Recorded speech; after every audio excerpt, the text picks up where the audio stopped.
Good morning. Hold. It's Monday, February 8th, 2021. It's 9:03 a.m.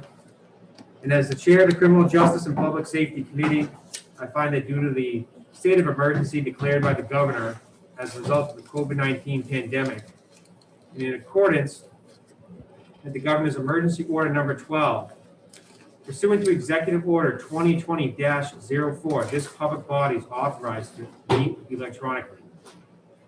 This is a public hearing with the potential for an executive session to be held throughout. Please note that there are no physical locations for members of the public to observe and listen contemporaneously to this meeting. However, in accordance with the emergency order, I am confirming that all members of the committee and select legislative staff have the ability to communicate contemporaneously during this meeting through the Zoom electronic meeting platform, and the public has access to contemporaneously listen and, if necessary, participate in this meeting by the Zoom platform or by telephone.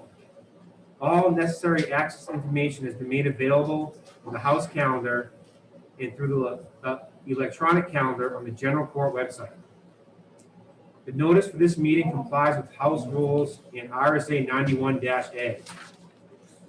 Anyone who has a problem accessing this meeting should call 271-3600 or email hcs@leg.state.nh.us. In the event the public is unable to access the meeting will be adjourned and rescheduled. I want to introduce the staff that are on the meeting assisting us. Brad Greenland, the committee researcher. Please note that all votes that are taken during this meeting shall be done by roll call vote. Let's start the meeting by taking a roll call attendance. When each member states is present, please also state whether there's anyone in the room with you during this meeting, which is required under the right to know law. The clerk will now take the roll. Vice Chairman Welch.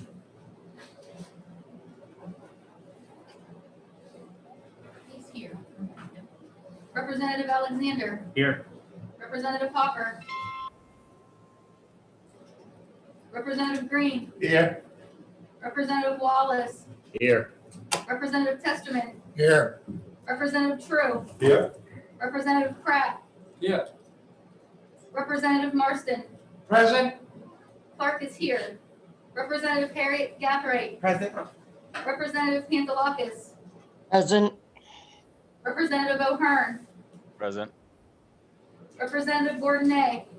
Present. Representative Muse. Here and alone in my office.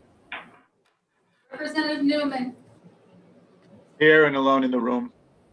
Representative Bolden. Here. Representative Conley. Representative Klein Knight. Here, and my husband's in the other room. Representative LaBranch. Here, and I am alone in my room. Chairman Abbas. Present. Mr. Chairman, Representative Welch is here, but he was not here for roll call. Representative Welch is in the building and will be here. Representative Hopper and Representative Conley are absent. Well, we have a long day ahead of us, so we'll get started. Jim? Representative Marston, you do have to remain in your seat. Yes, we will.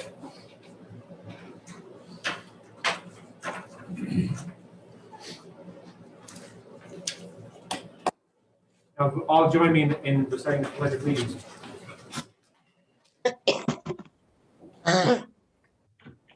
Pledge allegiance to the flag of the United States of America and to the republic for which it stands, one nation, under God, indivisible, with liberty and justice for all.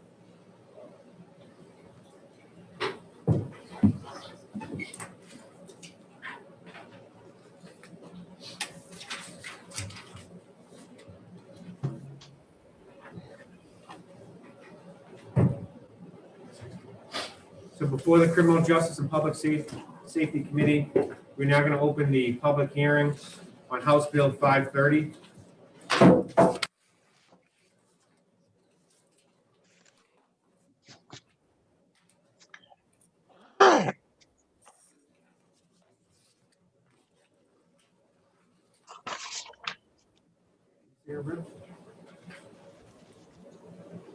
I can promote them.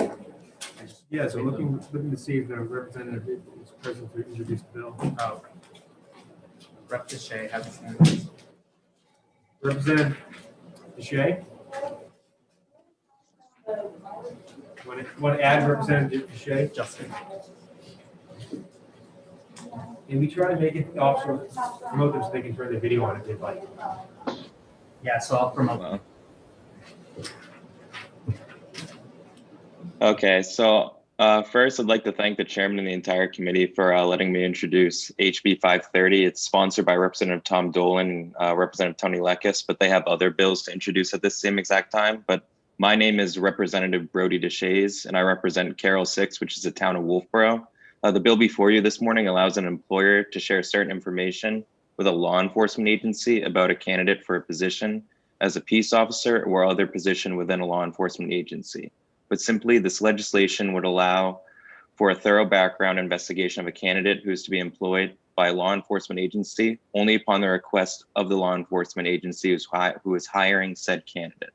Some former employers fear releasing potentially negative information on candidates for law enforcement positions because of potential lawsuits. This causes former employers to limit the information they provide law enforcement agencies. This can put us all at risk and create potentially costly lawsuits for municipalities. The information this legislation allows to be collected is only to be shared between the prior employer and potential new law enforcement agencies. It can be further shared with subsequent law enforcement agencies too. These are the only parties who will ever receive this information, and as previously mentioned, it prevents any lawsuits from taking place when the necessary information is collected. It also protects the privacies of candidates for positions. This addition to the law and background investigations will make it clear that our law enforcement agencies are able to collect the information they need on candidates from their former employers. This allows for the full vetting of any potential candidates. The proposal before you encourages more thorough background investigations, and it provides confidentiality and the liability protection for employers who provide such information.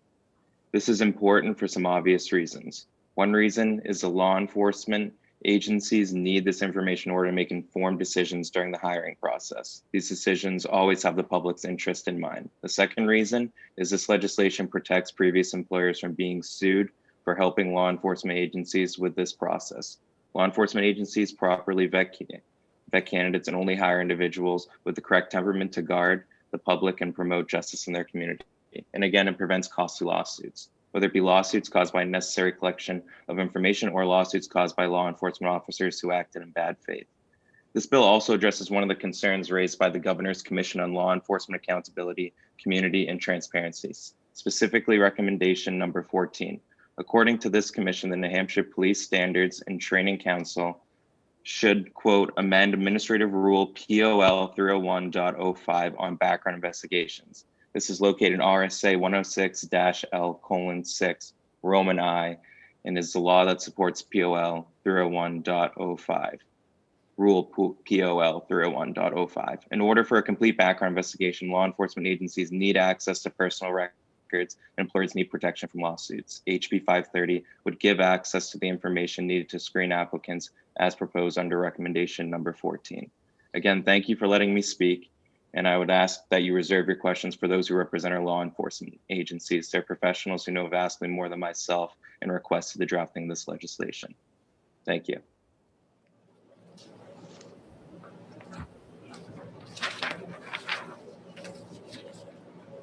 Seeing no questions, I want to thank the representative for his testimony.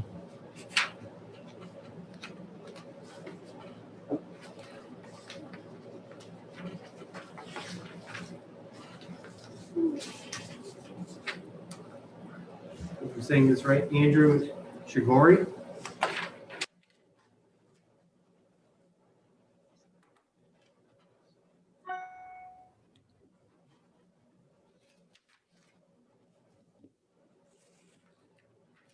Chief Shigori, He's promoted. you may begin your testimony.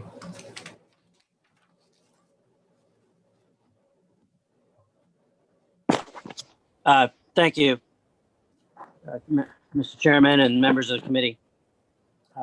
Representative Deshaies has really done a good job explaining the issues and what we're facing at times. It doesn't happen often, but it happens often enough that it ought to be a concern. This bill, I asked for it. I've run into it a few times. I've been in law enforcement 32 years. Sometimes I wonder if we miss something, if we don't get a good full assistance. It's meant to cooperate and get cooperation and get us the information. I first ran into this kind of a thing a few years back I got a request from another state, and part of their request for information on an applicant that had come before Tuftonboro was this kind of lettering that, you need to comply with this for this reason, and, you're covered. It doesn't just say I can ask, though. I have to have it in writing. I have to have a release. I have to provide that kind of I have to go through certain steps before I can request this information. It also provides another part of this is a level of assurance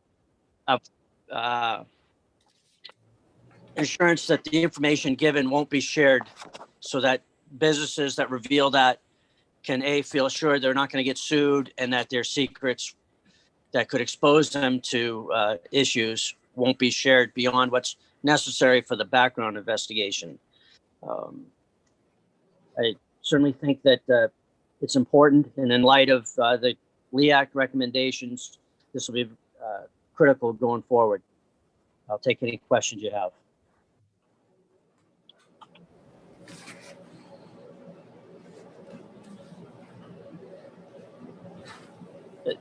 I would, one more thing though.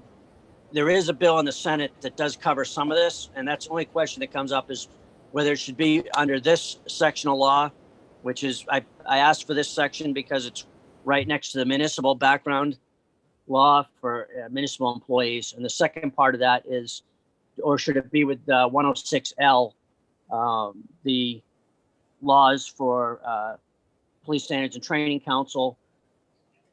That's what the Senate bill that has essentially the same language is putting it towards there. So that's the only thing that we might want to look at also, is where should be in the laws. The language is pretty much the same.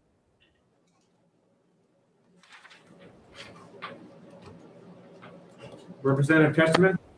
Thank you. Thank you for taking my question. I think it's a great bill. I just have a question. I know that we have a tendency to hire some small municipalities, people to be chiefs of police from out of state who have some law enforcement background. Would this cover or be applicable to their former employers and police departments? I believe it would be, at least that maybe we wouldn't have the enforcement ability of saying, hey, look, you got to do this, but at least we have assurance that what they do share will be private, and that might, and they can't be sued under our law anyways. I can't speak, I don't know that we can set it that they can be sued in other states. I defer to somebody with probably a better legal mind than I, but I think it provides at least some assurance that they can't be sued under New Hampshire law, and that what they share with us will not be shared beyond what's necessary for the background investigation. Thank you. Representative Muse? Yes, I see in the existing RSA, this would actually, this appears to actually add a separate process for background checks for police officers. And looking at the background check process described in 41:9B, employee candidate background checks, there are quite a few things in there that are not referenced in this particular piece of legislation. And I'm curious, is this section intended to work with the rest of the with the rest of the RSA, so it becomes part of a broader background check process? or does this effectively replace the candidate background check process that municipalities and towns use for other positions that require background checks in addition to? Thank you. So by way of background, we fall under Police Standards and Training Council and their rules, like Representative Deshay mentioned, their administrative rule, which is a very detailed background process. I think what this would do is add to that, what you're referring to the municipal one. We have to do all that already through RSA 106L and the administrative rules enacted by Police Standards and Training Council. We're required to look into things that go beyond what that law you're citing talks about already. This just provides that level of comfort beyond that you can't sue, that you need to cooperate. You can't be sued if you do, and this is going to be private. But we do well beyond what's required under the statute on municipal employees, and required to by Police Standards and Training. Thank you very much.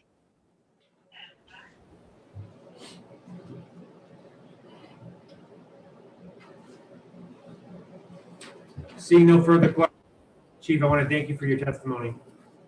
Thank you. I have another meeting to attend to, but I appreciate the time, and thank you for all you do. Thank you for your service as well.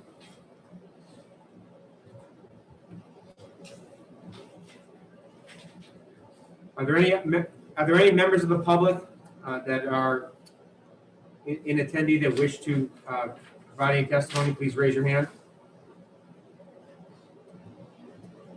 Seeing no hands, at this time, the chair will close the public hearing on House Bill 530.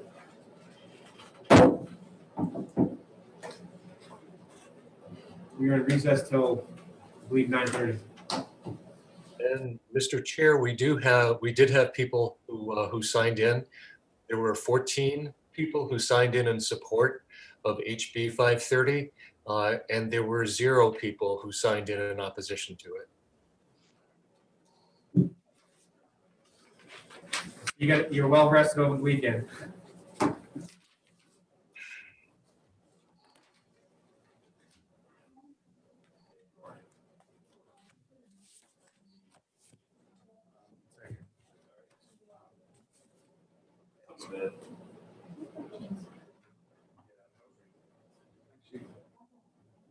We're not scheduled till 9:35. You guys need to end it? Can we do 498 right now? Representative Muse, Yes. do you have the amendment for 498 yet? We do not. We're probably not going to get that until this afternoon. It was emailed to OLS yesterday, and they are working on it, but evidently they're working on a bunch of other amendments as well. I will look through it throughout the day in email. You finally have some downtime. This is the perfect time to exec something. We're not opening again until 9. The next hearing's at 9:45, but just check your email at 9:30. I'll keep checking it. No. Are we check? About this one? About the executing the one we just heard? Good.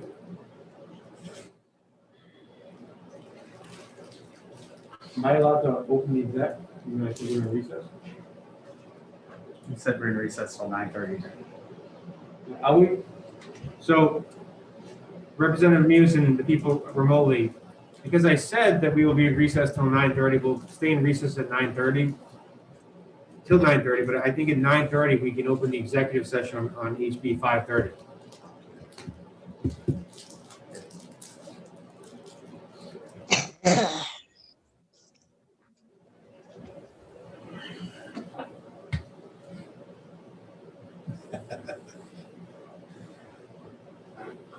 Mr. Chairman, Yes. I just received a message from our secretary who says she needs an executive. I can exec right now. Well, let's do it now then.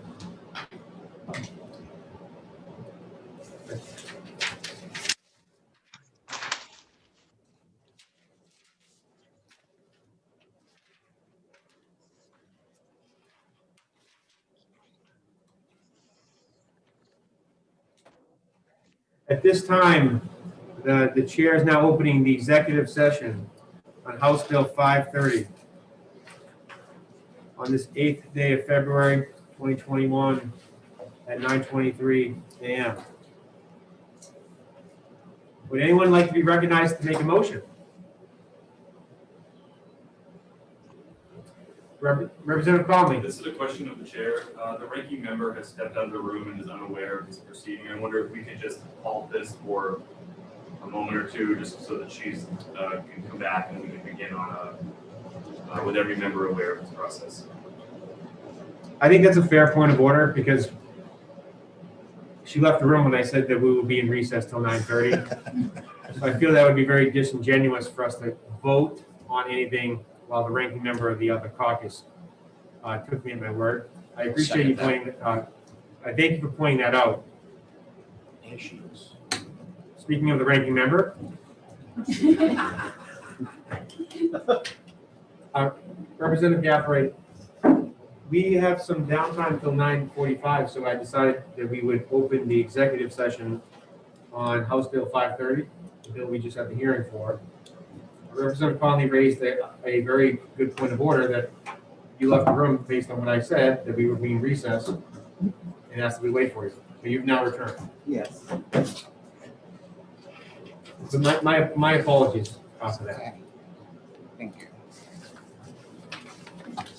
Representative Conley, would you like to, Representative Pantelakis? I'd like to make the motion not to pass. Second. Is there a second? Representative Wallace? Second. That motion has been seconded by Representative Wallace. Representative Pantelakis, do you wish to speak to your motion? No, I think it's a very good bill.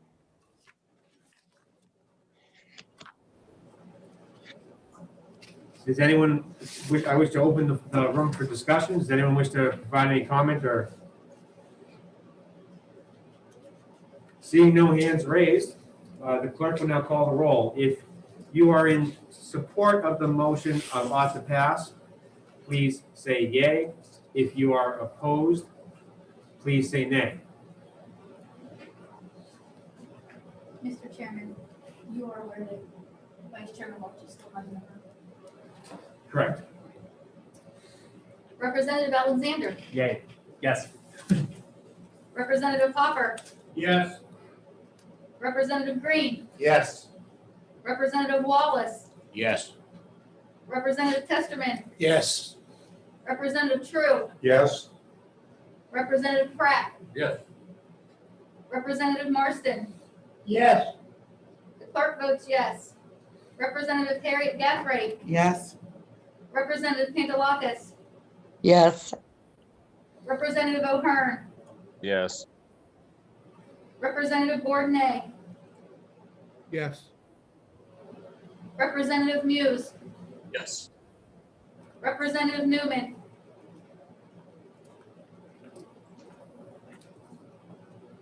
Yes. Representative Newman, you gotta keep your video on for the vote. If you don't mind. My apologies, Mr. Chairman. I could not unmute myself and I accidentally hit the stop video button while I was trying. I'm not a very good aim. I missed the mic. Thank you. Sorry. Representative Bolden, Representative Conley, Yes. Representative Klein Knight, yes, Representative LaBranch, Yes. Chairman Abbas. The chair votes yes. Mr. Chairman, the vote is 20 yea, 0 nay. Representative True? Move to consent. It does not have to be done by motion, but I believe I can go on the consent calendar. Does anyone have any objection to HB 530 going on the consent calendar? Seeing no objection, it will be on consent. Representative Pantelakis, will you be preparing a majority report or a consent report? Yes, I will. Thank you. And mail it to Karen, right? Thank you very much. To you and Karen. Tell her to send it to you as well. Can you send it to myself and to Karen? Yes, I will. Thank you. Thank you very much. At this time, the chair will now close the executive session on House Bill 530.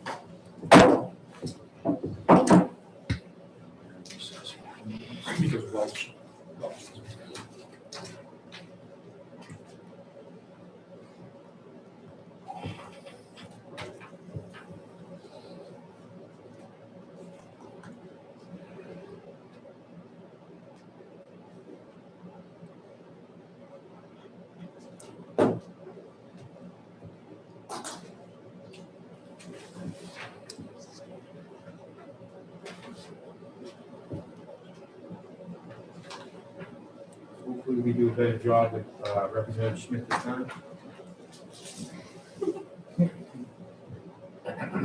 Yeah, what's this one? Is this 203, 204? This is 202. 202? And what's that one, 203? What's that? This is 202? What's this one? The other one? Because there's two ones. All right, that's okay. Last time they put us in a different room, we still all came in here and took it over.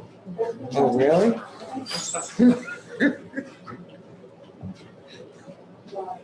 We like to be consistent, that's all. So Jan signed up to speak, testify twice. And says she needs 0 minutes. That ought to be good.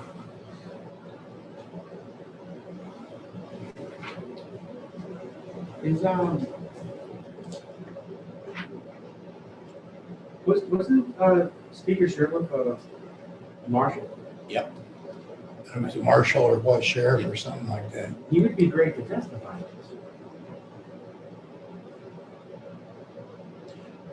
I was told he was gonna send in a testimony, but I don't think I got it.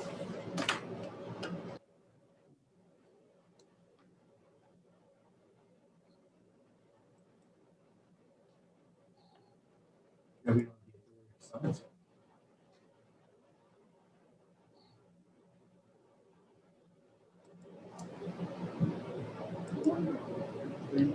I don't know, I think people should have concern with that one, really.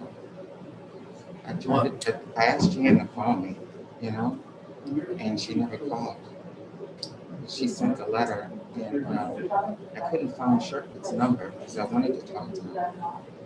Because personally, I was feeling uncomfortable. I have no idea the rationale for why you do it. Me either, because not only that, you know, I'm afraid for all these people, these immigrants and stuff that are here. That's crazy. Oh. But what happens if they don't follow like a procedure? Right, that's my I don't get the. Right. And then it says somewhere along the line, some of them have to be trained with certain information, but others they're accepting. So I'm just a little. Hey, Linda, we can hear you. Thank you. Senator Wallace, you are in charge of the mute button over there. Thank you.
Representative Schmidt.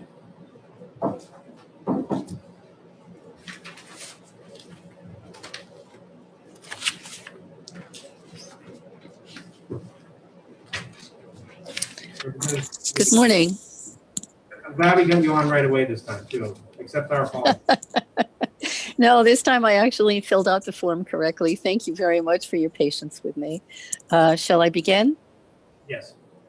Thank you very much. And thank you, Mr. Chairman and honored members of the Criminal Justice and Public Safety Committee. For the record, my name is Jan Schmidt and I represent Ward 1 in Nashua. And today I offer you HB 365. This bill allows federal law enforcement officers to be certified by the Commissioner of the Department of Safety for the purpose of making arrests. The request for this bill came directly from a constituent, a neighbor in Ward 1, a man who helps keep us all a little bit safer, and a member of the FBI. I was rather surprised when he explained his request. I didn't know it was in question, but he explained that Vermont recently put this into law, and he was requesting this for New Hampshire. Vermont does, and there are many other states that do as well. He illustrated his request by saying that if he, by his presence, was able to stop an assault, he couldn't arrest the perpetrator. They would be free to escape. And if this occurred in some areas of the state, notifying the police would mean that the person had more than enough time to disappear. OLS has produced for us a limited and specific addition to our law enforcement laws, mirroring the current law in Vermont and other states that I believe may benefit the entire state. So I ask you, find HB 365 ought to pass. Thank you. And I'll take any questions.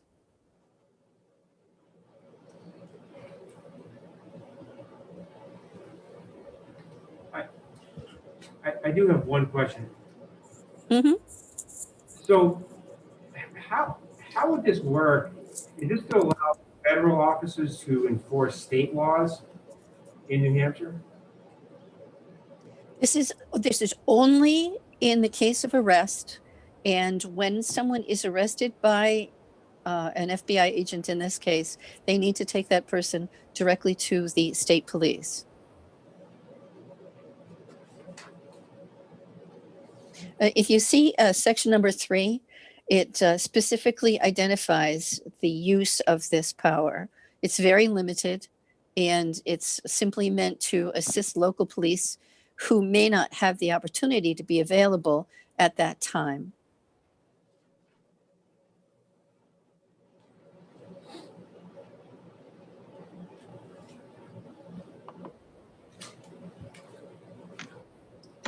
Representative LaGrange? I'm sorry? Representative LaGrange has a question. Thank you yes. to the chairman. My question is, are you concerned at all about possible federal overreach? In this case, it is only if the person is certified by New Hampshire, and it was only in a limited case. And so I would see that in the, I don't know, maybe 30 other states that do this, they do not have a problem with overreach. And at a time when we're very, very careful about police and giving extra powers, this actually is helping police so that they do not have to extend their own powers in a case such as this. It would be someone available at the time and at that space who could help local police. Representative Knight? Thank you, Mr. Chairman, and thank you, Representative, for taking my question. Are you concerned at all with immigration, federal laws, and our communities that that this might endanger some of these undocumented communities?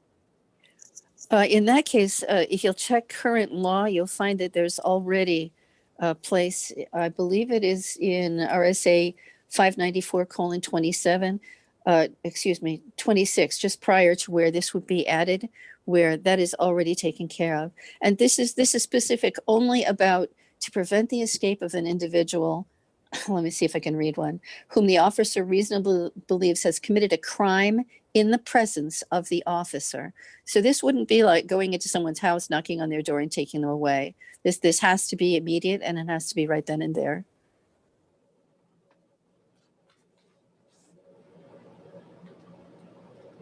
Representative Newman, you had your hand up. Did you wish to withdraw or waive? Yeah, I withdraw. I put my hand down in the computer. Representative Marston? Thank you, Mr. Chairman, and thank you for taking my question. Representative Schmidt, do you have any law enforcement officers, agencies, chiefs of police backing this bill? I asked my friend, who is, as I said, a constituent, if anybody else was going to be supporting it. And I believe our previous speaker is also on this bill, as he believed that it was an appropriate thing to do for the state. And I asked the gentleman who asked me to bring this forward, and he said that his boss was watching this carefully and may come to speak as well. Thank you. You're welcome. Representative True? Thank you, Mr. Chair, and thank you, Representative, for taking my question. You gave the example of a federal law officer witnessing a crime. Even without this bill, wouldn't he be allowed to, enabled to make a citizen's arrest? I don't think that a citizen's arrest would have the same value of this. And I think that the person who was captured in this case would probably bring a suit against someone. I know I would. I think that giving them the power to do this and making sure that it's followed through exactly as we say it is allowed, as I said, to take them directly to the state police barracks, that we've limited what can be done and we've narrowed it just to what would be appropriate. Representative O'Hearn? Thank you, Mr. Chair. Thank you, Representative, for taking my question. I guess one question would be is where is the boss of the federal government, the director's stance? I'm sorry, you've broken up and I can't quite understand the last part of your comment. Okay, I'll try to repeat it again. Yes. I would like to know where the stance of the boss, such as the director or the chief of the federal government, stance, saying it's being brought by federal officers. Where are the bosses stand? I think you're asking me the boss of my friend, my FBI neighbor. Yeah. I was told that he would be here to speak, or he would at least be watching this to offer his own comments. I'm sorry, I don't have any further information on further up the chain.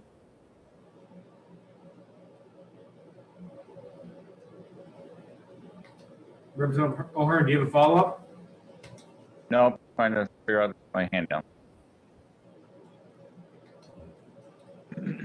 Pratt? I have a question of hours of training. Do you have any idea of the number of hours? It says here under section on line 17, satisfactorily complete the course of study in New Hampshire law. And I know that the New Hampshire police officers do like a 9-week training. Do you know how long of a training it would be? Any idea? I do not know. I believe that would be for the commissioner of safety, as they have to be the one who actually certifies this person to do this.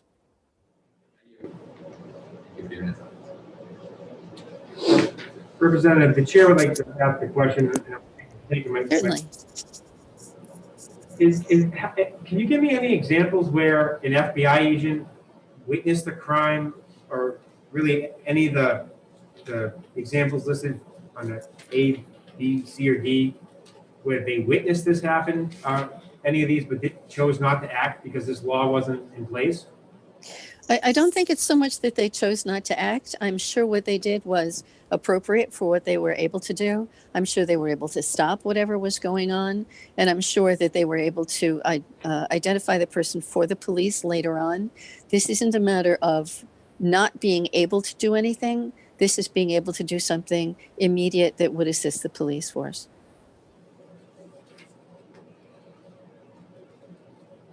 And no, I'm sorry, I don't have any access to their files. I can't give you any specifics. I apologize.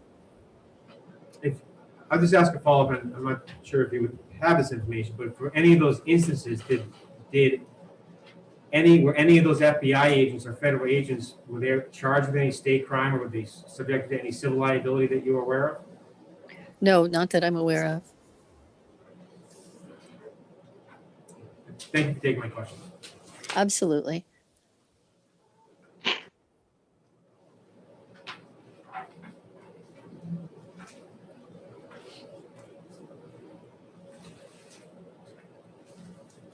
Seeing no further hands, I want to thank the representative for her testimony.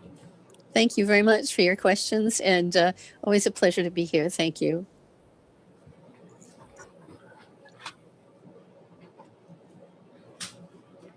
There is a member of the public.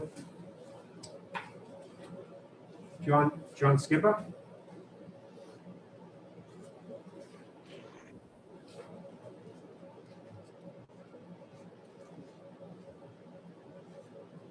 Should be all set. You may begin your testimony. Please begin by stating your name, where you are from, and whether you are testifying in support or in opposition of the bill. Thank you, Mr. Chair. Thank you, members of the committee. For the record, my name is John Skippa. I am the Director of New Hampshire Police Standards and Training Council and oversee the certification of police officers here in the state of New Hampshire. I speak today in support of this legislative bill. Specifically, and some people have asked some excellent questions here with regard to concern on overreach and possibly exposing those people who live in our communities who may have status issues here in the country. That is not what this bill is designed to address. If I could, very quickly, many of you understand that a lot of law enforcement activities here in the state that deal with high, dangerous criminals and criminal activity, those investigative efforts are conducted by task forces. And these task forces are made up of both local New Hampshire police officers, and they are augmented by federal law enforcement officers as well. During my 30-year career, I had the occasion to interact with many members of these task forces. These task forces are really looking hard at people bringing dangerous drugs and weapons into our state. The task force members from federal agencies bring the additional support and resources that we would not otherwise have available to us if we were acting unilaterally. Oftentimes, when these task forces take action, they serve a warrant to arrest somebody who is dangerous, that's highly armed and moving a lot of drugs into our state. These are very dynamic situations, and in cases like that, it's imperative that the federal officers have limited state authority so that they can act unilaterally if they're on one side of a house and they're the only officers in the back of that house, and then the suspect tries to exit the back of the house. This provides them with very, very sound legal authority to take that action that is outlined in this proposed bill. Further, this situation already exists for federal officers here in New Hampshire. We already do this, but it's only for Homeland Security officers, those officers that are working on the border in Canada. And so this special authority is already granted, and it is already overseen by our agency. We here at Police Standards and Training, there's a process in place for registering and receiving appropriate training so that they do have the state level training that allows them to act in this fashion and carry this authority. And I don't see this as anything more than really just extending what we already have to other federal law enforcement officers. in a way that will provide them the authority to do their job and to help New Hampshire law enforcement keep our state safe. And I would ask that this committee support this bill going forward. And I stand ready for any questions. Representative Hopper.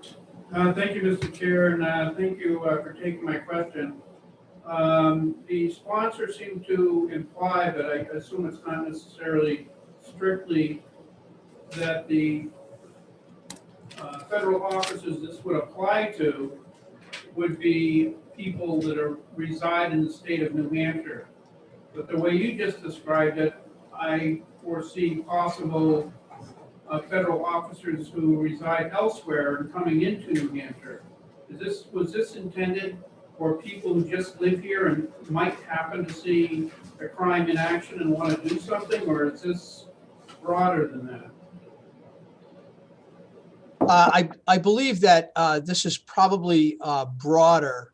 Understand that we do have police officers that work in New Hampshire that do not reside in New Hampshire. Their residencies could be in Maine, it could be in Massachusetts or Vermont. That is not uncommon. I really think in speaking with my counterparts here in New Hampshire and speaking with specifically the special agent in charge of the New Hampshire FBI office, that really the intent of this legislation would be to provide strong legal footing and state authority in those very dynamic and dangerous situations that need immediate action, who are assigned to those task forces and are helping New Hampshire law enforcement keep our state safe. And not to say that, any help is good help when one law enforcement officer wants to help another law enforcement officer. And it's not uncommon for a federal police officer to inadvertently find him or herself in a very dynamic situation where they don't have time to wait for help, and their ability to step in and protect somebody and stop something before it escalates into a real problem, would certainly be a benefit to New Hampshire as well. I hope that answers your question. Thank you. Representative Gabbard. So if an agent, okay, let's say from Florida or wherever, is vacationing here and they feel someone may be committing a crime, that particular agent can enforce the law. And that's what this bill is saying, correct? No, sir. And I can understand how you might come to that conclusion, but in fact, the agents that we're speaking of, and the way I understand how this bill has been constructed, is really very well controlled by the state of New Hampshire. Those individuals who are federal law enforcement officers would have to do two things. The first thing is that they would have to complete a block of instruction through New Hampshire Police Standards and Training that would bring them up to speed on state law that is specific to that limited authority that they would be receiving in the first instance. And then secondarily, they would have to then be sworn in by the Commissioner of Safety in order to meet all the requirements set forth in this bill. So it's not as if any federal law enforcement officer that happened to be vacationing, coming through our state, could unilaterally and without recognition through Police Standards and Training and without recognition through the Department of Safety, they would not have the authority that this bill speaks to. I have a follow-up. Representative Gafford, you recognized for a follow-up question? Okay. So if this bill was generated based on one agent out of Nashua, from what I understand, is that correct? It wasn't something that the police training or anything came up with, correct? Candidly, just prior to the events in Washington DC, I had the occasion to speak with Special Agent in Charge Ghibli, who is the Special Agent for the FBI here in New Hampshire. So he oversees the FBI operation here in New Hampshire. And he and I had a very clear conversation relative to this effort. I don't know who authored the bill, and I don't know who the FBI agent is who spoke with the author of that bill, but I can speak to the fact that Special Agent Ghibli and I spoke about this and his concern about being able to provide this type of law enforcement authority at a state level for his task force officers that are assigned to New Hampshire task forces.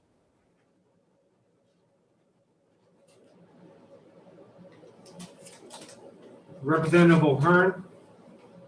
Thank you, Mr. Chair, and thank you for taking my question. I guess you kind of answered the question about the bosses, but I still, going back to the border, you said that we currently have it up there, and how long ago was that? I'm sorry, sir, I don't know the answer to that question. Okay, because the follow-up question to that is why didn't we do it then, and why are we doing it now?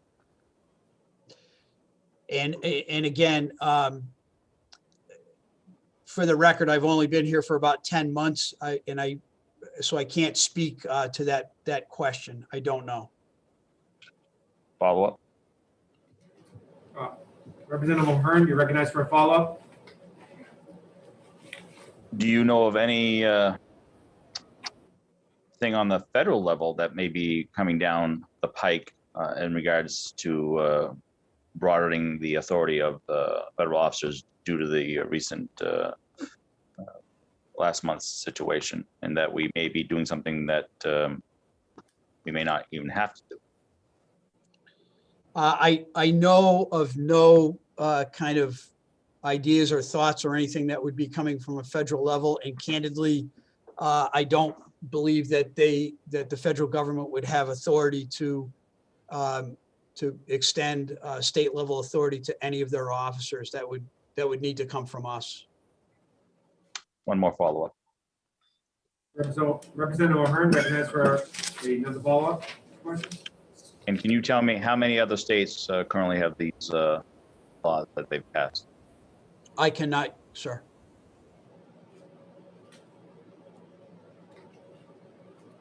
Representative Knight. Thank you, Chairman, and thank you for taking my question, sir. How many times during your career so far have you experienced specifically in our state that the lack of this law impeded your ability to carry out justice?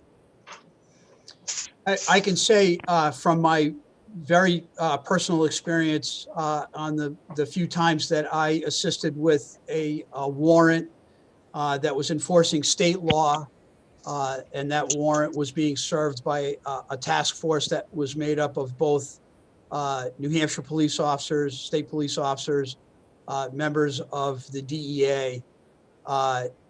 While there was never a time where I can say the lack of authority caused a problem with those federal officers. I can tell you unequivocally that had the service of those warrants not gone exactly the way that we had planned, in those, they can be very dynamic situations, and we want to make sure that these federal law enforcement officers are acting under the color of state law. So to specifically answer your question, I never personally saw an impediment, but I think it was because of the fact that the service of those warrants went without any kind of changes. They went the way that they were planned to go. So I wish I had more to offer on that. Representative Knight, recognized for a follow-up question. Thank you, Chair. Have you considered to start to document this for us, for the state, as we move forward, it would be great to have that data so we could get a clear understanding of how to better help our law enforcement. Yeah, Representative Klein Knight, one of the things that we are definitely trying to get ahead of, and this is not only on this topic, but on a number of different criminal justice topics across the board, and that is this, high level discussion on the collection of data, and certainly very, very important. We definitely can do a better job of collecting data than we do right now, and again, that's widespread across New Hampshire law enforcement and criminal justice. So you're definitely on point, and that would be something that we could very easily begin to start collecting that data. I agree. Representative Knight, do you have a follow-up question? I do not. Thank you, Chair. Representative Marston? Thank you, Mr. Chairman, and thank you for taking our question. It seems to me that hearing the testimony here this morning on two sides on the presenting the case, they want to talk about an isolated situation where somebody visiting the state can jump in, and then at the same time, we're talking about a plan to have people going through a training program and so on and so forth. And then we find that you are doing it already with warrants. So I'm confused why you need this bill, and I've had a lot of people send me emails speaking up against it on various levels. The question is, do you see the jumbledness in, it's an incident isolated, and then it's a plan having a bunch of people signed up?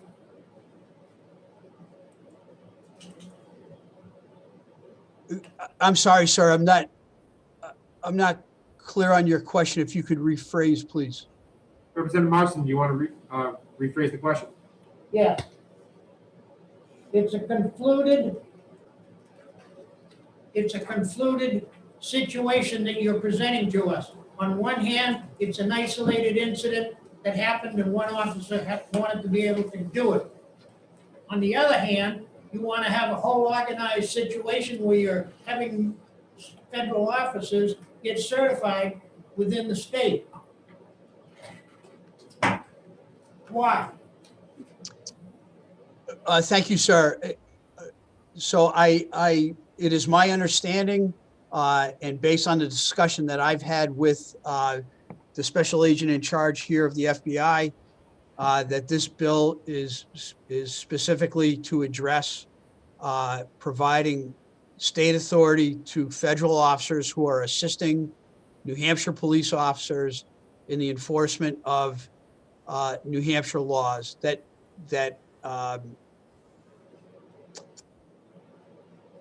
Where we as a law enforcement community really rely on our federal partners to help enforce these laws and take these criminals off the streets.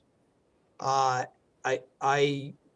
did not take part in any kind of a discussion with the special agent in charge relative to the one-offs that you spoke of earlier, that just granting people authority, so that if they're in, a store, a local business, and a crime happens in front of them, that they could act. I think that would be maybe an unintended benefit, but clearly I think this legislation is being put forth to help provide federal law enforcement officers working in an organized kind of environment with New Hampshire police officers to give them that state authority, so that when they're doing a drug warrant or they're trying to arrest an individual who's bringing guns into the state or something that, child pornography, New Hampshire law enforcement really has a difficult time addressing these types of situations without federal partnership.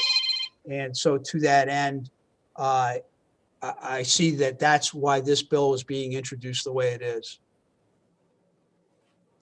Representative Marston, recognized for a follow-up question. Yes, thank you, Mr. Chairman.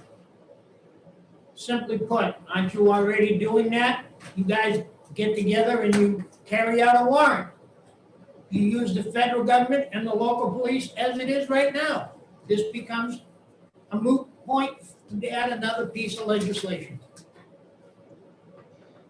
I think that there could be a situation in the service of a warrant or the attempted arrest of an individual by members of a task force where that federal officer that's part of the task force may be separated from the rest of the group and will have to act unilaterally. And it's important that they have state authority to take those types of actions, including responding to any kind of force that's used against them. And that is why I see that this bill is very important. Representative Hopper. Thank you, Mr. Chair, and thank you for taking my question. It has been a long-standing understanding of the Constitution that we're really not supposed to have a federal police force. And yet you actually said in your testimony, I believe you called them federal police. Don't you see this as encroaching on the Constitution in any way? No, I'm sorry if I may have used the term federal police officers to kind of encompass the FBI, the DEA, the ATF. And so I apologize for any miscommunication. And I don't see that is a concern. If I'm answering your question, if I understand your question correctly. Thank you. Representative Bourdais. Thank you, Mr. Chairman. Thank you for taking my question. In the bill, it has a requirement that the law enforcement officer needs to completely satisfactorily complete a course study of New Hampshire laws and criminal procedures. I assume that this is going to be done at the police academy. Representative Bourdais, you need to speak louder. Okay, so I'm looking at the training required, and I'm wondering how long the course of study this is and what it takes to mean satisfactory complete. I'm sorry, sir. I only heard bits and pieces of that, but I want to make sure that you're asking what the components of the training are and how long it takes for them to complete it. That's correct.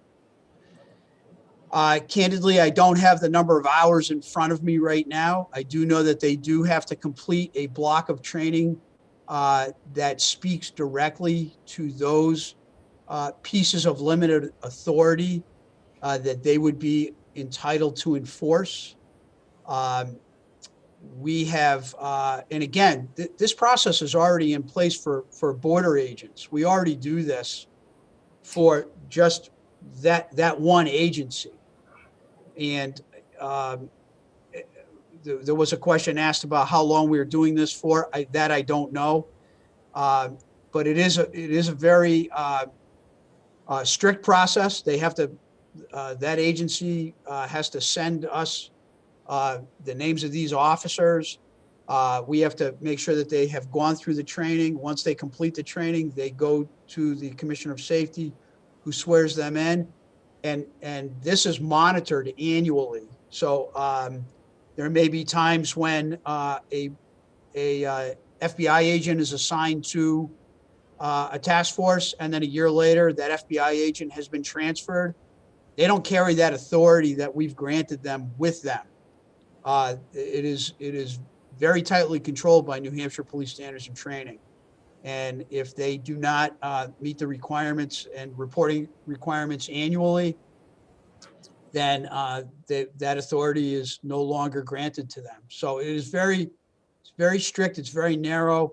The training is very specific. We keep records of these officers that go through the training and then have the authority granted by the commissioner already for Border Patrol. So I didn't see this as any other real change other than extending what we're already doing with Border Patrol to those other FBI, DEA, ATF task force members. Thank you. Representative Newman?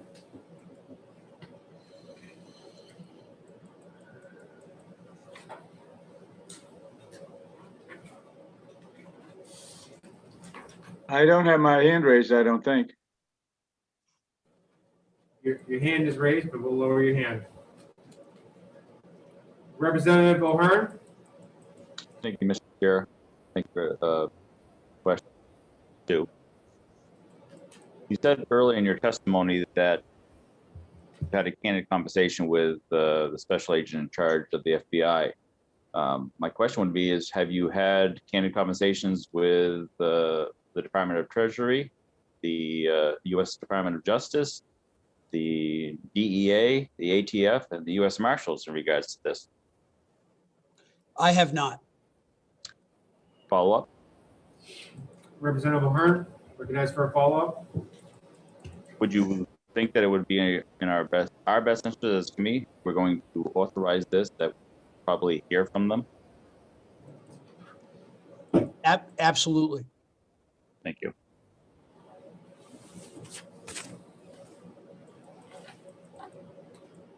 Representative Conley? Thank you, Mr. Chairman, and thank you for taking the question, sir. Forgive me if this has been asked before. I've stepped in and out of the room a couple times, but we've heard a little bit about the types of officers or the types of law enforcement who might be certified under this proposal. Do you have a ballpark sense for how many people would carry this this extra authority at any given time here in New Hampshire? I am going to answer that question through anecdotal knowledge, just in my time here in New Hampshire law enforcement, and the number of task forces that I have been familiar with during my career. And I don't see that there would be, I can't imagine there would be more than maybe 40 and maybe tops 50 if we included, every federal agent that is working within the borders of the state of New Hampshire, actively working in a capacity where they would need these powers, whether it's because of Border Patrol and their position on our state border with Canada, or whether it was DEA agents, FBI agents, ATF agents that were working in group task forces. I know that I spent the majority of my time in the Seacoast, so I know that there was a Portsmouth group, and then there was actually two Portsmouth groups, and I think clearly there's going to be some HIDTA groups, which are the high intensity drug trafficking groups that work across the borders of our state and those states that border us. Yeah, I can't imagine more than 40 or 50 at a time, and that's including everybody. Thank you.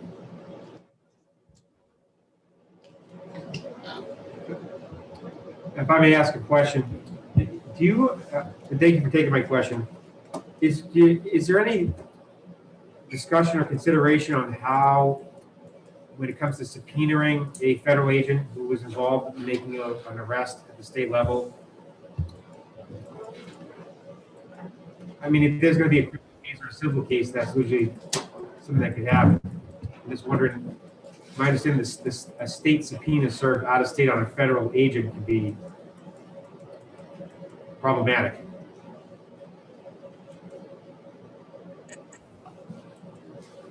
I apologize. I'm not understanding the question. Is your question, can a state, can a federal officer be served a civil subpoena? Well, I'll rephrase it. How would a person go about who's either, whether they were arrested for in charge of the crime by a federal agent under New Hampshire law, if that defendant wanted to subpoena the federal agent, if that federal agent resides out of state, how would they go about doing that? For an action that, and I think we're talking about if this were, if this bill was in place, the officer or the federal officer had state authority, they took an action in the state, and then the defendant wanted to bring them to court. Is that? Well, if they're arrested, presumably they'll be in court. Right. If it was let's say a federal civil rights case that could be brought, and that would be a federal case. I'm just saying, if there was civil liability per se at the state level, how would a person, whether in a criminal case or civil case, go about subpoenaing or serving process on the federal agent who resides out of state in state court?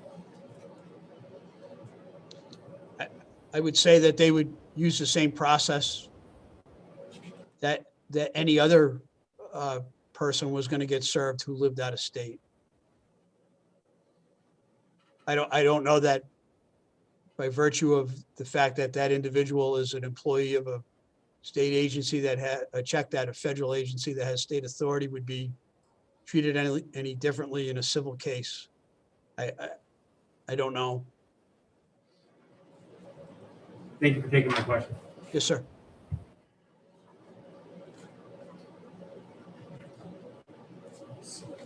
Seeing no further questions, I want to thank the officer for his testimony. Thank you for your time. Thank you, Mr. Chair. Thank you, committee members. I appreciate it.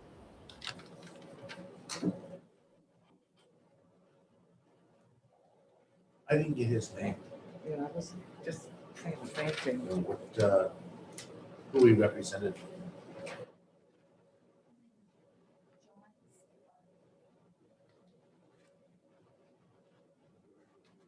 Certification of He's the PA. director of police standards. Practice standards. Are there any members of the public that would wish to provide testimony? Please raise your hand.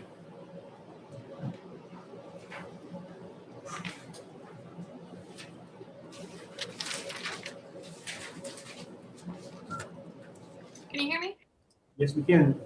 Sophia, please identify yourself for the record. Please state where you are testifying from, and please state whether you are testifying in support or in opposition to House Bill 365.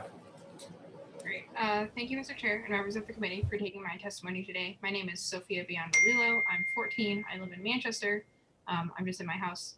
And I'm speaking today on behalf of the New Hampshire High School Democrats in opposition to HB 365.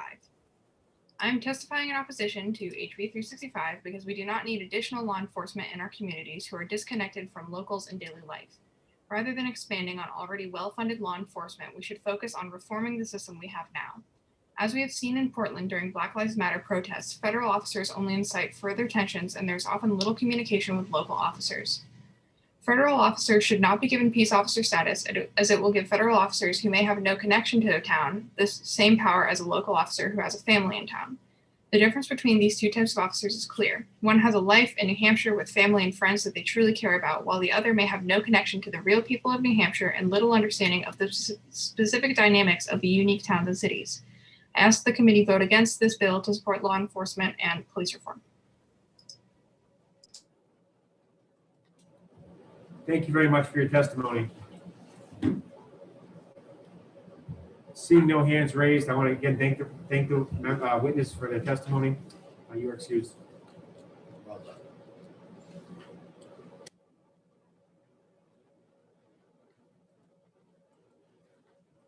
Are there any members of the public in attendance that wish to testify? Please raise your hand.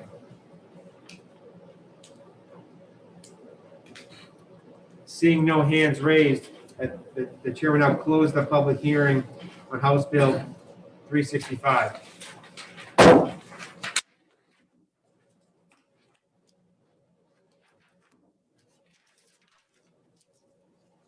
And Mr. Chair, we had a number of people signing in on this bill today. We had 5 people sign in to support it, and we had 28 people sign in opposition. Thank you, Representative Muse. We're consistent with that, at least.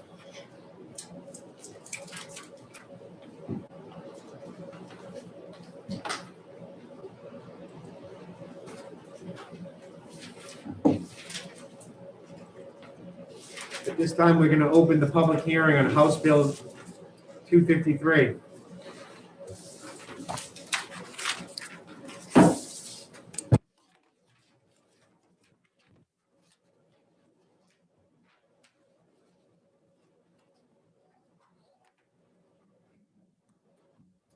Chair will call Representative Conley to testify.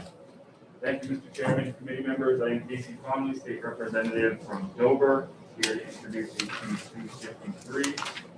This bill would require law enforcement agencies within New Hampshire to equip officers with body cameras, and it establishes a grant program to help departments pay for these devices. The bill also clarifies procedures for body camera footage captured in violation of existing rules, but which is potentially exculpatory in a civil or criminal matter.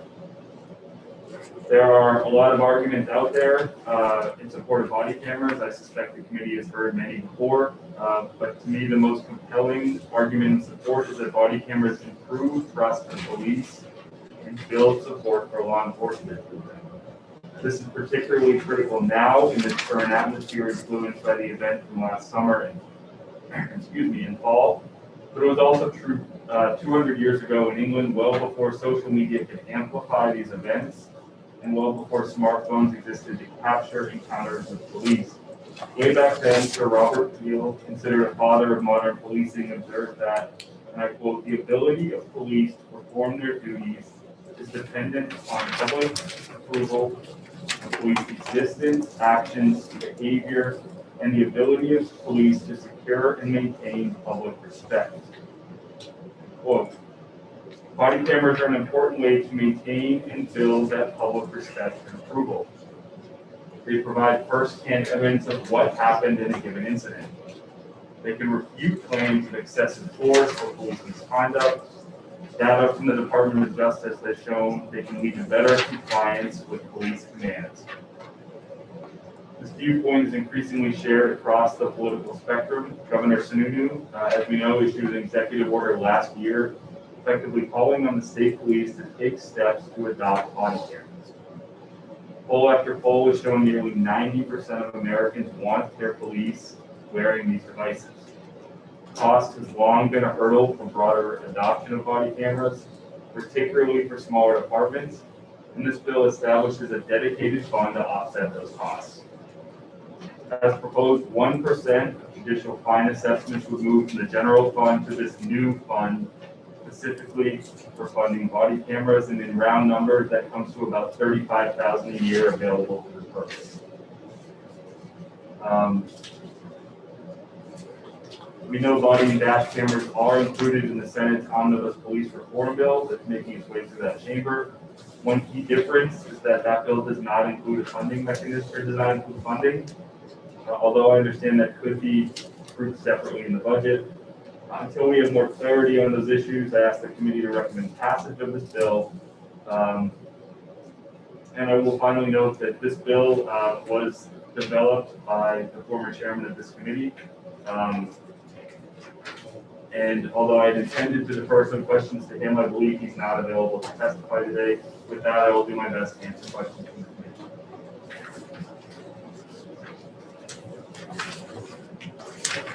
Representative Testerman. Thank you, Mr. Chairman. Thank you for taking my question. You talk about $35,000 a year in a fund or something like this for a grant. The real expense on body cams, as I understand it, because we've heard this issue before, are on the long-term cataloging of these the film, or not film, but the memory cards. And it effectively would probably take one person extra at each police agency. How do you propose to fund that, or you just pass that down to the cities and towns?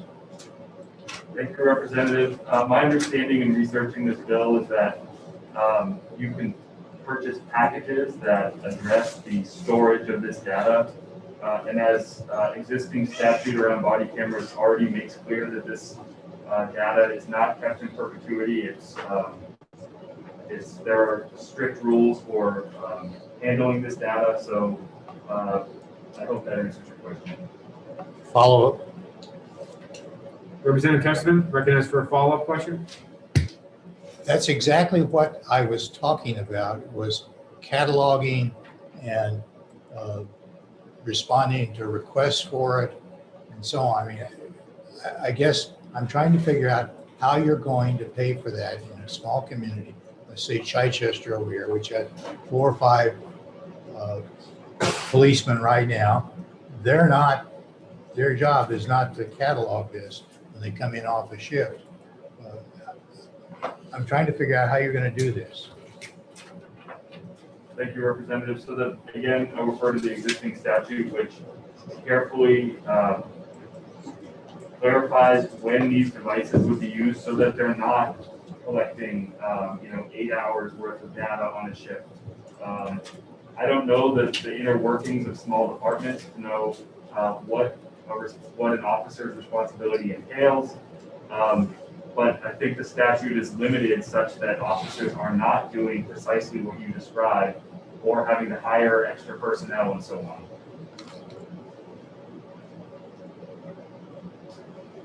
Thank you.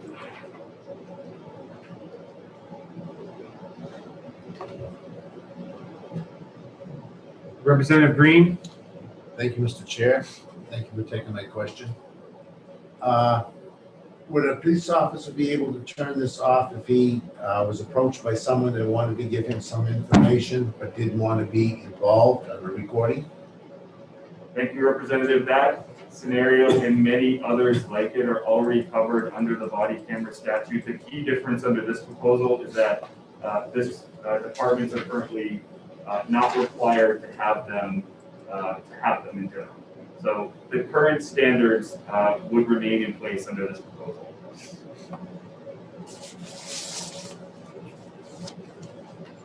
Representative Marston. Thank you, Mr. Chairman. Thank you for taking the question. In the course of listening, you're saying that there's already a law, we have a law in the books about body cameras, and you're just trying to augment it with more tools? Thank you, Representative. So yes, body cameras are carefully regulated in our state. Basically any scenario one can imagine is addressed in statute. This bill, the difference is this is voluntary now. Nobody's required to do it. This bill would make body cameras part of a required part of a police officer's uniform and so on. Thank you. Representative Hopper. Thank you, Mr. Chair. Thank you, Representative, for taking my question. I love the idea of having body cameras. The hurdle I'm trying to get over is the 28A issue. We're not allowed to create expenditures at the local level without financing them. And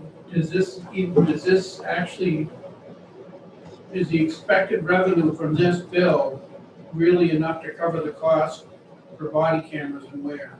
And to, as Representative Testerman pointed out, to maintain the volumes of information. Representative, thank you.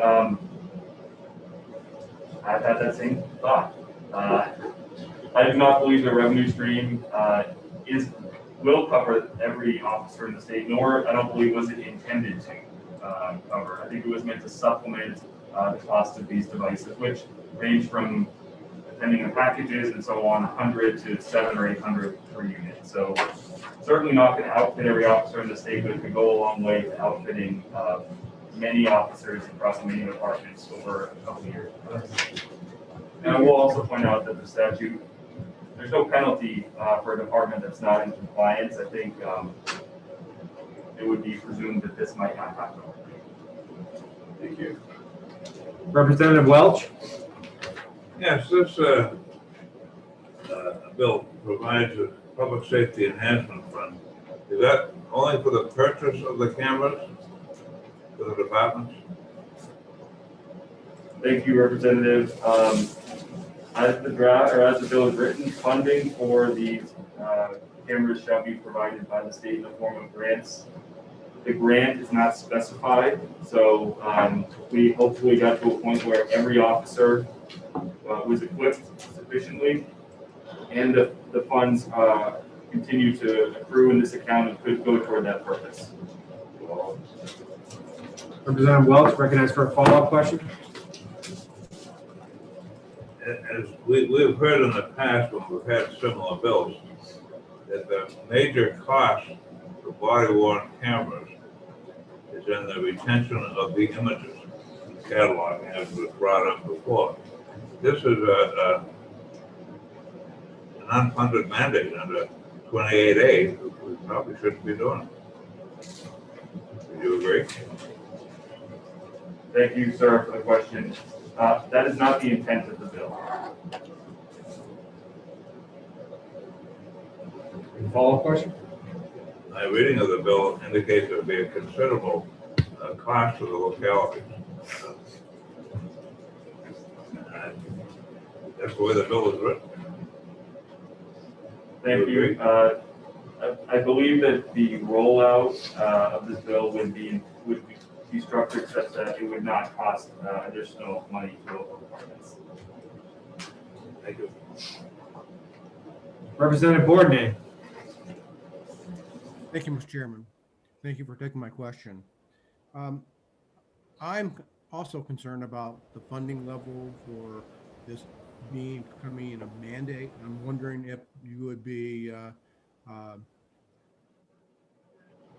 would mind a amendment that changes line 25 from shall to may. That way, the departments that wanted to carry out this the body cameras would be allowed to, as long as there was money in the funding. And if we did this on a trial basis, we could find out whether or not the funding sources actually were sufficient to cover the cost. Thank you, Representative. Not being involved in the drafting, I hesitate to offer an answer, but I believe equipping more officers through this fund versus no officers would be preferred. So I would support the amendment. Thank you.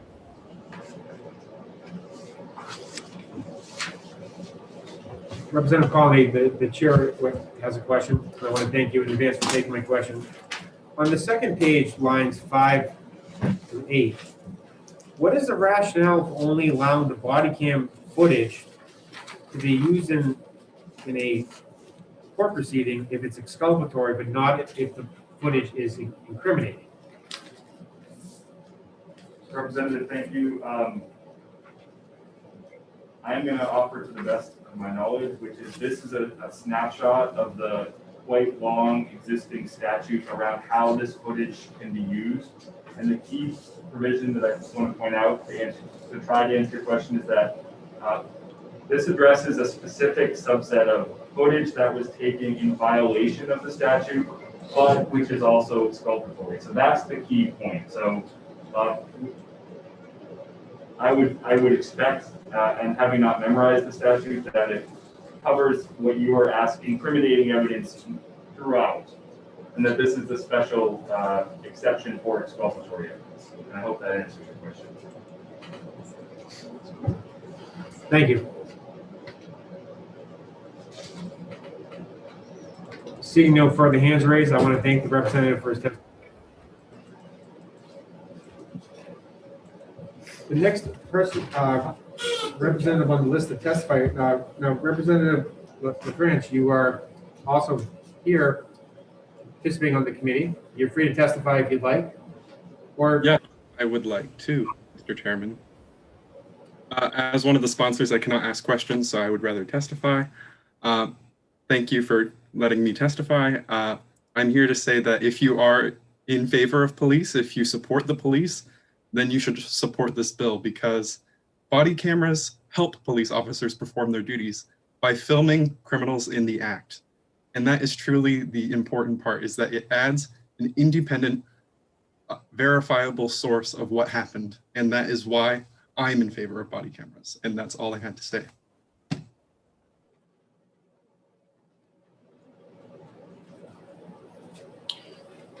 Representative Pratt? Just a quick question. Are you a police officer? Are you a police officer? I'm not. No, sir. Thank you.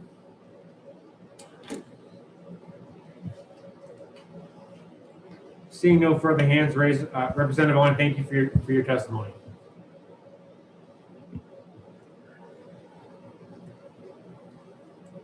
Next witness is Len Hardin.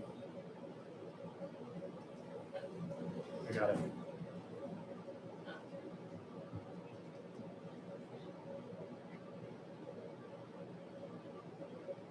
Should be outside, Mr. Chairman. Mr. Hardin, can you begin your testimony? Are you able to hear me, sir? Yes, we can. Yes? Yes. Okay, sorry about that, a little technical glitch. Thank you, Mr. Chairman. So my name is Len Hardin. I'm an attorney that practices primarily up in Coos County and Grafton County. I also practice over in Carroll County. I am a defense lawyer. I'm on the board of directors of the New Hampshire Association of Criminal Defense Lawyers, which is an organization consisting of approximately 250 New Hampshire lawyers. We focus our work primarily on criminal defense work. Our membership includes private practitioners, state and federal public defenders. We're an affiliate of the National Association of Criminal Defense Lawyers, and we share our mission to ensure justice and due process for folks accused of crimes and seeking to promote a fair and proper administration of criminal justice. I've personally been a defense lawyer for over 25 years, and I'm taking this position as an individual practitioner as well as a member of the board of directors of New Hampshire Association of Criminal Defense Lawyers. In terms of the background, what I'd like to share with the committee would be that I personally have handled thousands of cases dealing directly with police and arrests. During that time, I'm constantly amazed at, and I understand the representative's concerns about cost, but I would actually submit that the cost of a body-worn camera actually reduces the cost of an actual case on a town. I practice, as I said, primarily in Grafton, Coos, and Carroll counties, and in large part, those towns, some of those towns are among the poorest in the state. Among the poorest in the state, I would suggest that, and it's my experience, that those towns actually have been voluntarily using body-worn cameras. For example, Lisbon, Berlin, and Haverhill all use body-worn cameras. What is amazing to me is that some of the more affluent towns and the police do not. In fact, the state police do not use body-worn cameras in any of the cases that I've had. And quite candidly, I believe that that's simply wrong. It's not only wrong, but it's dangerous. It's dangerous for the people in the public. It's dangerous for citizens that are accused, and it's dangerous for the police. One of the things that I'd like to share with the committee are a couple of examples of what we have seen and some of the turmoil that it's created. Unfortunately, there are fatal shootings in New Hampshire, and we have been involved with some of those up in the northern part of the state. There are two cases that I'd like to highlight for the committee in particular.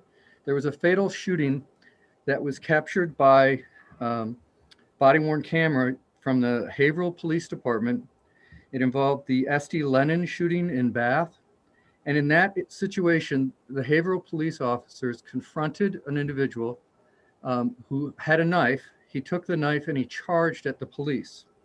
The police were wearing body-worn camera, and it captured this lethal, potentially deadly attack. And the police responded by ordering the person to stop. They responded accordingly and ultimately fired and shot the man dead. But the body-worn camera captured all of that, the urgency, the lethality.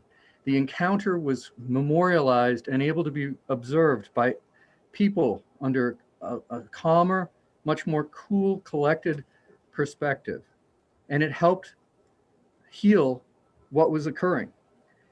In contrast, what I would suggest is the horrible shooting up in Franconia of Officer McKay was not captured by body-worn camera. And I don't know if you folks are familiar with the situation, but if I may, I would just go through the facts very briefly. There was a young man, Lico Kenny, who had been stopped by Officer McKay previously. They had had a run-in. Officer McKay and he did not see well eye to eye. And Mr. Kenny was pulled over by Officer McKay for a speeding ticket. There's no body-worn camera, so we're taking snippets of people's recollection that survived. What we have been able to glean is that Officer McKay ultimately was told by Mr. Kenny that I'm not stopping for you, I want another officer, and he sped off. Officer McKay forcibly stopped Lico Kenny's car, forcing it to stop, approached Mr. Kenny, pepper sprayed him. Mr. Kenny then fired 4 shots and shot and killed Bruce McKay. At that point, Mr. Kenny tried to take off. A passerby, George Floyd, provided a narrative that he saw a gun and he picked up the police officer's gun and he shot Lico Kenny when he refused to put his gun down. I tell this story so that you can have both the example of having a body-worn camera and the example of not having one. This town of Franconia is a small village. It's a very tight-knit village. And prior to the shooting of Lico Kenny and Officer McKay, I would say it was a mostly harmonious village. Since that time, and it's been quite a while now, that town still has raw nerves and wounds. It's a town that's not well, it's not healed. And it's been years and years since those events have transpired. So what I would urge this committee to do is not to strike the language of mandatory language requiring body-worn camera. Body-worn cameras solve situations that you could never imagine arising. They eliminate the conflicts because the actual footage of the event is preserved. It makes it easier for courts, prosecutors, lawyers, citizens to feel that they actually can observe the real disputes instead of arguing about what happened. What we spend our time doing is litigating the actual legal issues. There's no more question of he said this or he said that. You can hear the voices, you can see what was actually done, and we now consider whether something was done properly or improperly. So in that regard, I would suggest that having body-worn cameras actually saves times in court because we're no longer questioning what a person said or did. We actually get to see the body-worn camera, the footage. It also is safer because it helps prevent examples of racism, sexism, and bad policing. If there's an officer who is repeatedly using language that's inappropriate when addressing individuals, it's going to be captured. We live in a state currently, as we all know, which is mostly homogenous in terms of race, especially in the northern part of our state where I practice. However, the rates of arrest, the rates of charges, even stops, and ultimately incarcerations of people of color is significantly higher. Body-worn camera would assure that the color of a person's skin isn't the reason for a stop, a detention, an arrest, and ultimately a conviction and incarceration. It's simply better for the public. It's simply better for our citizens and for the police.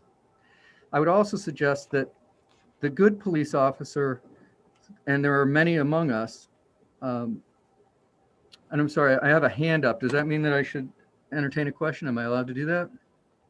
The questions will be asked at the conclusion of your. Okay, I'm sorry, I haven't done this before. So as I was saying, the video footage saves towns time and money in terms of court cost, in terms of uncertainty, but it also ensures accountability, professionalism, and enhances training. A supervisor doesn't have to guess at how an officer is behaving out on the road. A supervisor can watch the actual interaction with citizens. They can see, and I can tell stories upon stories, there are certain officers who ultimately are repeatedly in conflict with citizens. And it's very common that those officers know how to rile people up, or they're overly aggressive to such a degree that they cause there to be conflicts.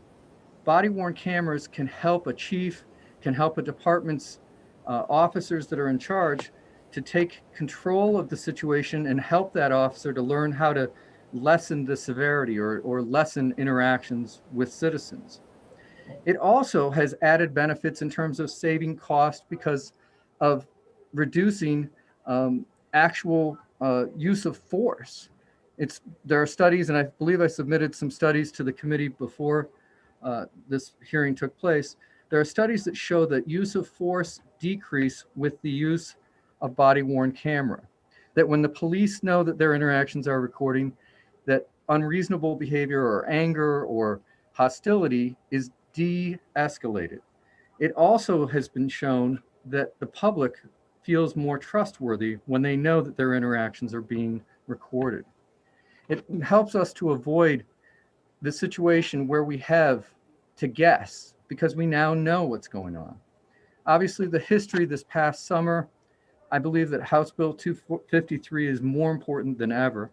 In the past year, there have been police shootings, and they were shootings that were captured by video, and those shootings appear to have been able to be resolved because the actual evidence existed. A lot of times those videos were captured by cell phones. This law would allow there to be a mandatory recording so that we don't have to guess and hope that there's somebody who's nearby. I would also point out that certainly where I practice in northern New Hampshire, Coos, Grafton, and Carroll counties, that there are frequently times when a police officer is alone. In fact, I have colleagues that I consider friends in the state police, and the most common trooper on at night is trooper vacant. What that means is that there's no trooper that covers a certain area. It's not uncommon in northern New Hampshire that a single trooper is patrolling Coos and Grafton County. Geographically, that's an area that probably covers 3 hours in drive. That officer is alone in a cruiser. Any interaction that that officer has when the blue lights go on would be recorded using House Bill 253. What that means is that we're not going to have to guess about what occurred between that individual officer and the public. What it also means is there's going to be a decrease in terms of officers being accused of sexual harassment, officers being accused of foul language, officers who are accused of misconduct, of abuse. All of those situations can be ameliorated by having body-worn footage. It just makes sense. It makes sense for the public. It makes sense for the good troopers, the good individuals that are in uniform. It makes no sense to continue guesswork, which is what we currently have. I'd like to share another story about a situation that I think highlights how important video can be. I had a case a little while ago where a young lady accused a bar manager of assaulting her. The bar had video recording system.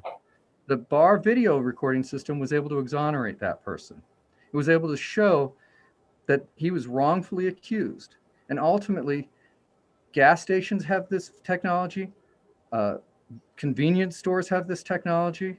If restaurants and stores, gas stations have all of this technology, and it helps alleviate potential thefts. It alleviates and helps identify things that could be going on in a business. What's more important than police work in our streets and in our communities? I would suggest that the public confidence, the public and the police assurity, knowing that their actions are going to be recorded, will help the good police officers, will help the citizens to feel safe, secure, and protected. I believe I did submit some data to you, and there are certainly different components to that data about use of force and the complaints. But in short, what they do show is that police aggressiveness and recording have been decreased when there is recordings. More importantly, though, the uncertainty and the ambiguity is eliminated. We know what has happened. This bill for body-worn camera, making it mandatory, would protect New Hampshire in 5 ways. I would submit that it captures the best evidence of what was said and done. Second, that it leads to accountability for the police and citizens. Third, it saves time in court by eliminating issues and reducing frivolous arguments and lawsuits. It provides valuable training to officers who their supervisors can use.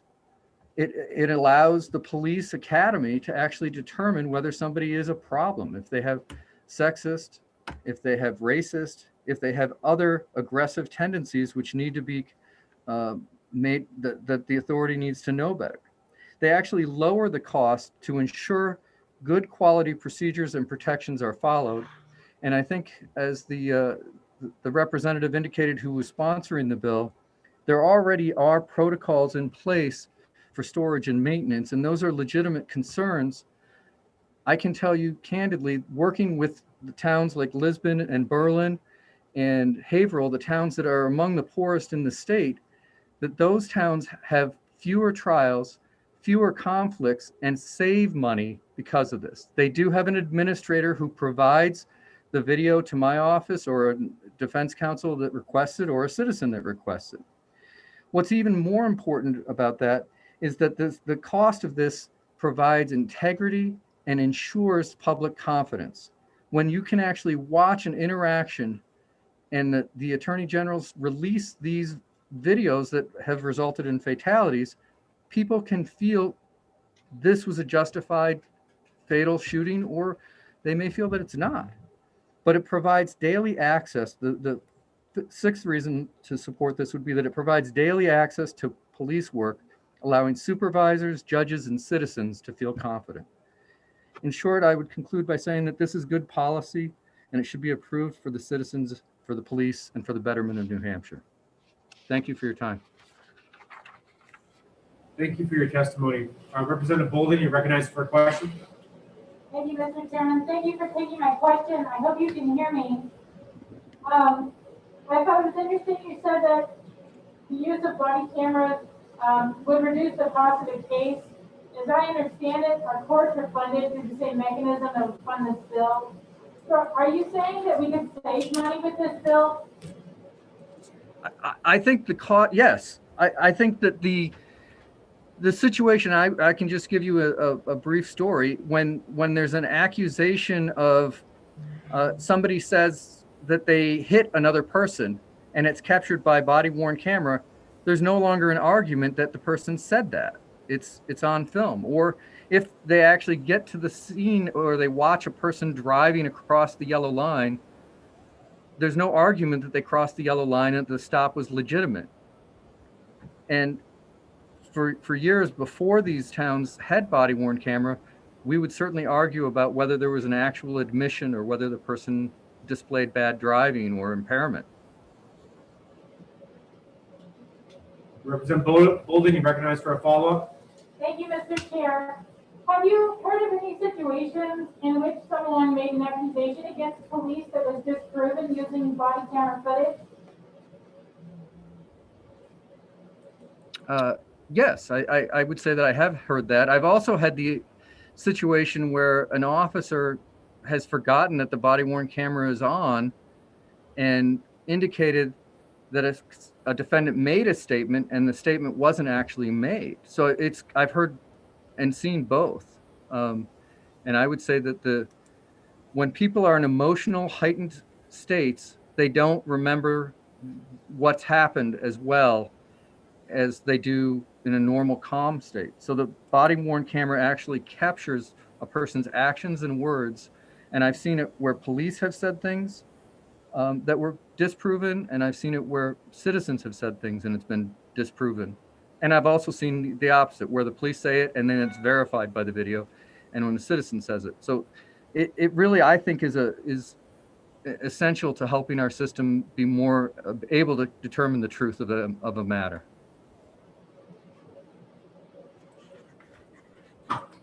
Representative Knight. Thank you, Chairman, and thank you for taking my question. You spoke in your testimony about two different towns. One, you gave an example that had body cameras and one that did not. In your legal experience or time in this profession, can you give us a rough estimate on how much a town pays, or using the ones in your testimony versus how much they pay out of pocket for a lawsuit where they don't have evidence such as this, versus how much they pay, how much a town pays when they do have this evidence? I can't give you any numbers. I practice exclusively in criminal defense, so I don't know what the cost is to defend a suit. But the towns, I believe, do have legal counsel that I know the lawyers from Fulton Law frequently are involved in defending these cases, and they certainly spend significant amount of funds. I see that a representative has hand up. Maybe he knows the answer. Representative. Mr. Chairman, actually, this is a question for you. Since this bill doesn't have a financial note, is this bill go to a second committee? That is a great question, and I'm wondering why it does not have any type of fiscal note. It makes it really hard to evaluate that issue. And I know that the custom is that we're really supposed to consider just the legality of that and not the fiscal side of it, but I have a hard time ignoring that or following that custom myself. So I'm not sure if this would go to a second committee. Should. I think it will. Well, there's a 28A issue. I understand that. But I don't. We can discuss that more in the executive session. I don't know if this will go to a second committee, but it certainly should go to a second committee, in my opinion. But Thank you, Mr. Chair.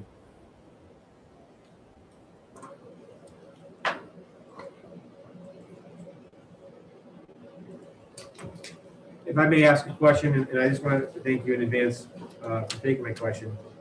It says under the paragraph 5 that the person who the police officer encounters has to consent to being recorded. So is there any estimation on how often people ask to not be recorded? So I feel like I agree that there's a lot of positive that will happen for both prosecution and defense by having these, encounters recorded. But if the person they encounter asks them to turn it off, all that's out the door. And then I'm just curious if you know how often that happens. I can't give you an actual number, but I can tell you that in my experience, the cases that I have seen, I very rarely, I would say, and this is anecdotal, but I would say it's less than 1% of the time that people ask to have the camera shut off. Typically, the encounters that I see are motor vehicle stops. An officer normally walks up to a person and indicates, "Sir, ma'am, you're being recorded. I'm letting you know that you're being audio and video recorded." And then they say license and registration, and they're off. I can't think of a case where I've had a citizen indicate, "I don't want to be recorded." I have had cases where people are making allegations of sexual nature and personal nature, and they've indicated that they would like to go into a room where there's not a recording. And I've also seen cases where people have gone into a room where they wanted to provide information or intelligence about drug dealing. And again, they asked not to be recorded. And those are in departments that typically do all recording of interactions. So in my experience, I have not seen people demand that. And that's currently in our law as well, that it has to be the existing voluntary body worn statute, I think encompasses and requires consent. Thank you for taking my question.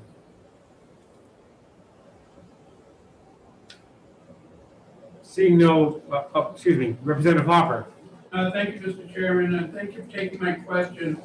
What about a circumstance where the person in question is incapacitated and can't give consent? Traffic accident, the person's injured, or they're drunk, and they're not in any position to give consent to anything.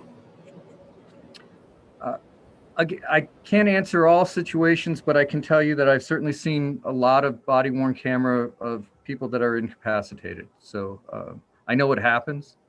I think it's more a situation that a person has to actually assert the right to not be recorded. And as long as a person has been advised that an interaction is recording. I also think, and one of the concerns that I know is going to be raised is the issue of civil liberties and whether we should be recording people without their knowledge. And that's what this portion of the statute actually addresses, is that a person can demand not to be recorded, and it has to be a volitional act to say that I do not want to be recorded. But again, I would point out the common occurrence. If you work in a convenience store or go to a gas station, you're recorded. If you go to Walmart, you're recorded. I mean, we're all being recorded all the time. We may not have audio in Walmart, but we're certainly being recorded. There's monitors on our lives. I think it's incumbent upon us to protect our citizens and our police by recording their interactions. Thank you. Representative Pratt. I have a question. Is this video freedom of information material? I'm sorry, you broke up, sir. I couldn't hear you. Is this information available through the Freedom of Information Act? So if somebody said, I want to see the video of so-and-so that was stopped the other day, would they be able to get that information from the local police department? There's actually, the current law prohibits this from being disseminated through the Freedom of Information Act. There are situations and there are protocols that a person can get it revealed, but generally speaking, it's not permitted. There's a fairly tight window, if you will, allowing dissemination. Thank you for your answer. Representative Muse. Just one quick question. We were talking a little bit earlier about the benefits of requiring this versus making it optional. In your mind, what are the benefits of doing this uniformly across the state? I think they're off the charts fantastic. One of the benefits that I have from having done this for a while is I go to seminars across the country, and I can tell you that in other states, in particular, I know South Carolina has a mandatory requirement, and they've centralized all of their video body-worn cameras and cruiser cameras, and it's available to the defendants, lawyers, without anyone having, you basically have a password and it allows you to watch them. It's streamlined it enormously. One of the things that most one of my biggest concerns is that the New Hampshire State Police simply don't use body-worn camera or cruiser camera, and they're probably the most, without a doubt, they're the most well-funded agency that I deal with. And I think there's no good reason for them to be opposed to it. I think it ultimately, it streamlines cases completely, it eliminates credibility issues, and it protects officers and the public from false allegations. But I think making it uniform is essential to making it, to helping to pay for it, because the towns currently that are doing so, like Berlin and Haverhill and Lisbon, are among the poorest towns in the state, and they have seen the benefits of it. And it just, I think if you had more towns, bigger towns that were participating, the benefits would continue to grow exponentially. So I absolutely would encourage uniform application of a body worn statute. It makes perfect sense in every possible conceivable way that I can imagine. Thank you.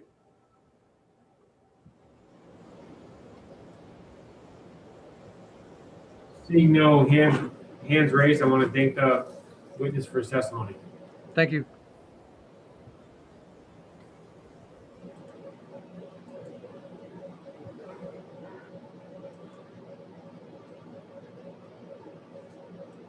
Are there any members of the public that are present that would wish to testify? Please raise your hand.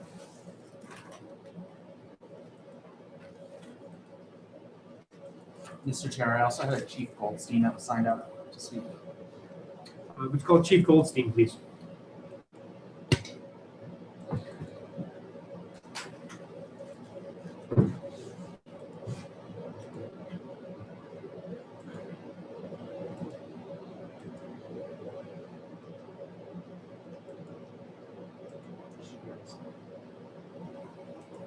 Mr. Chairman, I think you called on me, Chief Goldstein? Yes. Oh, thank you, sir. It just knocked me out and then brought me back, so. And just before I start and introduce myself for the record, Chief Hobecki would also like to speak after me, if you don't mind.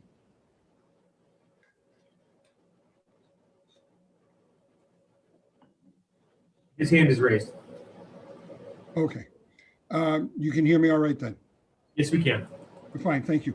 Good morning, Mr. Chairman, members of the committee. I'll be very brief in my remarks. For the record, my name is David Goldstein. I'm the Chief of Police for the City of Franklin. I've been a police officer for 41 years, and 16 of those years in 2 separate police departments, both which have been financially strapped police departments, by the way. This morning, I do represent the New Hampshire Association of Chiefs of Police, and we are taking a neutral position on HB 253 at this time. For the most part, chiefs are not opposed to the use of body cameras. However, it is the funding issue that brings us before you today. And we feel that to some degree, some of what's been written up in this bill may be somewhat short-sighted. There are often grants available for police departments to purchase, install, and implement body cameras, but those monies have a tendency to dry up very rapidly after the fact. And here in Franklin, we've experienced that twice with our cruiser cameras. So there's very little money for sustainability of the initiative. Many departments have found that other costs are storage, administrative costs, data retrieval, and Freedom of Information Act requests, to name a few. And according to the Police Executive Research Foundation, depending on the size of the department, obviously, costs are a very large consideration. And their research in 2018 indicated that for a large department such as Manchester or Nashua, you'd be talking somewhere in the vicinity of $1.4 million just for the agency cost. The storage, et cetera, for a large agency like that would be close to $4 million a year, according to what PERF found. Obviously, for smaller agencies, such as my agency and others in the state, which is the majority, we're speaking much less, but they're looking at figures of around $97,000 to implement the program, and storage costs certainly are expensive as well. So that is on record. We question the source of the funding. Somewhere in the bill, it was mentioned about the penalty assessment contributing to this. Quite frankly, that's been declining for a number of years. And that's why the legislature a few years ago opted to take the funding of the police academy out of the penalty assessment and give it to the general fund because we no longer collect the fees that we once did. And in fact, at the time, and I testified on that bill some years ago, at the time, there was a he said, she said type of argument between AOC and law enforcement, in that we were maintaining and asserting that the courts were not collecting penalty assessments, and the courts were telling us we weren't charging people with the violations. So you can leave that to your imagination as well. Questions that we do have is, how do these allocations work? Certainly the bill has made reference to the fact that the Attorney General's office will come up with some sort of grant proposal and program. But when you're a small department such as mine, or Chief Hobecki's eventually when he speaks, as compared to, let's say, a Manchester, Nashua, or any large town for that matter, such as Derry, Londonderry, or Salem, do we get the leftovers? And they get the lion's share of the monies. That's not meant to be negative. That's meant to be a legitimate question. And certainly, if we do initiate the process, what happens if the funding decreases or actually disappears? Are we then in violation of statute? And are we now under, again, an unfunded mandate? We do feel that the bill can work, certainly, and as I said, we're more than happy to participate in any process that'll bring us these, bring us up to date with all of these initiatives. However, we feel that we need some more work on it. It's not ready, as I've heard so many times in committee, not ready for prime time. Thank you, and I'd be happy to answer any questions. Thank you, Chief, for your testimony. Representative Knight. Thank you, Chair, and thank you, Chief, for answering my question. Do current New Hampshire police cars have dash cams? Some do and some don't, yes. Representative Knight, you're recognized for a follow-up question. Thank you, Chair. Have an approximate number of how many do and how many don't? I do not.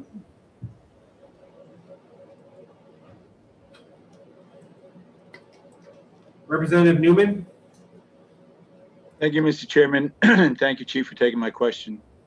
We hear a lot about the 28A costs, and usually they're costs that you can predict, like funding.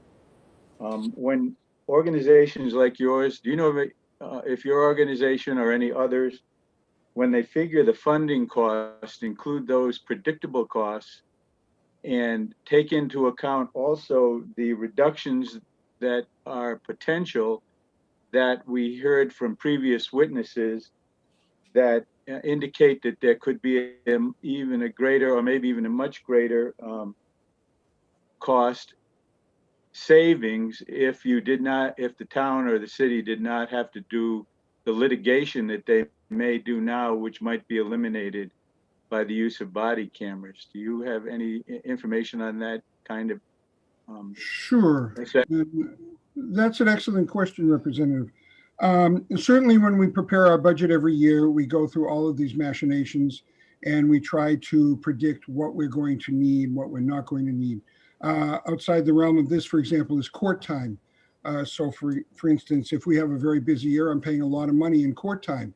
If we have a less busy year, I'm paying less money in court time. So certainly we try to go through these calculations.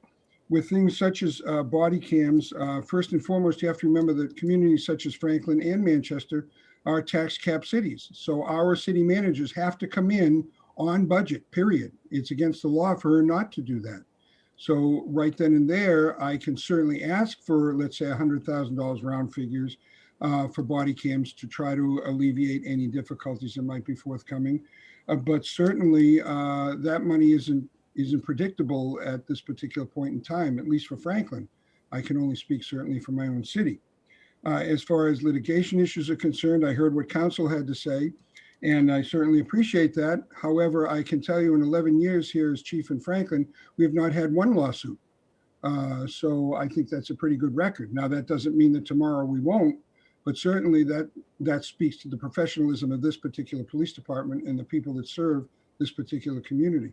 So I think that you're talking about a lot of abstract numbers here as well, but certainly to answer your question in totality, we are always playing that type of scenario game, if you will. What if, what will we need, so on and so forth. And many's a year that I've gone without new cruisers because of budget concerns. I hope that helps. Thank you. Thank you for your thorough question. My answer. Representative Muse. Yes, thank you for taking my question.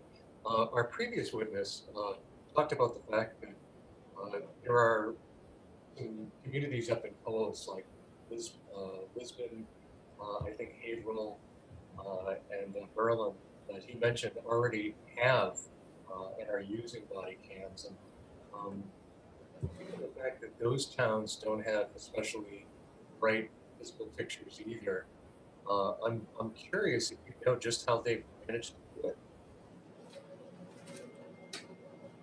I'm sorry, Representative, I lost the last part of that. It broke up. Sure. I'm curious to know how communities like Berlin, Franklin, and Lisbon, who don't have a lot of revenue and have financial issues, have been able to manage to afford to equip their police officers with body cams in the absence of a requirement from the state or from a funding mechanism like the one in the bill. Certainly, and I can't really answer for those departments because I don't work for them, and nor do they work for me. But again, I can make perhaps an educated guess to some degree here and say that they have made that a priority for their budgetary considerations in their respective towns, and that certainly knowing those towns as I do, their activity levels are a little bit less than we are down here in the central and southern tiers of the state, et cetera. So that does take its toll financially. And again, being a tax cap community, we have to come in on point. 1 year, my manager came in 18 cents under the budget, the required budget. That's how specific and precise these budgets are. So I still have to pay benefits. I still have to pay salaries. I still have to pay court time. I still have to pay overtime, et cetera, equip my officers, buy new cruisers and all that, just like everybody else. So it's what the community will bear. It would be my best guess. Representative Buse, you recognize for a follow-up question? Thank you.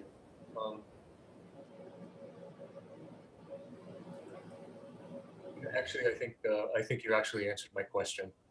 Thank you. You're more than welcome.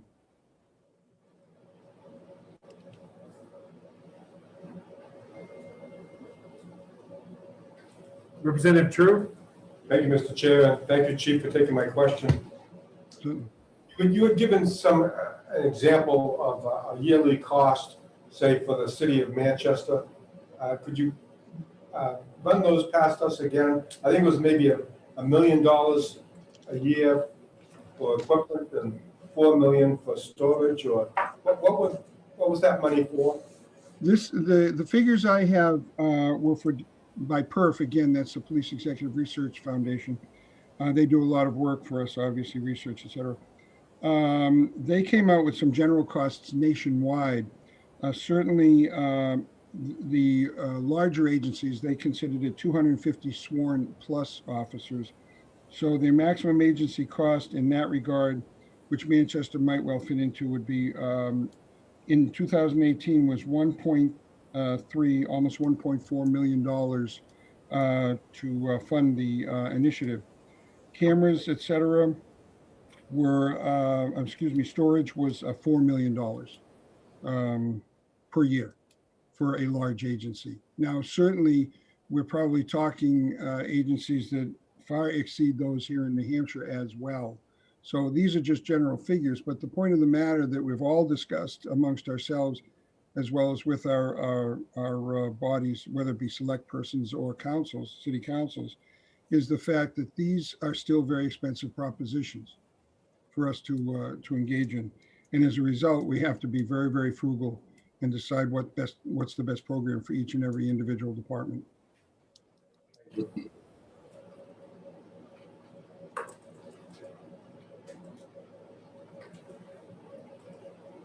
Seeing no further hands raised, I want to thank you, Chief, for your testimony. My pleasure. Thank you. The chair will now call Sophia.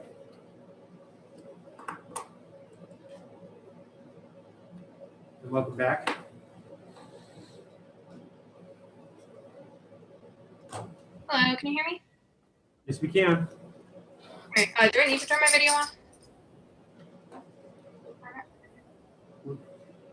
We lost you for a moment, so you want to start from the beginning. Okay. Do I need to turn my video on or anything? You don't have to. It's yours. Great. So thank you, Mr. Chair and members of the committee for taking my testimony today. Again, my name is Sophia Biondolillo. I'm 14. I live in Manchester, and I'm speaking today on behalf of the New Hampshire High School Democrats in support of HB 253. I am in support of HB 253 because I believe that it is a bill that can receive bipartisan support and will make a meaningful difference in our state. requiring body cameras for police makes sense and can be used by police departments as a training tool and to determine when police take courageous actions to protect our communities. But they can also be used to bring justice for victims of unlawful and potentially deadly conduct. Body cameras raise awareness and accountability for both the good and the bad in our police forces. The usual financial implications of a change like this may also be a sticking point for some of you. However, this bill lays out a grant system to pay for the cameras that is created from appropriating just 1% of funds from the Penalty Assessment Fund. So in conclusion, under HB 253, the police will benefit, the people will benefit, and the taxpayers will not be impacted. Please show young people like me that bipartisanship is still possible in politics today and vote in support of HB 253.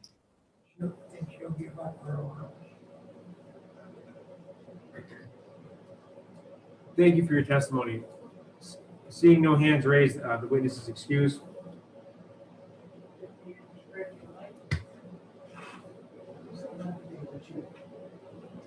Remember that whole name of the other chief that was waiting to testify?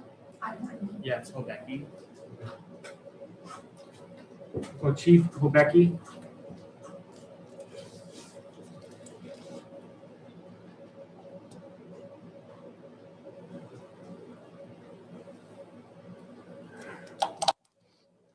Chief, you may begin your testimony. Can you hear me, Mr. Chairman? Yes, we can. Mr. Chairman, members of the committee, my name is Joe Hobecki. I'm the Chief of Police in Hollis. I'm also the first Vice President for the New Hampshire Chiefs of Police Association. I testified today really as a neutral position on behalf of this bill. I felt inclined, I didn't plan to testify, however, I felt inclined to just say a few words about this proposed legislation. My agency, Hollis PD, we are an agency of 16 police officers. We currently have body cameras. We've had body cameras since 2016. We recently updated to a integrated cruiser camera, body camera system. Actually, as of last week, we did that. And I can tell you that the cost over a 5-year period is $160,000. And that includes the equipment in the cloud storage, which is considerably, which is the most, the highest proportion of the costs associated with the program itself. I do know that Chief Aldenberg from Manchester has the same body-worn camera system that we have here in Hollis. And I believe he's listening, and he can certainly provide you some ideas on the cost of the program from his agency, which is a very large agency, of course. I will say this, that I was a member of the LEAC Legislation Workgroup Committee. And so we worked on Senate Bill 96, which includes language relative to setting up a fund in the state budget for the purchase of body-worn camera and in-car camera systems. I certainly think that this is probably a better avenue in terms of trying to fund this important program. I am a firm believer in body-worn cameras and agree very much with the testimony of the previous witnesses. I would say that in terms of reduced litigation, I have not really seen a reduction in litigation because we do have body camera systems. In terms of criminal prosecution, of course, we haven't had any lawsuits, thankfully. But certainly I don't know that the use of body cameras has resulted in a reduction in criminal prosecutions or criminal cases of any sort. So I can't really speak to that because I can't quantify that for you at this time. I will say I do have concerns with funding it through the penalty assessment. If you recall, and I know Chief Goldstein testified to this, the Police Academy used to be funded by the penalty assessment fee. Their annual budget is about $3.5 million. And we found that the penalty assessment fee was insufficient to fund a $3.5 million budget. I can tell you that body cameras, a body-worn camera system throughout the state, a mandatory system, would be far more than $3.5 million. So just to put that into context, I am more than happy to work with members of the committee or any other stakeholders to help figure out innovative ways to fund this. I believe in the program. I believe in the system. I think it helps increases transparency. And so as such, I will avail myself to assisting in whatever capacity I can as a chief of police. With that, this concludes my testimony. I'll open it up to any questions from members of this committee. Thank you, Chief, for your testimony. Representative Gafford? Thank you, Chair. Thank you for taking my question. So you find body cams to be a win-win situation for both the officers as well as the public, is that correct? I do, yes, ma'am. Thank you. Representative Muse? Well, thank you for taking my question, Chief. It sounds like you were a participant on the LEAC Commission, I'm hoping you may have some insight into some additional insight into SB 96. Does SB 96, the Senate bill, actually require body cams to be worn, which this bill does? So Representative Muse, so I was actually on the work group, the legislative work group, so I can't speak on behalf of the commission. But what I will say is initially, yes. Initially, we were going to mandate that departments were required to have body worn camera systems. However, when I explained how significant the cost was, it was pretty clear it would become an unfunded mandate. And it just wouldn't be realistic to accomplish that objective without some source of funding, realistic source of funding. And so we changed the language to set up a fund in the budget, the state budget, for purchase of body worn camera and in-car camera systems at a future time. And I think that's a more logical approach. Let's face it, if I had a magic wand, I would wave it today and everyone would have these in the state. That's just what I believe. But I'm one chief, and I'm fortunate enough to have support in terms of funding this program. So I hope I answered your question, sir. Yes. Thank you. Representative Newman? Thank you, Mr. Chair, and thank you, Chief, for taking my question. I was recorded for 26 years as an air traffic controller, and I found that there was a benefit in recording for training, and in fact, even lawsuits where trainees alleged that they were not trained properly. Do you see any benefits like that might accrue from the fact that you do have body camera? Absolutely. There's always a training component in terms of these videos. Additionally, it ensures that when we conduct internal affairs investigations, that we have the best information and evidence available in order to come to a impartial and fair finding on a given complaint or allegation of impropriety. And I can tell you that the body worn cameras have resulted in officers being cleared of wrongdoing, and they've also allowed us to hold officers accountable for any minor or major policy violations of such. In my humble opinion, as a law enforcement practitioner, why wouldn't you want a tool that provides a higher level of transparency and does many of the things of which body worn camera systems do? Representative Newman? Thank you, Mr. Chair, for a follow-up.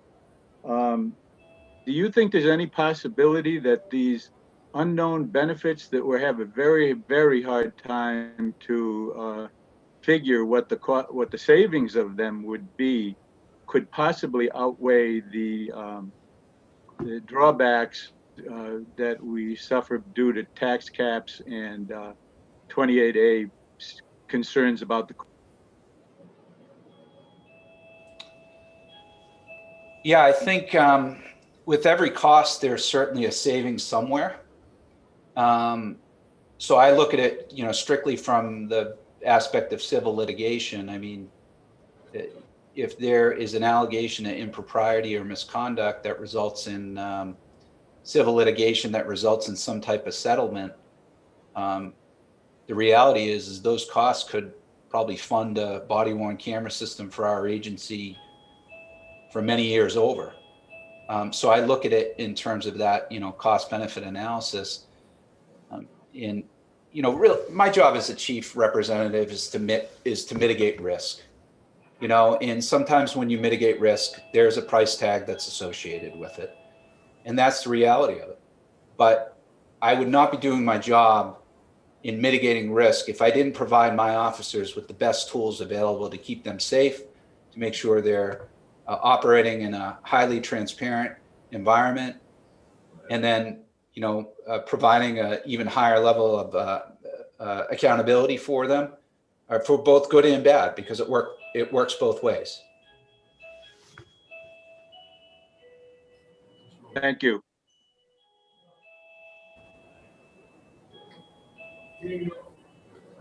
Representative Bourdonnais. Thank you, Mr. Chairman. Thank you, Chief, for taking my question. I did hear that your department doesn't necessarily have body worn cameras. Have you asked your funding agency, probably the visible government, to fund such apparatus?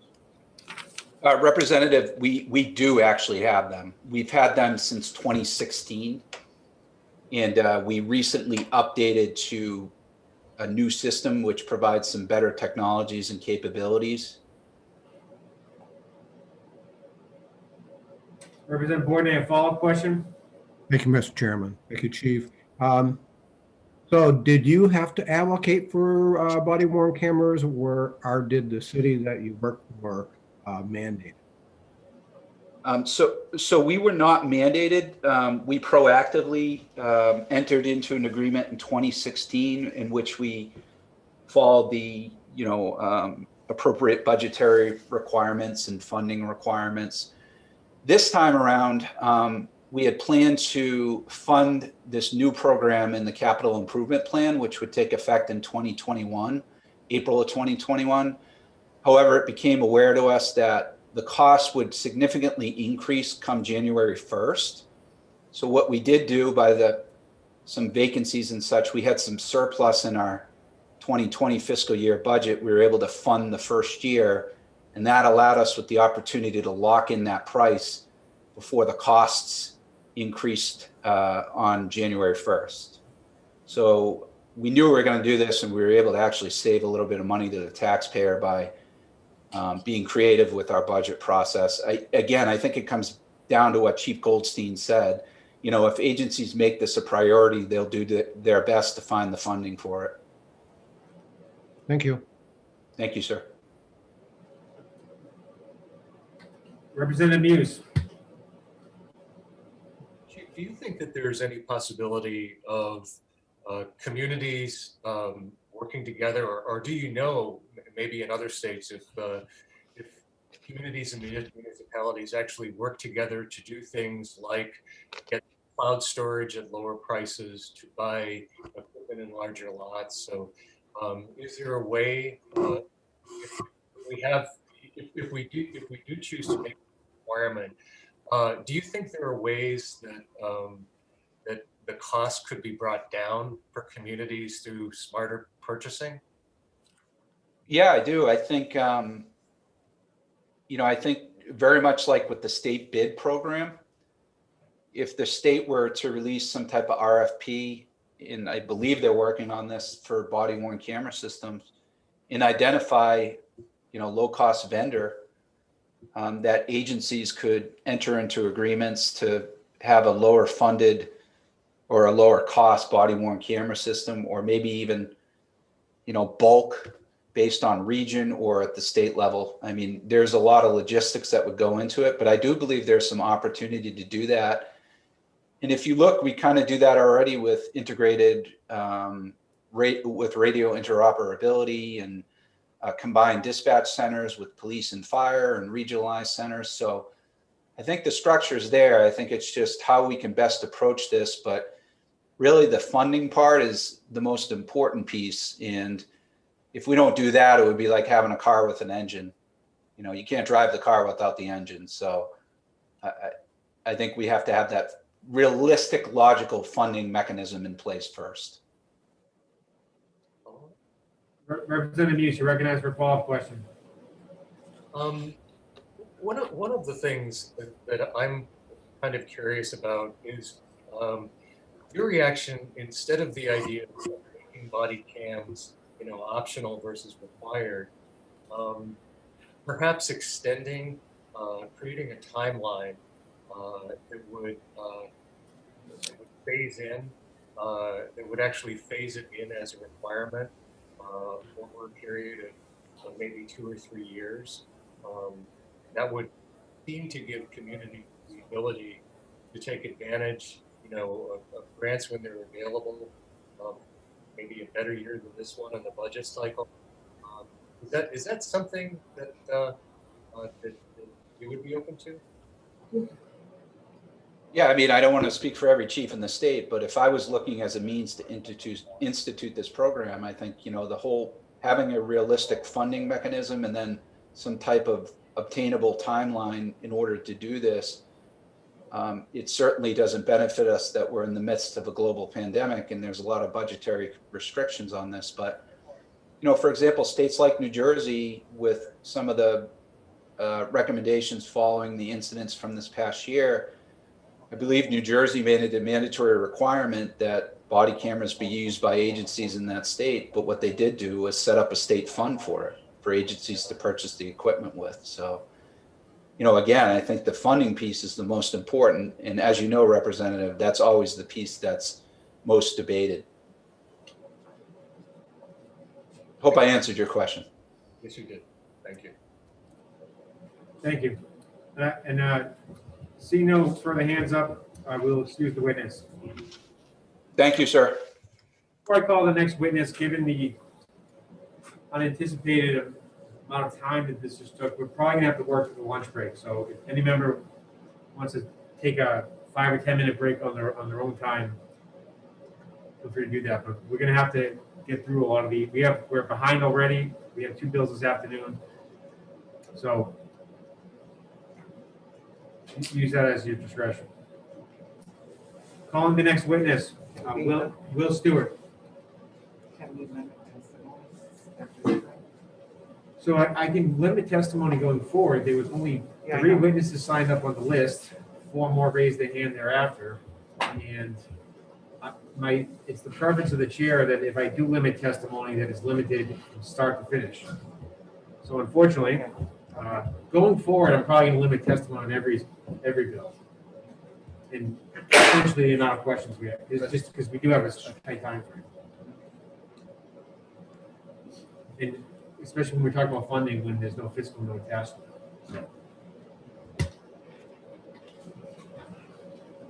Mr. Chairman, can you hear me?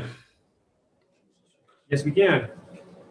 Excellent. Sorry for the delay there. Just got let back in. For the record, my name is Will Stewart. I'm the Executive Director of Stay, Work, Play New Hampshire, which is a statewide nonprofit whose mission is to attract and retain more young people here in the Granite State. And here today to speak very briefly, appreciate the time the committee is putting into this hearing, but here to speak today in favor of House Bill 253. So by way of explanation, I will say that attracting and retaining more young people here is critical to the future of New Hampshire. As you may know, we're the 2nd oldest state in the country with one of the lowest unemployment rates. And on top of this, we're the #1 exporter of high school graduates seeking a 4-year degree. So 62% of these young people leave the state every year, and some eventually come back, but many don't. So in short, New Hampshire needs all the people that we can get, just in general, and then all the young people we can get in particular. Our businesses need workers and customers. Our towns need volunteer board members. Our nonprofits, churches, and civic clubs all need volunteers to accomplish their vital missions, without which our communities just can't function. So about 3 years ago, Stay, Work, Play commissioned this big survey to collect data on why young people stay in and might leave New Hampshire. And one of the reasons we found that young people might leave is due to our state's lack of diversity. And we heard this over and over again last fall and winter as we talked to young people all across the state in 9 locations as part of our Policy and Pint series. And indeed, New Hampshire's lack of diversity was a top 3 reason that young people cited for potentially leaving New Hampshire. And so as a result of these findings, increasing diversity, equity, and inclusion here in New Hampshire has become a policy priority for Stay Work Play. And it's the reason that we support House Bill 253 today, which seeks to increase accountability from and trust in law enforcement, which is very necessary if we want to attract and retain more people of color. So thank you for your attention and consideration of supporting House Bill 253. Thank you. Thank you for your testimony. The witness is excused.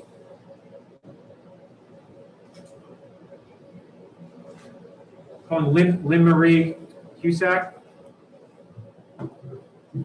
Thank you, Mr. Chair, committee members. Can you hear me? Yes, we can. Thank you very much. I am the Director of Professional Standards for the New Hampshire Department of Corrections, and the New Hampshire Department of Corrections is in support of this bill with a requested amendment. I will first say that body-worn cameras are essential to the correction setting for the same reasons that have been articulated already by Attorney Harding and the chiefs of police that have already spoken to you.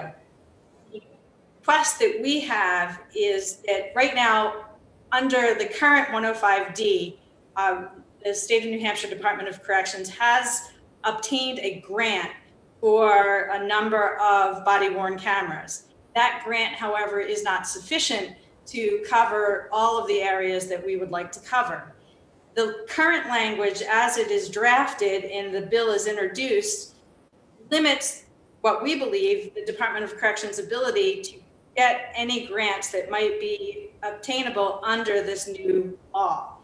So for example, and I did submit testimony already, but unfortunately there was an error in the testimony where I spoke about line 20. What we're actually looking to do, if you on page 1 in the bill as introduced, at line 13 and at line 16 on page 1, we want to eliminate the word police. And maybe, we don't know that it's definitely needed, but if you need a different set of words in there to put for certified law enforcement officers. So the provision would read starting on line 12, as provided in this chapter, this fund shall be used to pay the cost of local, county, and state use, and then strike the word police or of police body-worn cameras and add for certified law enforcement officers. And the same would be at line 16, striking the word police worn body cameras and putting in body worn cameras for certified law enforcement officers. And with those changes, the Department of Corrections again supports this bill, recognizing though too, as our testimony did point out, that right now it does appear that it is an unfunded mandate. But to the extent that the bill will be passed, we would request those amendments.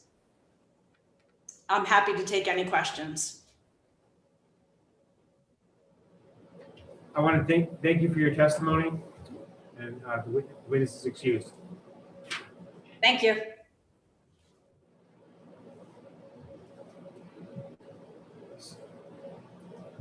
Seeing no hands raised in the public, at this time we will conclude the hearing and close the hearing on House Bill 553. And Mr. Chairman, we had for HB 253, we had 71 people signing in support and 3 in opposition. Thank you, Representative Buse.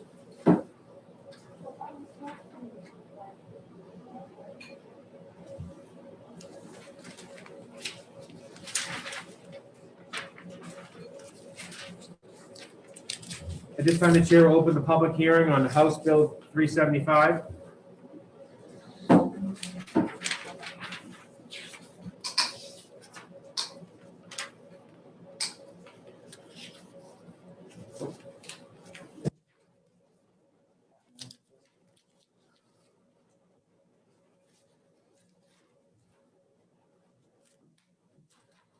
The Chair will recognize Representative Long to introduce this bill. Good morning, Chairman Abbas, members of the committee. I'm Representative Pat Long, representing Hillsborough District 10 within the city of Manchester. House Bill 375 is a result of a request from Lieutenant Louis of the Manchester Police Department that I had a discussion with to understand the problem and look for its potential solutions. My first question was on valueless contraband. We all place value on items that may have value to us, however, it has no value to someone else. It was explained to me that items that are taking up valuable space in the evidence room, for example, a backpack with toothbrush, dirty socks, and underwear, also property that the auctioneer would not include in an auction that in their opinion would not receive any bids.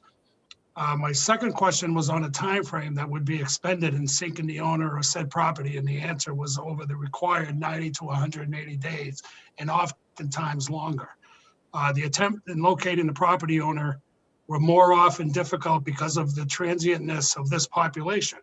Also, if not of value, they were not interested in recovering the abandoned property. As a Manchester alderman, I recall discussions on leasing space for the expansion of evidence and adding evidence technicians to the department complement. Of course, they both came at an added cost. After reading Lieutenant Louis' testimony related to 2019-2020, the processing of over 29,000 articles with thousands of items fit in the description of this bill, I clearly saw the justification in bringing House Bill 375 forward for your consideration. I want to thank the committee for their consideration on House Bill 375, and I ask that it leaves your committee with a favorable recommendation. And if it pleases the chair, I have a Manchester Police Department evidence technician, Rachel Wadwich, who's prepared to articulate better than I could any questions the committee could have. I could give them a stab at it too. I'm not sure. I don't get to see who's here or not, so I'm not sure if Rachel is here. But I just want to confirm that everybody received Lieutenant Louis' testimony, and I thank you, Mr. Chairman. Thank you, Representative, for your testimony. What was the name of the Manchester Police officer? Lieutenant Louis' testimony, but the evidence technician is Rachel Radwich. And she is present, Mr. Chairman. Please call the evidence technician to testify. Actually, she doesn't have testimony, Mr. Chairman. She's just here to support me in any questions the committee may have.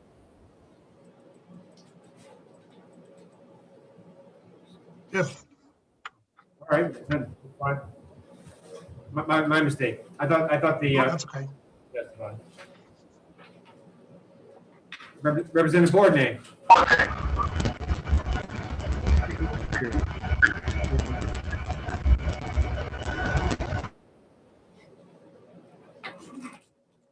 Representative, I don't believe that Rachel Radwich is going to testify. Okay.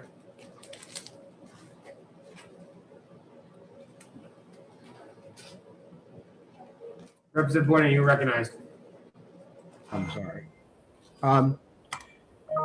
So what happens to if the counterband owner is imprisoned? Does that 90 days still apply?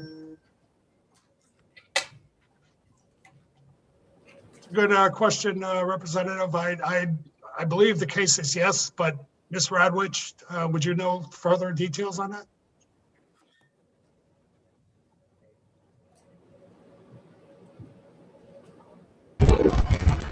Hi, good afternoon. My name is Rachel Radwich. Just want to confirm that you can hear me.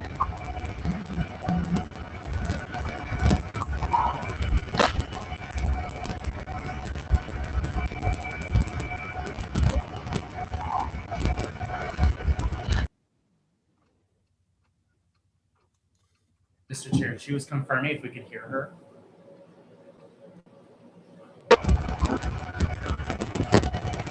Hi, good afternoon. Just wanted to confirm that you can hear me.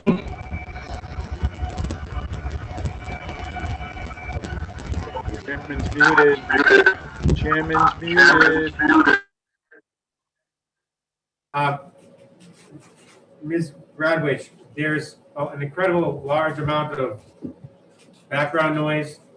We can't really hear you. It's actually louder than what you're saying. So that's why we muted you. I don't know if you can either submit written testimony or find a quieter place. We're not quite sure what the difficulty is. Representative Muse, do you have an answer for this? I don't have an answer for this, other than she tried to get to a quieter place.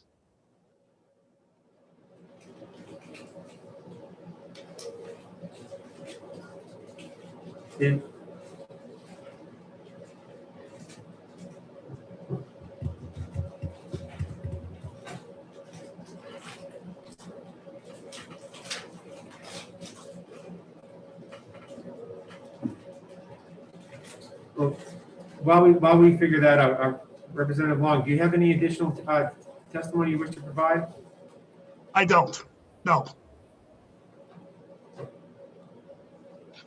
Seeing no questions for Representative Long, you can be excused.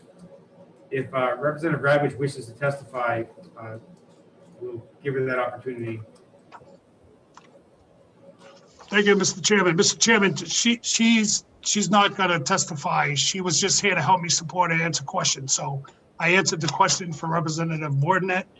And so, yeah, she's not. But could I confirm that everybody did receive Lieutenant Louis' testimony that I sent to the committee?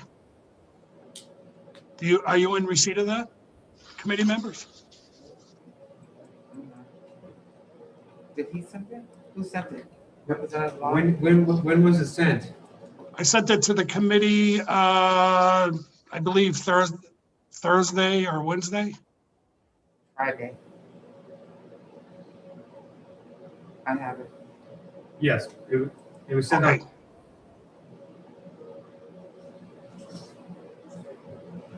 All right, thank you, Mr. Chairman. Thank you, committee members.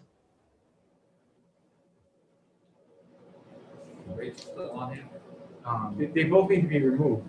I just removed them. Thank you. Can you move Rachel Radwich as well?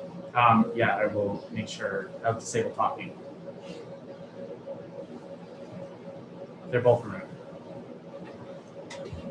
Seeing no hands raised from the public, at this time, we can close the public hearing on House Bill 375. Raised? Okay, they weren't. If the people, the members of the public who wish to testify, just for the sake of timing, it would be the chair's preference and really preference of the whole committee, I would assume, if everyone raised their hand at the start, so we have a better way of timing everything. So we have a call-in user. Allow the talk, Mr. Chair. And before you begin your testimony, please state your full name, where you are testifying from, and whether you're testifying in support or in opposition of House Bill 375.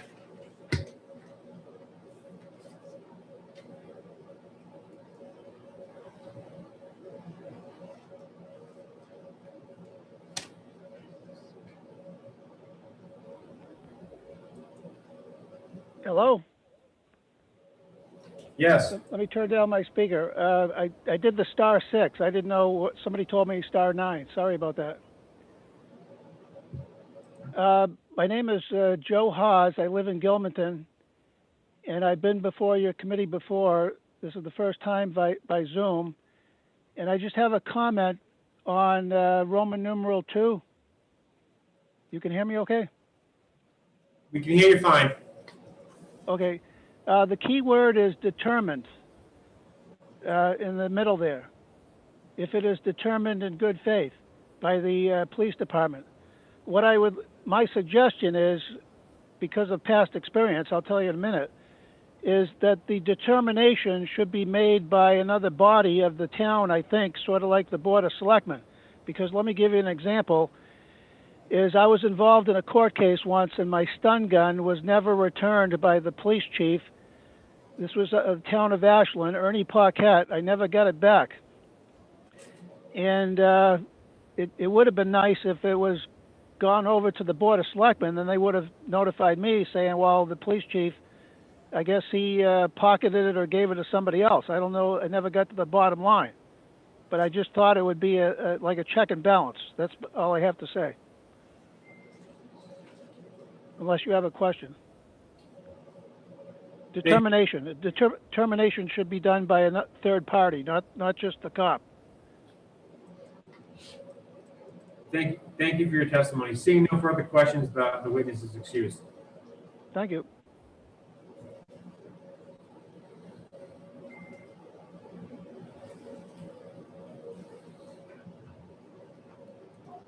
This time, the chair is going to close the public hearing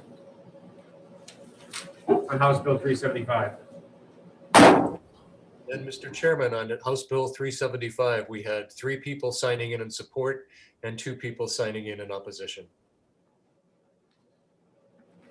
Thank you, Representative Hughes.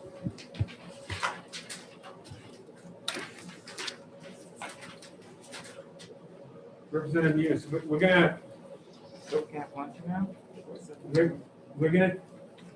break until 1:30. Well, we're gonna try to get some executive sessions done during what would have been our lunch break. But we'll break to at least 12:20. And Come on, 12:30. I need to eat. 1:30 is the next scheduled hearing. No, next hearing is at 1:30.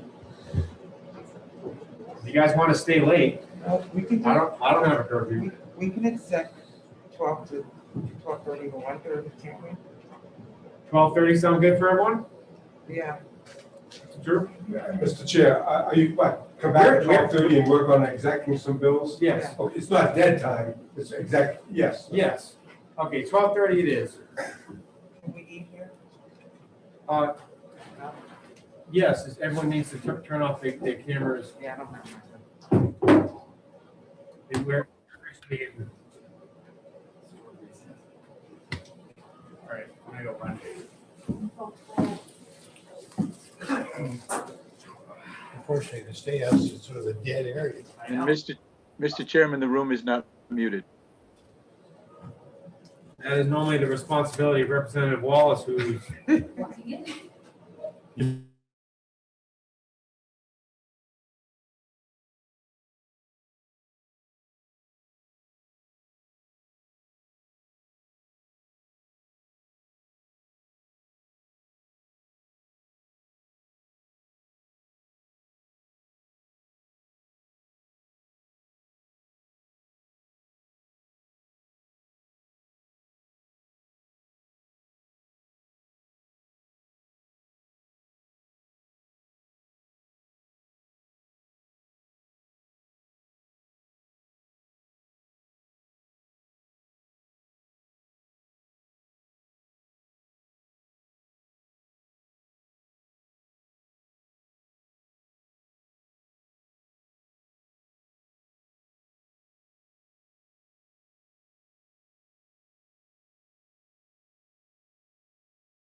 effectively. Goodness. And it was 95. Yeah. Have somebody in the town say that, but we'll get that for you. That makes it pretty. And it was 95 degrees in like 20 minutes. I think we're getting them from the.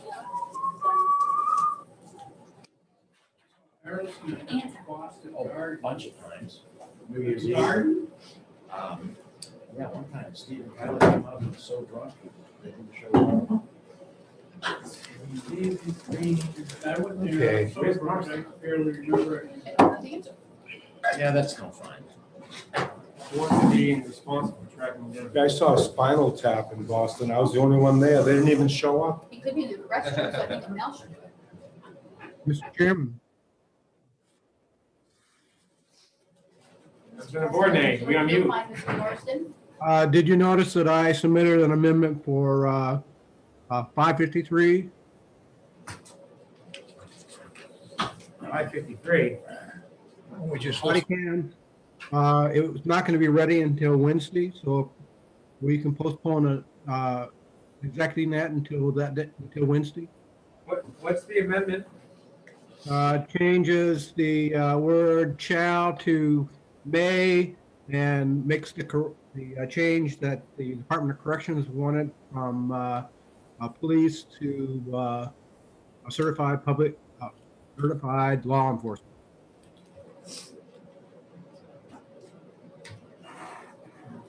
Well, let's just, who knows how long this is gonna go for, number one.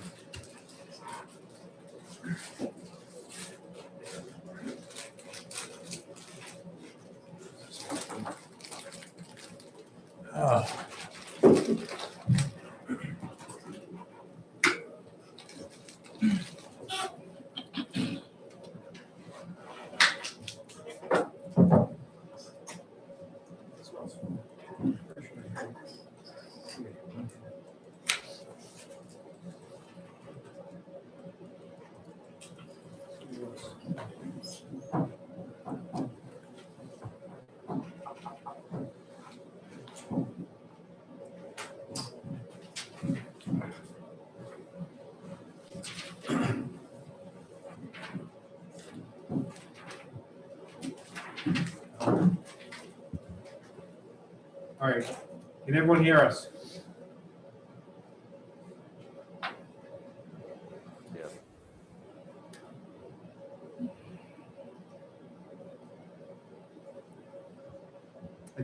At this time, the chair is going to open the executive session on House Bill 498.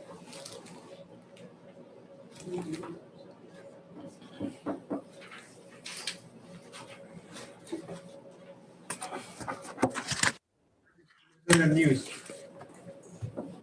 Would you like to be recognized? I believe you have an amendment. It needs to be a positive motion with that. Yes, Mr. Chairman, I would like to be recognized to move an amendment to HB 498. The amendment is 2021-0255H. Representative Hughes, if I just may have a moment. If I may just have a moment.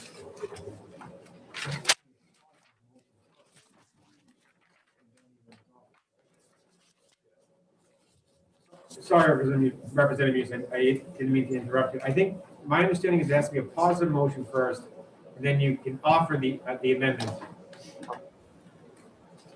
Mr. Chair, unless I'm mistaken, I have that we did an executive session on 498. We did there was a motion made by Representative John Burt, Representative Burt, and then that motion of ought to pass was withdrawn. So we did a roll call to withdraw the motion.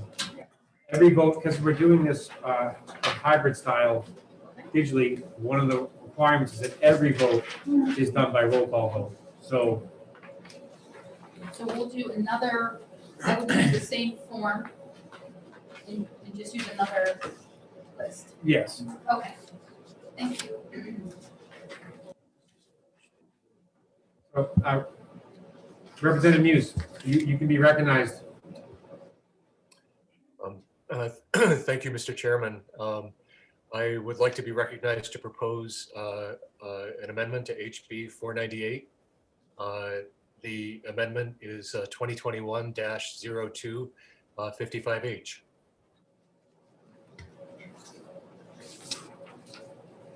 You may speak to that amendment. Thank you.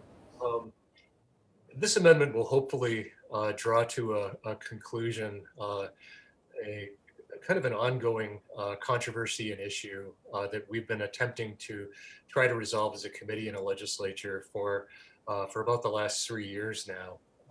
Representative Alexander and I were on a study committee that actually looked into the payment of bail commissioners, training issues, identification issues, a whole bunch of issues. But one of the things that really, I think, jumped out at everybody was the fact that the way that our system is set up now, bail commissioners are the only people who work for the state and who work for the court system who actually do their job and aren't guaranteed to be compensated for it. So what essentially we've done with the bill, I think we all heard the concerns of Judge King last week, and one of his biggest concerns was the fact that he seemed to want the legislature to define indigency for the purpose of the bail commissioner's fee. One of the things that Representative Alexander reminded me of offline is that HB 1645, which was the omnibus criminal justice bill that was passed last year, actually requires the court system to do that.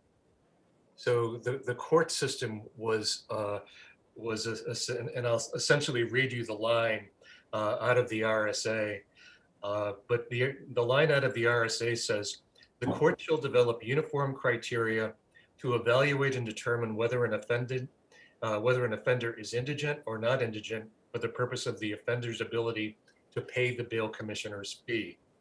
Based on the criteria, the court shall render a finding of indigent or not indigent for the purpose of the offender's ability to pay the bail commissioner's fee.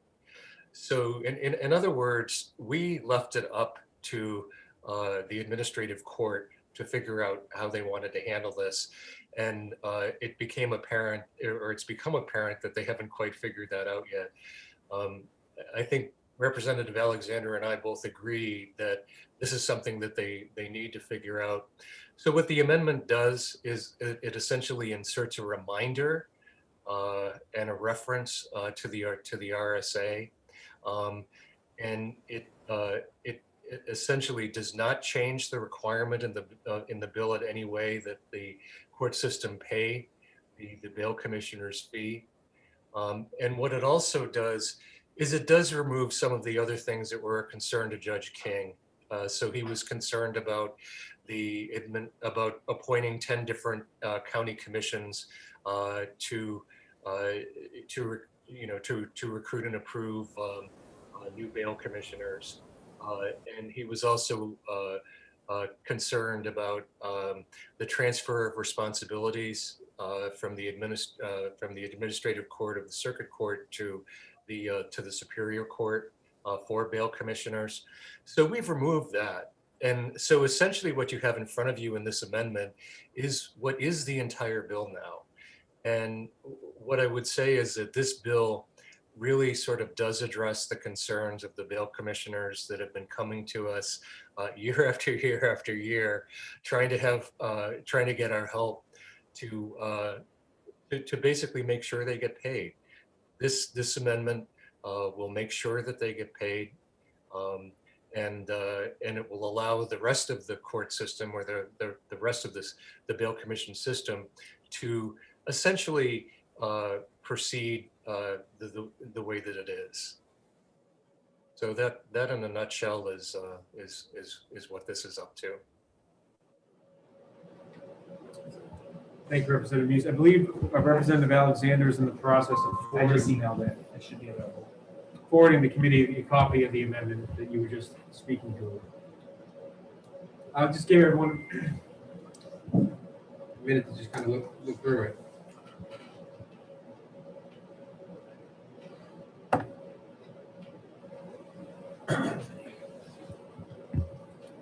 Representative Muse, if I may ask a question about the amendment. I know one of the concerns Judge King raised was that there was a perceived conflict between having a panel where you would have the county attorney and involved in the appointing of a bail commissioner. This amendment fixed that problem, correct?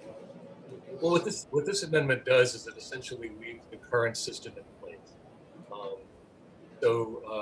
Rather than having a separate commission, bail commissioners would continue to be appointed by the court. I think one of the things that we heard from Judge King was that, you know, they haven't had much of an issue attracting new bail commissioners lately. It's not necessarily a problem that needs fixing. And we also heard from several of the bail commissioners themselves that, you know, if there are any issues with a bail commissioner, they're pretty much taken care of by the court. And so the current way that things are set up ensures accountability for the bail commissioners. And I think what we're trying to do in passing this amendment is just to make sure that you know, that the bail commissioners actually get paid for the valuable service that they render.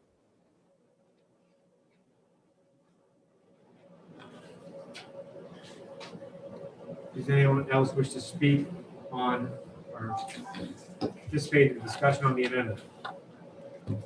What does the amendment actually do? I haven't seen the amendment, so I don't know what it does. I can answer that. It gets rid of all of the commissions and oversight groups and everything like that, just deletes all those. And all that's left is the first paragraph in that first paragraph, it then says, by the way, do your job and define the what indigent means. Is that right? Maybe not exactly the way I would have said it, but I think that's the gist of it. Yeah. Representative, that's in a nutshell. I'll just let you know what Representative Tessman provides. And I think that what is important with that was that there was a perceived conflict of interest, even though it wasn't a per se conflict of having the county attorneys involved in the appointment. They thought that there was something about that Judge King just didn't think gave a good perception of public. This solved that. That was kind of a concern that I didn't think about Judge King when he brought that up. I was like, that's a good point. So it fixes that. What does this do to the fiscal issue here? So one of the things that was a little bit hard to determine in the testimony was exactly what the criteria were to create the fiscal note. And one of the things, if you basically look at it, it looks like the assumption is about 50% of the cases will be declared indigent. There are elements in the bill, in the RSA that this sits on top of that actually delineate processes for the court, you know, to basically go, I don't want to say above and beyond, but to ensure that, you know, a good faith attempt is made at first, you know, just simply to collect the fee. So job one is if the fee is collectible, if the person is not indigent, let's go ahead and collect the fee. And I think one of the things that is Judge King was talking to us about what he would like to see us do is I think he was kind of advocating for a system that just wouldn't simply allow anybody to just sort of stick their hand up and say I'm indigent and not be able to pay the fee. So if you take into account that no people in our state government have more experience with bail commissioners and how the system should work than the administrative court, if anybody should be able to figure out how to make that fee or how to minimize the amount of money that's actually paid out, and how to put some good qualifications around what constitutes indigency for the purpose of a bail commissioner's fee, which is different from counsel. And then I think it's something that the administrative court should be able to do. So I think, you know, I think my take on the fiscal note is it likely overestimates what the actual cost would be to the state, assuming that the administrative court puts together some workable processes to ensure collection of the fee.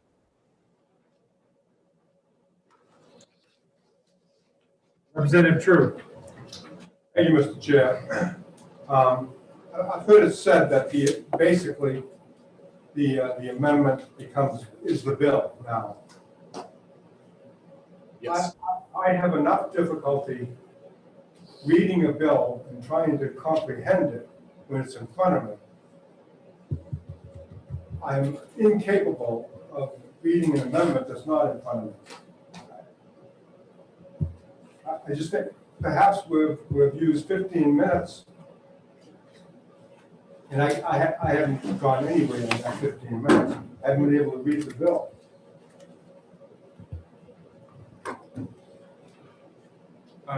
Representative True, that we will not vote on a bill that you didn't have an opportunity to read the amendment. So what I'll do is, what I'll do for now, we'll close, or not close, but we can recess this executive session. I'm going to ask the committee assistant to print out the amendment. If we have any other amendments on any other bills, have those be printed out as well. So anything that could be exec today, please email that to Karen, have her print out 14 copies for the room, but also make sure that that's been emailed to the committee members working remotely, participating remotely.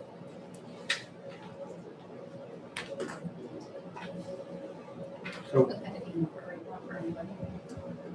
and Representative Musa, we'll open this back up. We'll move on to the executive session, waiting for that printout, and then we'll come back to this. So we'll suspend the executive session on, or excuse me, we'll recess the executive session on House Bill 198.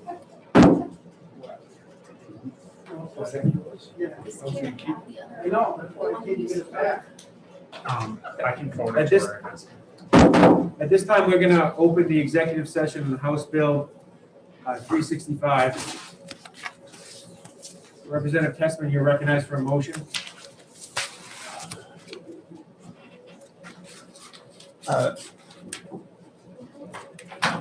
I recommend that we remove, that we ITL vote HB 365, which gives peace officers status of federal law enforcement officers. Second. As there's Representative Wallace, you recognize the. Thank you, Mr. Chairman. I second the motion of Representative Tessman. Thank you. Representative Tessman, do you wish to speak on your motion? Just shortly, just a little bit. I just have difficulty with more and more federal involvement at the state level. And I know that there are cases, drug cases, weapons cases, and so on, where that appears to be appropriate. And, you know, I sympathize with people who think it is, but I really have difficulty with federal agents coming into the state to enforce laws of any kind.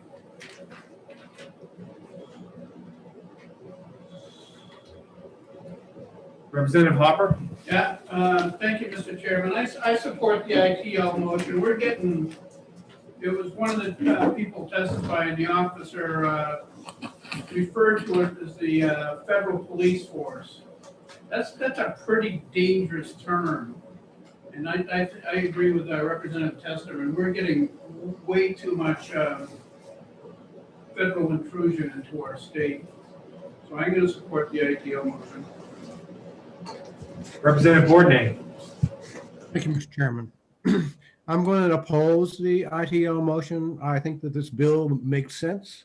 There are already federal law enforcement involved in task force.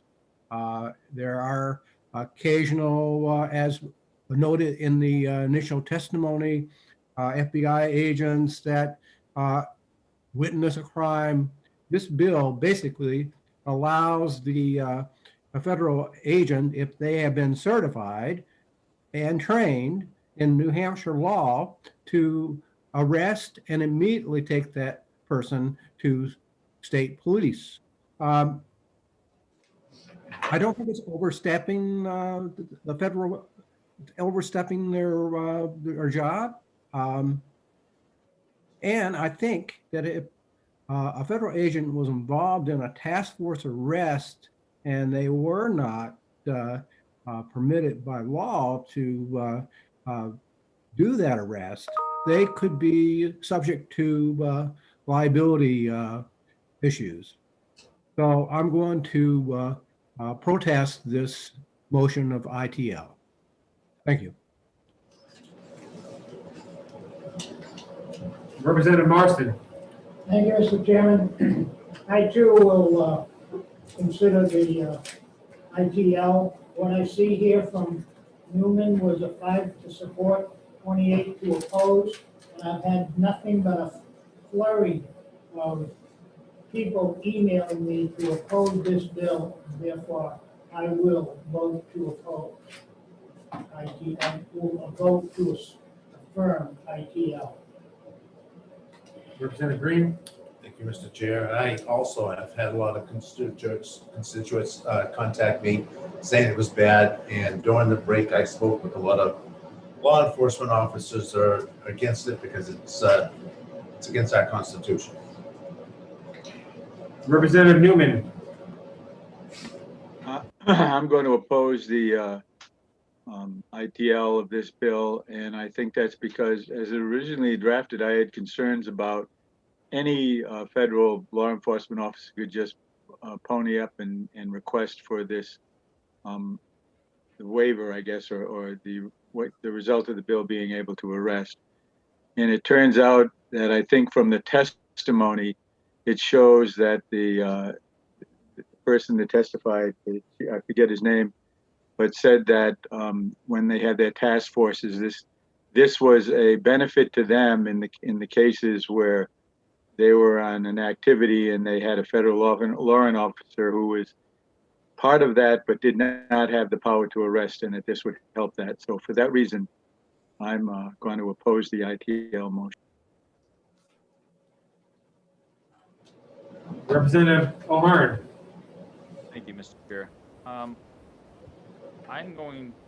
not in favor of past reasons that I asked 2 questions, and the only answer I was receiving is I don't know, I hadn't reached out. I don't see where there's anybody else other than the witness referred to as special agent, the FBI, nobody from other agencies such as the Treasury, Secret Service, ATF, or DEA have reached out pushing for this to be done. There's no overwhelming evidence to wage me.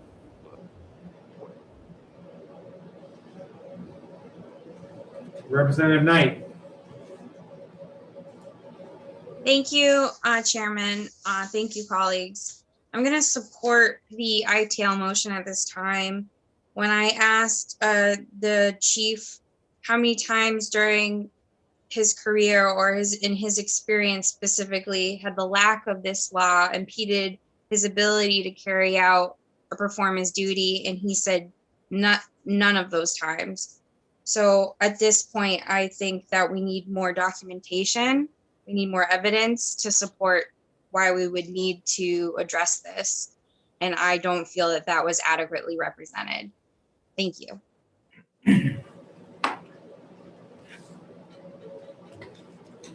Representative Bolden. Thank you, Mr. Chairman. I was impacted by the testimony about the interaction between federal officers and protesters in Seattle. And I'm concerned about some of the issues surrounding the differences in law at the state level in New Hampshire versus federal level. There are things that are, as I understand it, legal at the state level that are illegal at the federal level. And I think for that reason, I'm going to support ITL.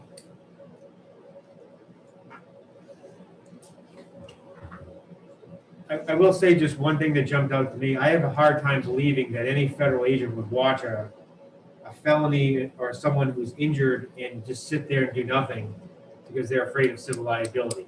I think first responders in general, that's just not how I've never heard of a first responder that would sit there and just watch something like that go happen, and they sit idle and do nothing. It seems like that wouldn't be something that, and if it did happen, wouldn't happen very frequently. So, as Representative Knight said, no witness could tell us an example where that happened other than one hypothetical. So I'm going to support the ITL. Seeing no hands raised, the clerk will make the roll call vote. And if you are in support of the motion of inexpedient to legislate, please say yay. If you are opposed to the motion, please say nay. Vice Chairman Welch, Yes. Representative Alexander, Yes. Representative Hopper, Yes. Representative Green, Yes. Representative Wallace, Yes. Representative Testerman, Yes. Representative True, Yes. Representative Pratt, Yes. Representative Marston. Yes. The clerk votes yes. Representative Harriet Gathright, Yes. Representative Pantelakis. She's not on. Give her, No. Representative Pantelakis, you just have to turn on your video. Okay. My vote is no. Thank you. Representative O'Hearn, Yes.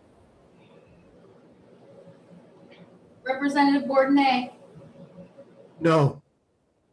Representative Muse, No. Representative Newman, No.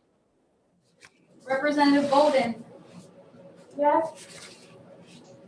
Representative Conley, Yes. Representative Klein Knight, Yes. Representative LeBranch, Yes. Chairman Abbott. The chair votes yes. Mr. Chairman, the vote is 17 yay, 4 nay. And who, Representative Testman, you will be doing the majority report? Yes. Will there be a minority report?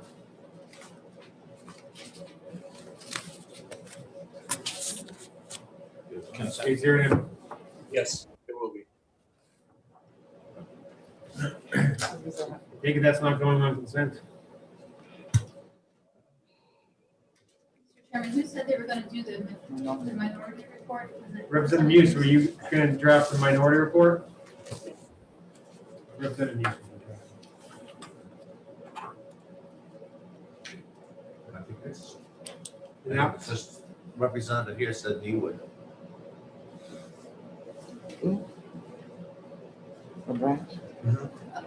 Is it LeBranch? Mr. Chair, No, Representative Muse, yes? I had a message earlier from Karen saying that a city member for the day was not able to write. Just gave me a heads up of that. Okay, so what we've been told is that a substitute member, which applies to 2 members of the committee today, cannot write the majority or minority report.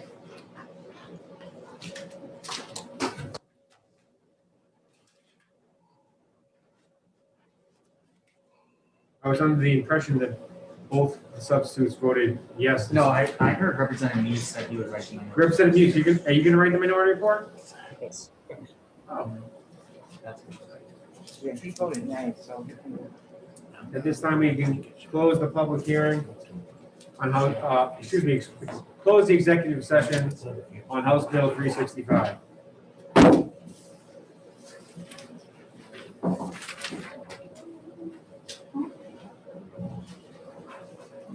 Did she say anything about the bills that are being printed? She was just double checking to make sure they were the right ones. And they're pretty, she's on the right down. Okay. At this time, we will open the executive session on House Bill 375.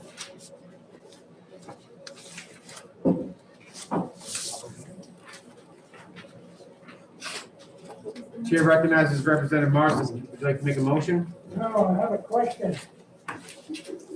Did we have a hearing on 375? We did. It was very short. I was out for lunch. No, You're talking 375. Correct. just this morning. I'm gonna back you. I just had a question.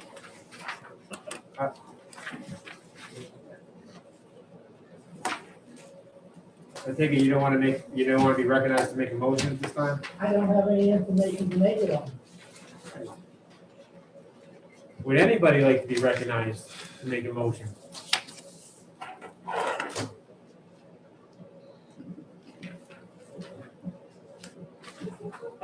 Wow.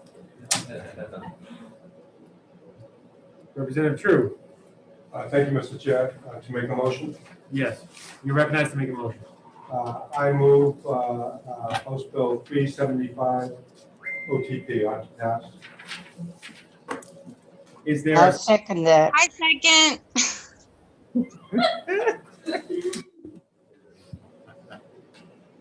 Well. Representative Pantelakis, you've been recognized to second the motion about the pass. I second it. Okay. Representative True, do you wish to speak up to your motion about the pass? Thank you, Mr. Chair. Briefly, Mr. Chair, I don't see any value in forcing police departments to keep valueless contraband. If it's not worth anything, after due time, let's just get rid of it. Allow them to get rid of it.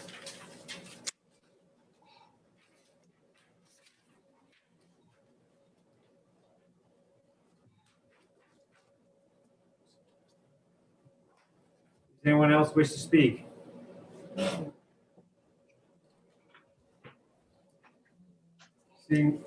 Seeing no hands raised, I will now put the matter to question. The motion is ought to pass. Clerk will call the roll. If you are in support of the motion of ought to pass, please say yay. If you are opposed, please say nay. Vice Chairman Welch, Yes. Representative Alexander, Yes. Representative Hopper, Yes. Representative Green, Yes.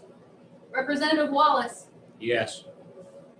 Representative Testerman, Yes. Representative True, Yes. Representative Pratt, Yes. Representative Marston, You wanna go along with the group? Yes. the clerk votes yes. Thanks, Dick. Representative Harriet Gathright, Yes. Representative Pantelakis, Yes. Representative O'Hearn, Yes. Representative Bordenay, Yes. Representative Muse, Yes. Representative Newman, Yes. Representative Bolden, Yes, Representative Conley, Yes. Representative Klein Knight, Yes. Representative LaBranch, No. Chairman Abbas. The chair votes yes. Mr. Chairman, the vote is 20 yea, 1 nay. By a vote of 20 yeas and 1 nay, the motion ought to pass. Yes. Representative True. Move to consent? Any objection to consent? Representative Knight. No, just second, sorry.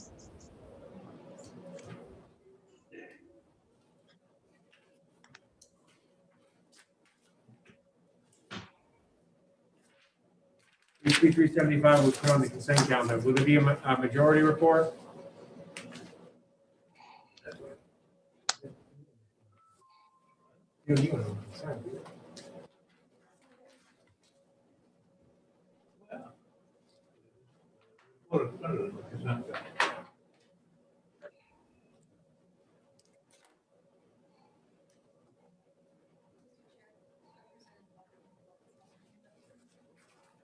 Representative Pantelakis.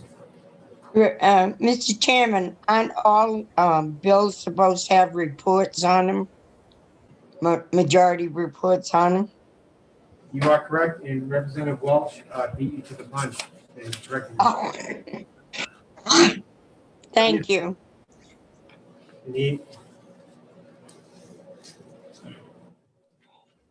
You were a lot nicer about it.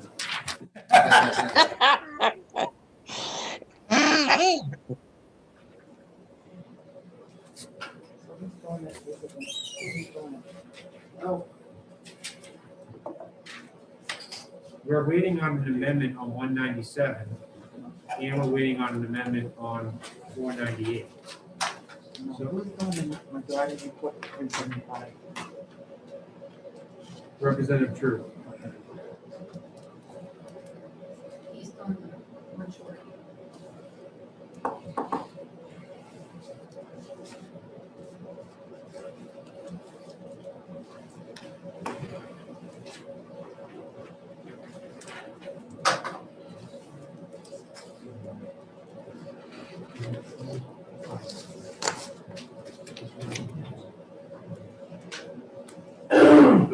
Dennis, you just kind of, shut down the hearing on-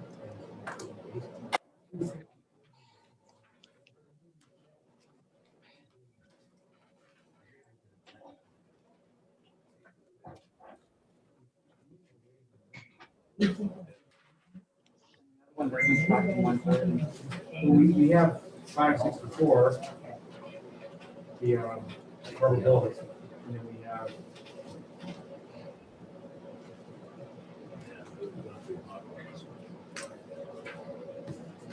I know that, I'm just saying.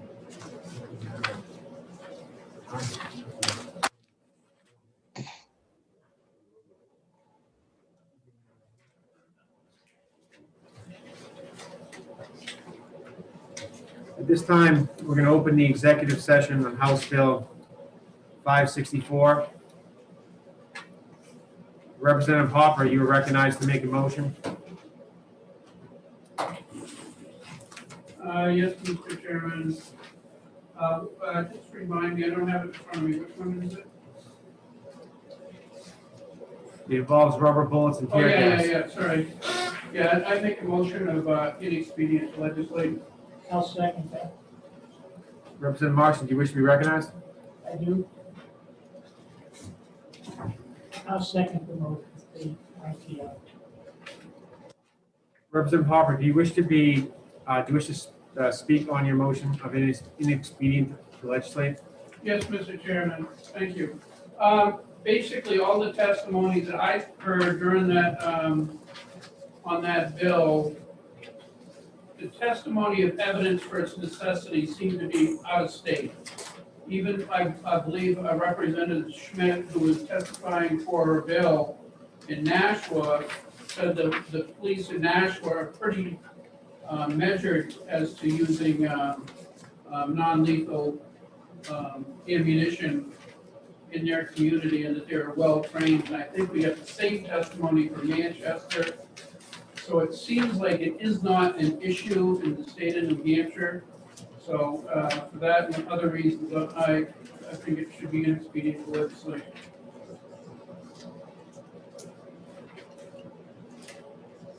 Representative Marston. Thank you, Mr. Chairman. Does Mr. Newman have did he have one prior, or does he have a report on people opposing and supporting this measure? Do you understand my question? I believe you're referring to Representative Muse, and correct me if I'm wrong, are you asking about the numbers on who is in support of HB 564? The public. Yes, the public. Okay. The public support numbers and the public opposed numbers. Is that what you're asking? Yes. Representative Muse, do you have that information available to you? I do. We had 220 people sign in favor of this bill and 29 people sign in opposition.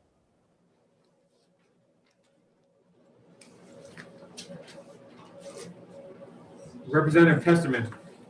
I'll be somewhat redundant to the testimony we heard, but it's just ludicrous to me that the person who's barricaded in a house with possibly firearms, and we wouldn't let them try tear gas to drive them out of that house, yet we let them use firearms. And you know, I don't think the people who are opposed to this are thinking that, because the only option left to police, if this goes through, is to use a 9mm or a 40 cal or a 223. That's a whole lot worse than a rubber bullet or tear gas. Representative Gathright? I am against the ITL of the bill, and if you recall, there was an amendment done on this particular bill, and this talked to demonstrators that were, it's their right to demonstrate, and they were peaceful demonstrators as well. So there was more to that than that original bill.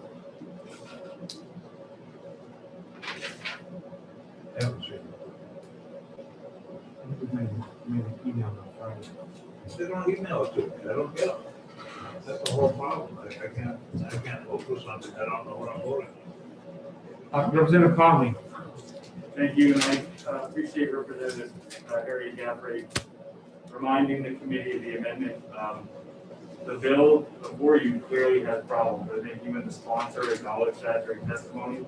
The amendment is a good faith effort to address those problems and to recognize what Representative Festerman just said. There are situations when these non-lethal weapons are perfectly appropriate and lead to better outcomes. There are times when maybe they should not be used, and this bill provides some guardrails around their use that do not currently exist. And it's, although things may or may not be problems, quote unquote, now in our state, but this would provide some I guess regulation moving forward, which is always helpful. So I appreciate the motion. It's for ITL. There is an amendment should that fail that we're going to consider.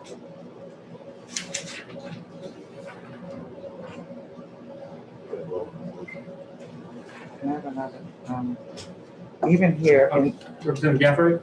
In New Hampshire, there's been several demonstrations, and they're demonstrations with children and the parents, and they're peaceful demonstrations. And so we just want to make sure that if they're using something that is not something that's directly at a person, that's not causing any harm. And that's a serious issue. So to say you want to kill a bill that really protects the public, I think we really need to rethink that. Representative Conley, can you clarify what is the amendment number? Mr. Chairman, if I could find it and answer your question after. Just raise your hand when you look at it. Representative Marston? I do have a statement, but I have a point of order first.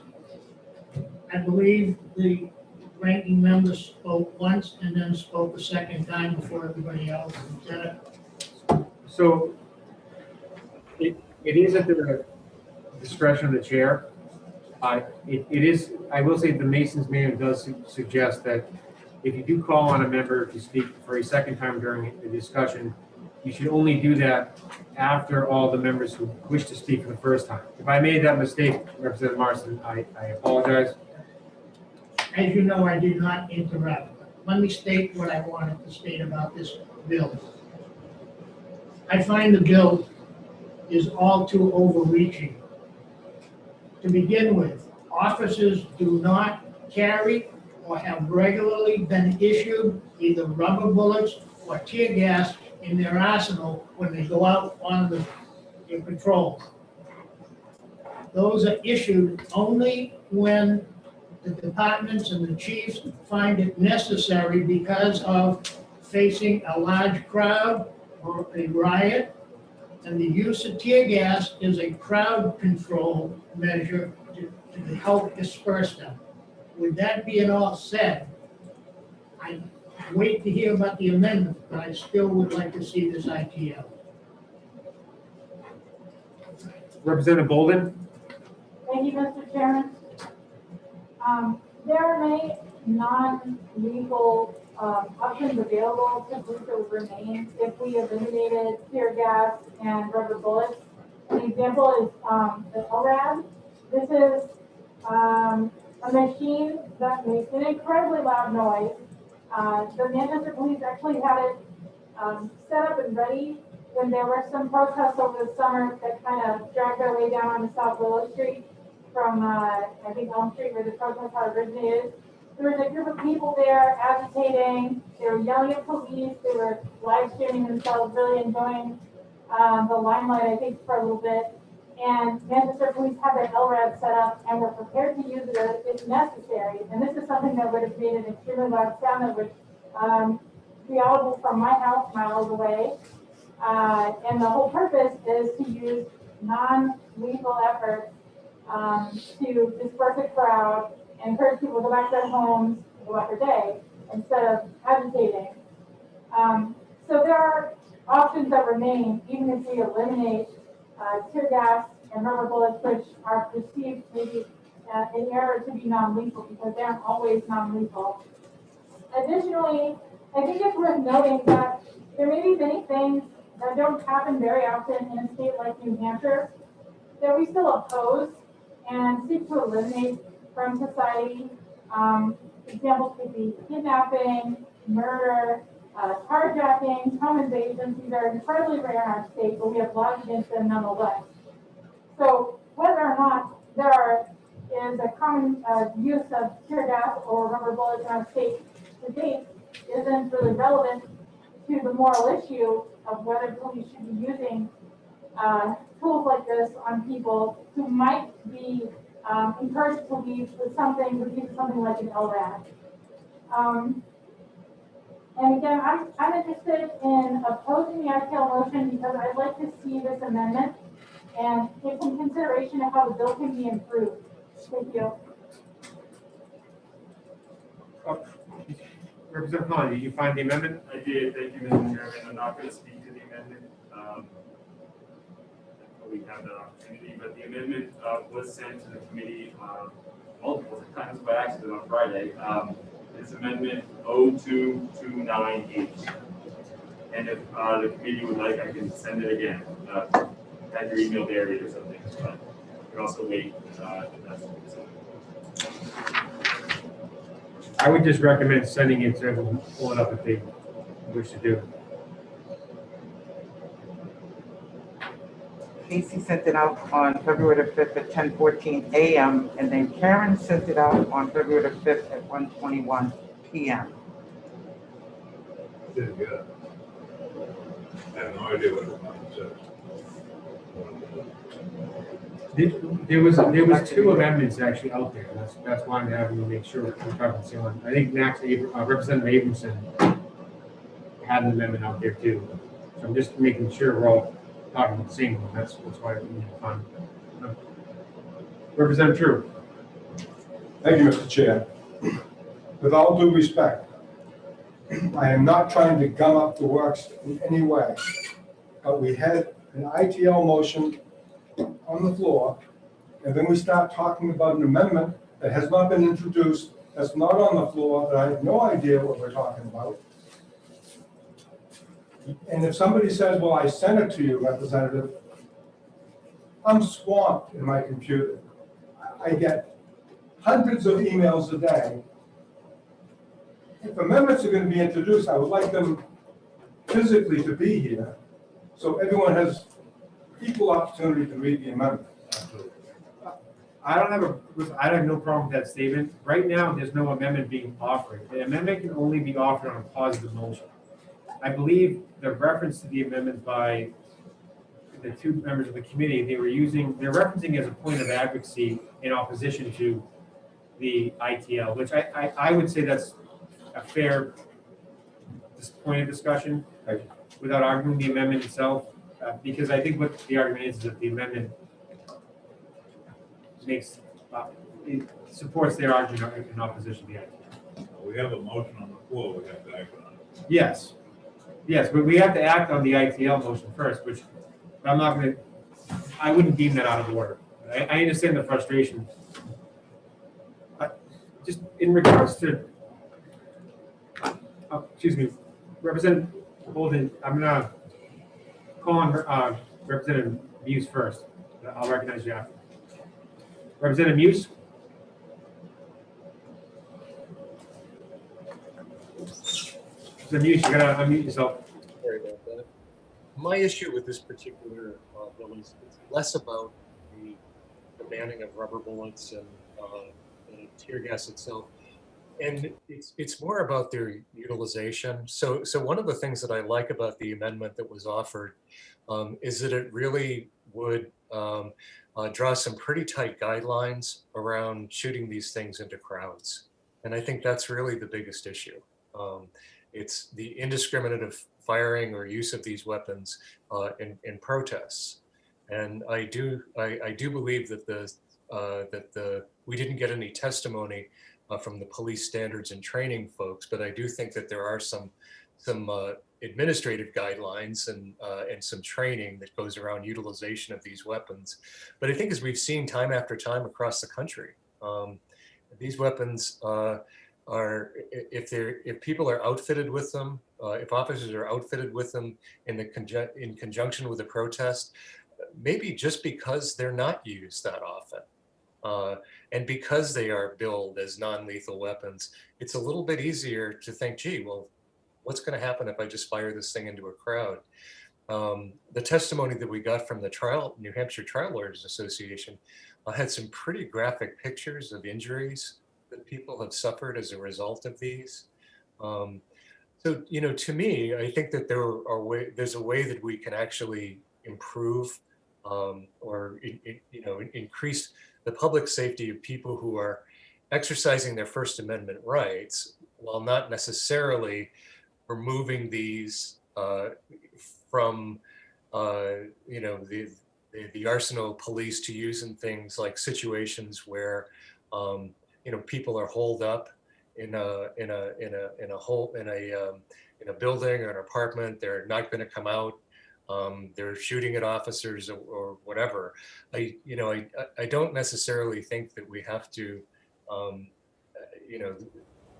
we have to look at this as purely a black and white issue.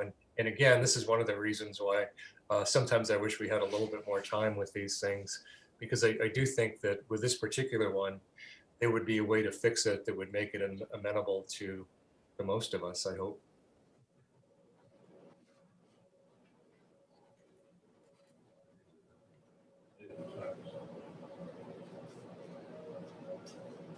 Representative Pantelakis. Yes, Mr. Chairman, is there any way that we could have legislative service email these to us so we have them? These amendments? Representative Pantelakis, do you mind repeating your statement? I apologize. Is there any way that we could ask legislative service to send these amendments directly to our emails so we would have them? What I would say going forward, if anyone in this committee has an amendment, they should take it upon themselves to make sure it gets forwarded. I know Representative Conley might have done that twice anyway, but I would still do that just to make sure it gets done. And if the other thing I would recommend is, if you want that amendment to be, for everyone to have a printout, contact the committee assistant to do that. That's part of that falls on my responsibility, but for the people working remotely, you're gonna have to just live with it by email.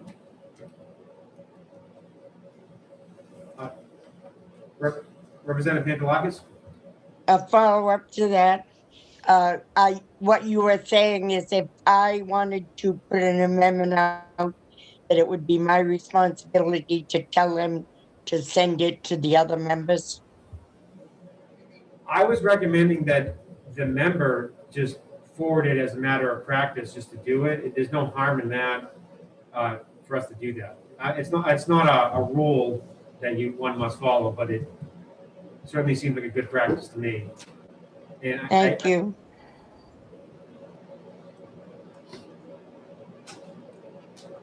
Representative O'Hearn? Yes, Chair. As you know, and I think your ranking member knows that I've stayed as long as I could. I have had to work, so would have liked to continue on with this conversation, but I have to leave.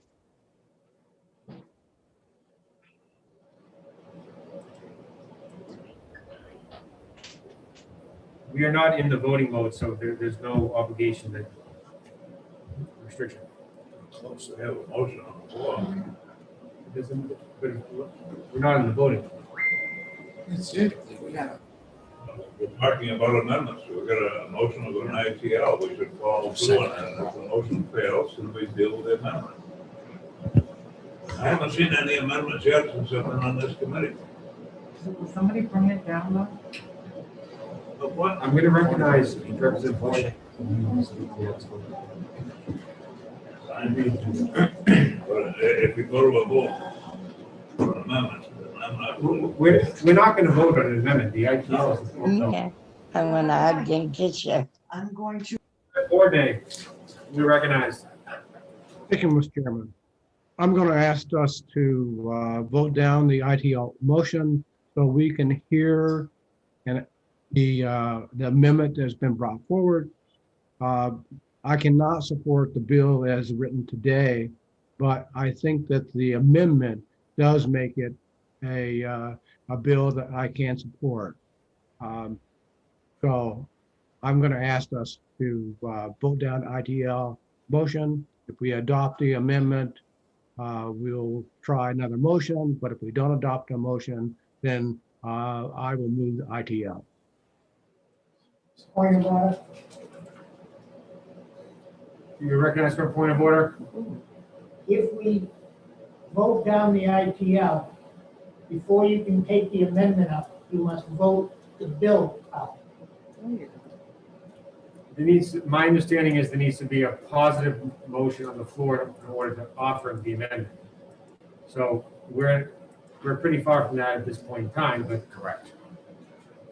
Representative Newman. Thank you. Thank you, Mr. Chairman.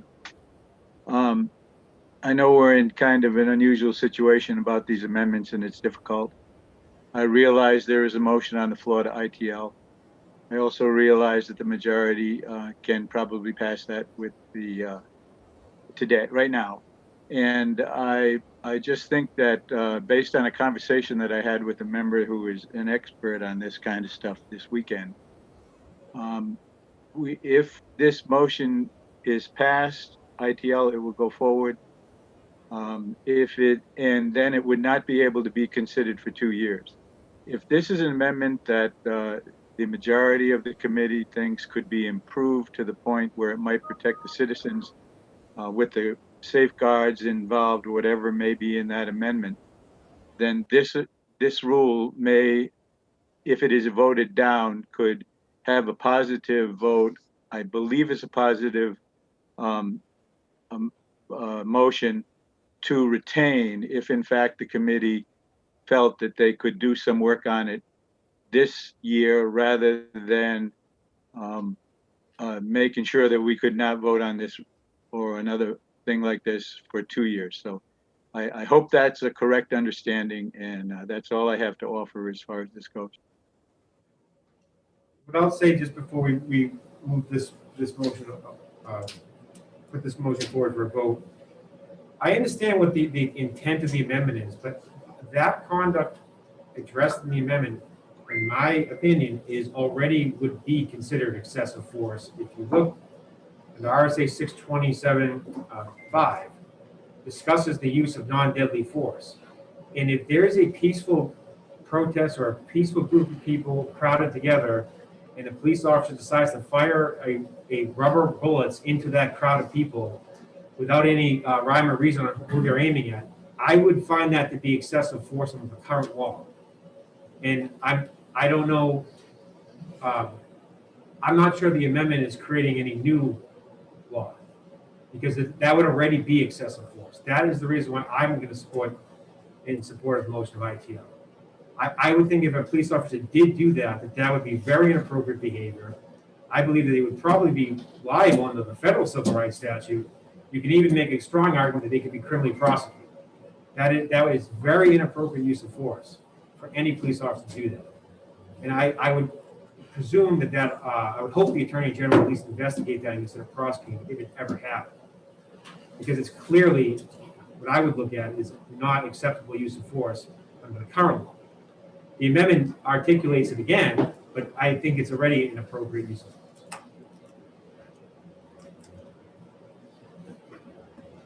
We're running up against the clock.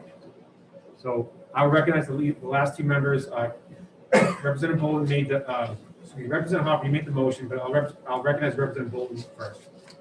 Then you close it out.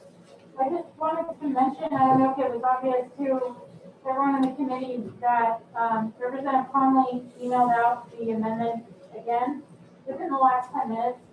And I assume everyone else in the room is getting a lot of emails right now about other bills, like hundreds of emails. But if the timestamp in my inbox is 1:18 p.m., get an email from Representative Conley with the amendment. If you wanted to look at that, inform your vote. Thank you, Mr. Chairman.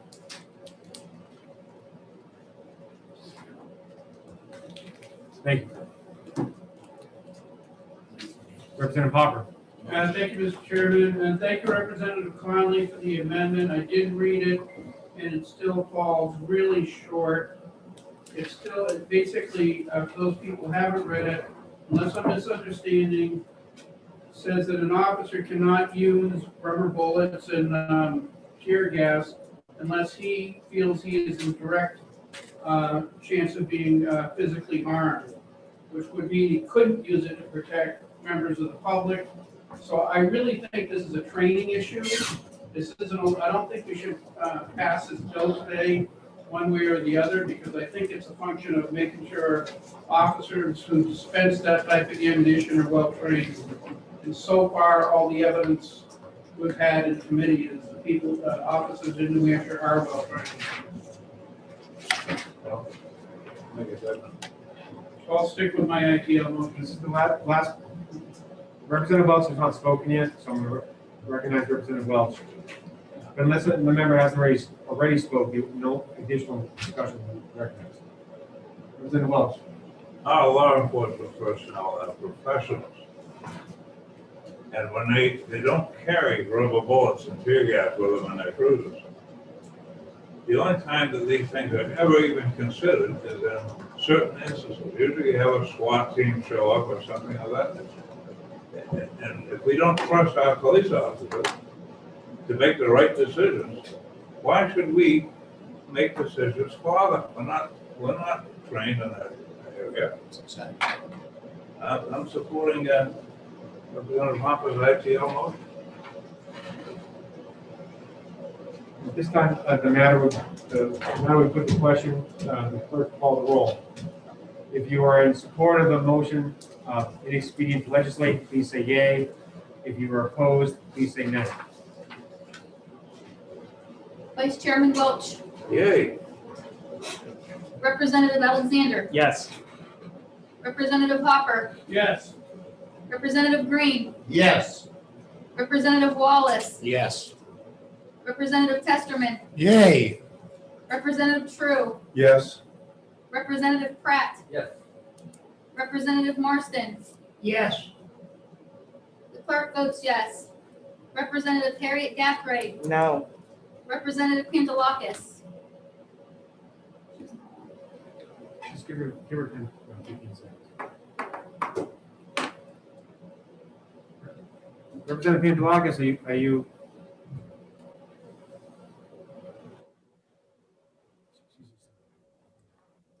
You unmute yourself.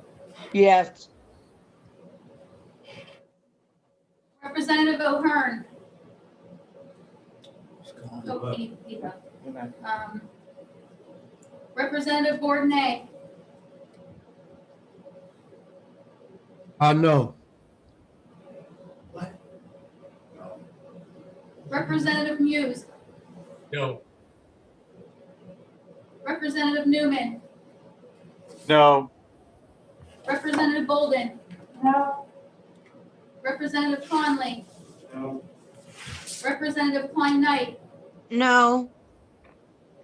Representative LaBranch, No. Chairman Abbott. The chair votes yes. Mr. Chairman, the vote is 12 yay, 8 nay. A vote of 12 yeas and 8 nays, the motion inexpedient to legislate passes. Representative Hopper, will you be preparing a majority report? Is there a representative that wishes to prepare the minority report? Representative Conley? Mr. Chairman, I will, a minority report will be completed. I will be happy to take that on if no other member wishes to do so. That would be regular calendar. Yes. That would not be going on the consent. At this point, the chair will close the executive session on House Bill 564. This time, the chair will now open the public hearing for House Bill 471. We'll call Representative Roy, Terry Roy, to introduce the bill. Right now, chair, you can face the screen.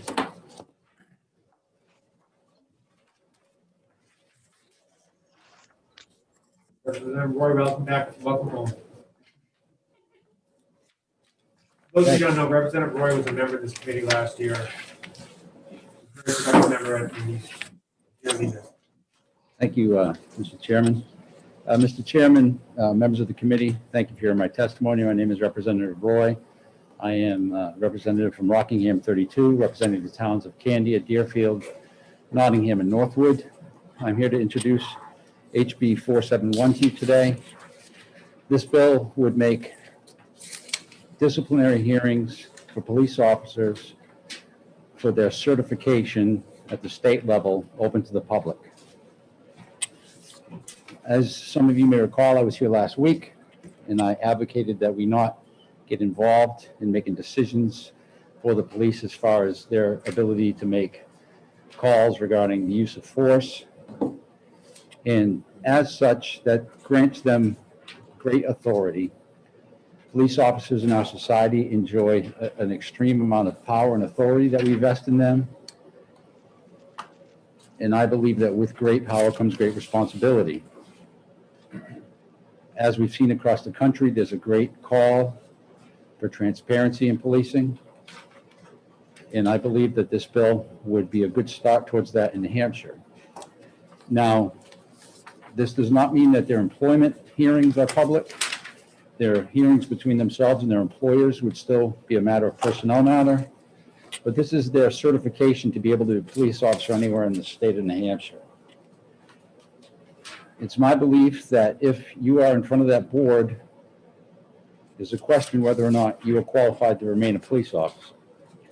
And I believe that due to the power police officers hold in our society, transparency is important and the public has a right to know what the allegations against them are and whether or not they are clear to those allegations or they are founded.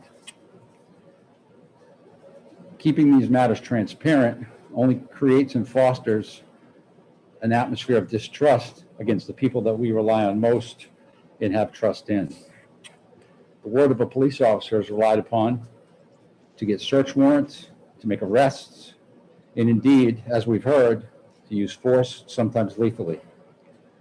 And if we cannot have transparency in those folks, especially in their ability to be a police officer at the state level, it just creates more and more distrust among the citizenry. So that is HB 471. I'd be happy to entertain any questions. I'm freaking out about this.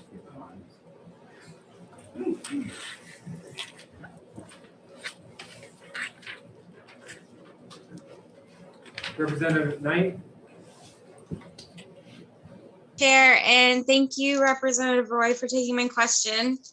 In the interest of protecting police officers as well, could you give me an example of how or when one would go about saying that they can seek confidentiality for what their compelling interest might be, just as for me as an example? Sure, I believe that would be left up to the hearing officer, and there are certain instances in jurisprudence, such as the names of children, if it involves a matter that would be considered more a personnel matter than a matter of public interest or safety. There's very few limited circumstances in jurisprudence where the public would not have access to it. In legislative intent, it would be a clear indication that the legislator intends for it to be public. So it would be very limited application. I don't think it would be possible for us to delineate all the possible scenarios where privacy may trump the public interest, but there is, as I said, jurisprudence on the matter already.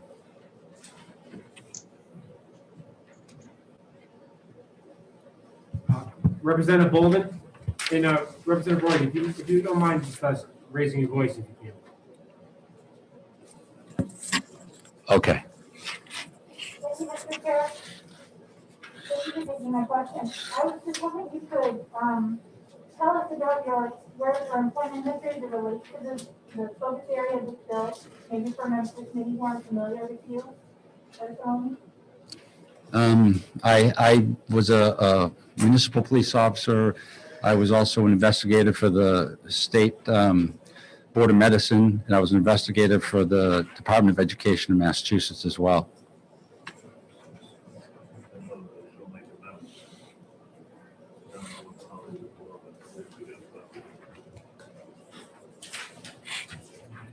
Representative Roy. Yes. The Chair would like to ask a question. I want to thank you for your testimony and for taking my question. I understand that, and I agree with the provision about having the issue of confidential information. Do you have any opinion on if there was an amendment to add privileged information to that as well? What I'm concerned with, and this may just be being nitpicking, but if someone did have a Fifth Amendment privilege, or if they chose not to waive it, maybe that would also not be something that was public. I'm trying to think about currently with regard to employment matters and licensing matter. If you have a Fifth Amendment privilege, I believe invoking that can be used against you in a civil matter, so that they can read into that. If they choose not to testify because of an ongoing criminal investigation, they are allowed to draw a negative inference from that. But if you felt like it needed an amendment, I would certainly support it. And I'll just follow up question. I agree that it does create a negative inference because it's a civil hearing. I guess if someone were to challenge that the person asserting the privilege, it would have to be, I suppose, presented before the hearing. So that's where I'm wondering, would that might not be something that's something I feel that should also be maybe done in closed doors at the discretion of the hearing. That's just, I feel like what I'm bringing up is it's not going to come up nearly as often as confidential information, but maybe well before it might be the time to have it. Your thoughts? Again, I wouldn't be opposed to an amendment like that, or any amendment, so long as it didn't change the spirit of the bill, making these hearings public.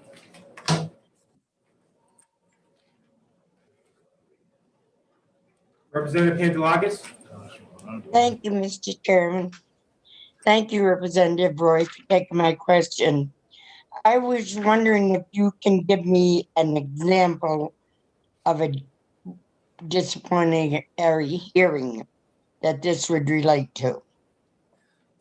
Thank you, Representative. For example, if a police officer were charged with some type of misconduct by his department, and the department referred it to the state for decertification, that hearing at the state level because a police officer in New Hampshire requires a certification to be a police officer anywhere in the state. So you could be disciplined by your department and not be disciplined by the state, but if you referred to the state so that you couldn't be a police officer anywhere, that hearing would then be open to the public based on this bill, whereas right now it's not.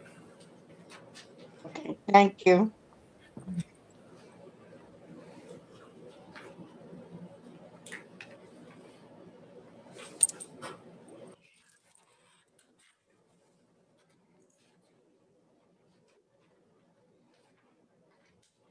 Representative Knight?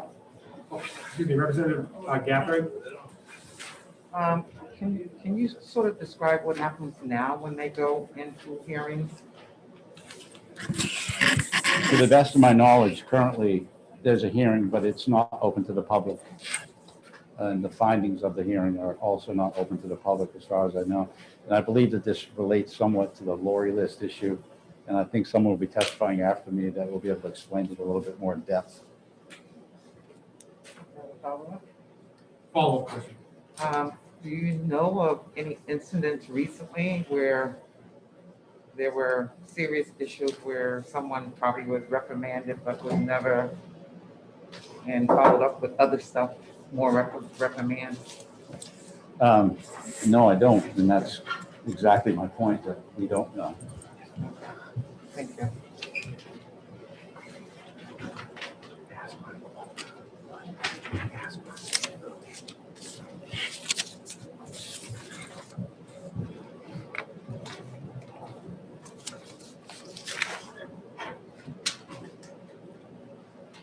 Representative Green?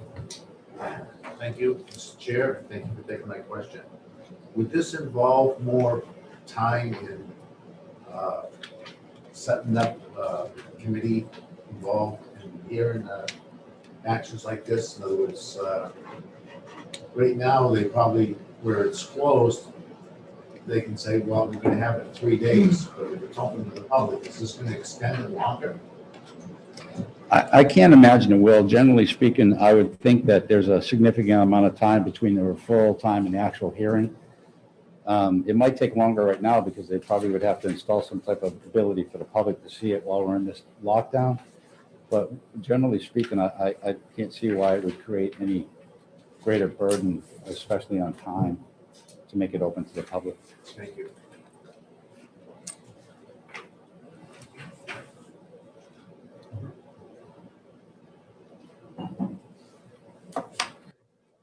Representative Marston? Thank you, Mr. Speaker. Thank you for taking my question. Do you know of any instance in general public operations, businesses, where when they discipline one of their personnel, they make it open to the public? Yes, actually, there are several other licensing boards that, for example, the Board of Bar Overseers, when a license for a lawyer is revoked, that information is public. I believe there's several other professions as well that are licensed by the state that are public information. And again, it's just the license, it's not their employment hearing between them and their employer. It's the state license issue. Follow-up, Mr. Chairman? Representative Marston? Follow-up? We're not talking about licensing here, are we? We're talking about discipline. Technically, no. Discipline would be by your employer, where you could be terminated, suspended. The state would revoke your license. We call it a certification. So in really, they have no power over your employment other than to take away your ability to be a police officer. So it is. Representative Marston? Wonderful. But this is not where they're trying to, isn't there a provision in the law for policemen and what have you, that they're actually not just disciplining them, but they're taking them up with the intent to get rid of them? And that is open, is it not? Currently, no. Currently, it's not.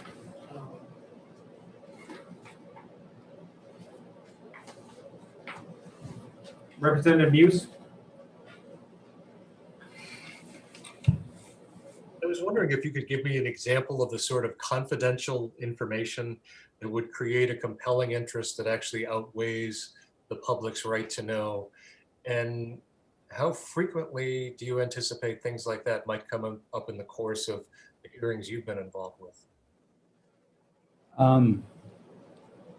An example of would be strictly hypothetical, but like I said, things that might involve the names of children or situations that were where if a police officer was accused of some type of misconduct against someone, where given that the hearing would make it easily identifiable to know who that person was. But generally, those type of things are left up to the fact finder or the judge has to decide whether or not, and there is jurisprudence on the matter that where they use to guide their decisions as far as whether or not something is open to the public or not. Thank you.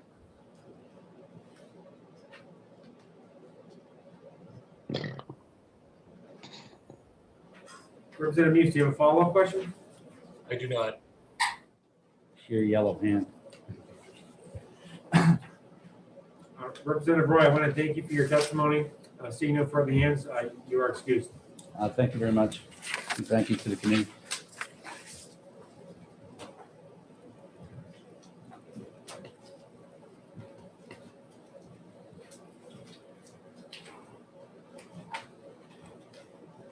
And just for the remainder of the day, we're going to limit, with the exception of the bill sponsors, we're going to limit testimony members of the public to 2 minutes.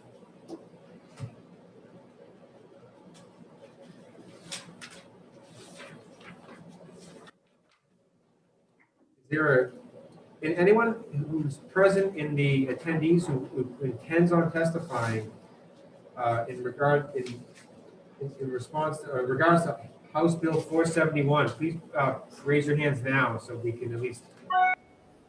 Thank you.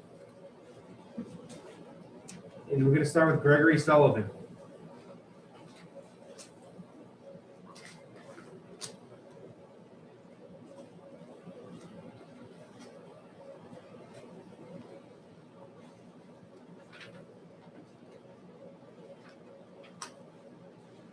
You may begin your testimony.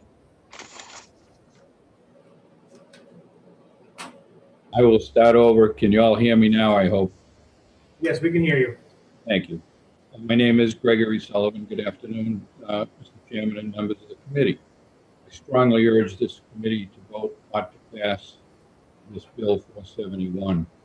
I'd like to start off quickly with 2 quotes. The first would be from the preamble of Chapter 91A, our right to know law. Openness in the conduct of public business is essential to a democratic society. The purpose of 91A is to ensure the greatest possible public access to the action, discussions, and records of all public bodies and their accountability to the people. Now, with respect to the New Hampshire Police Standards and Training Council, it is the only licensing body that conducts its business currently and historically in private, and those days should be gone even without this bill. I urge the passage of this bill, but without it, I say that Part 1, Article 8 of the Constitution of New Hampshire and Chapter 91A requires openness. I quote Judge Schulman from the Superior Court in the case of Union Leader versus Town of Salem, which was decided by the Supreme Court last May in favor of openness with respect to conduct. Judge Schulman said, "Bad things happen in the dark, and the ultimate watchdogs of accountability, that is, the voters and taxpayers, are viewed as alien rather than integral to the process of police. This Bill 471 does not create a blanket rule. There are many times where things in a decertification hearing could be held in private portions of the hearing, like redacted record. A confidential informant, the name of a confidential informant, the victim of a sexual assault. And one representative said it very well. We do these decisions in courts and in public bodies every day. Judges, lawyers, doctors, nurses, all certification licensing hearings are in public. And the word discipline in this chapter is a misnomer. excuse me, Mr. Sullivan, we have, due to time constraints, we have to limit testimony to members of the public to 2 minutes per person. Do you mind just concluding your testimony with a single sentence?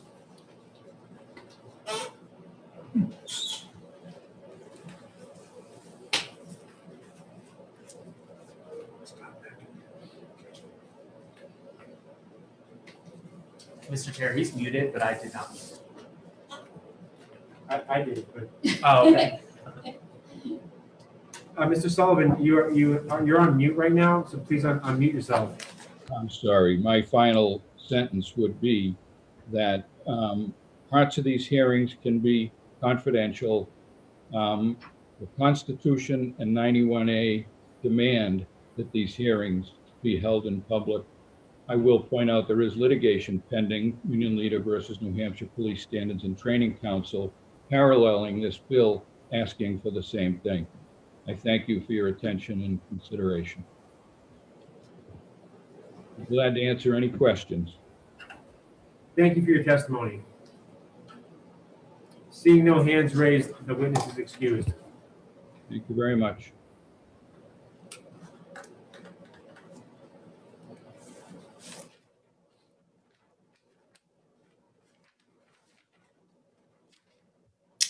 Hi, can you hear me? Welcome back, we can hear you. Thank you, Mr. Chair and members of the committee for taking my testimony again today. My name is Sophia Vanvalilo. I'm 14. I live in Manchester, and I'm speaking today on behalf of the New Hampshire High School Democrats in support of HB 471. I support HB 471 because it is a simple solution that will increase police accountability and public trust in New Hampshire greatly. Public disciplinary hearings are not something limited to New Hampshire. Across the country, there have been calls for this type of legislation. Organizations like the NAACP and the ACLU have come out in support of publicizing disciplinary hearings. New Hampshire could be one of the first states to make this change and show its commitment to transparency and public accountability. This legislation is not complicated. It is common sense that when people are given the opportunity to act without consequence, they will take the easy route and behave improperly. We have seen the dangerous effects of a lack of accountability in the events of recent years and how these systems have impacted New Hampshire specifically. Keeping these hearings behind closed doors is enabling law enforcement's misconduct and telling the people of New Hampshire that our police cannot be trusted. Transparency has always been a priority in New Hampshire, and it's time that we follow through on that commitment. Were these hearings public, it would not only allow New Hampshire citizens to hold police accountable for their actions, but it would increase trust within the community and promote a healthier relationship between police and those in their jurisdictions. I urge the committee to vote yes and support HB 471.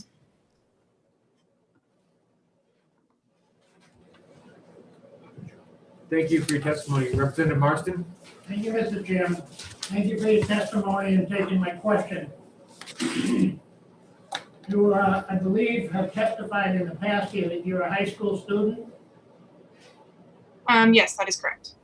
With that being in mind, if you were being disciplined in school, would you want the whole school to know what you're being disciplined for?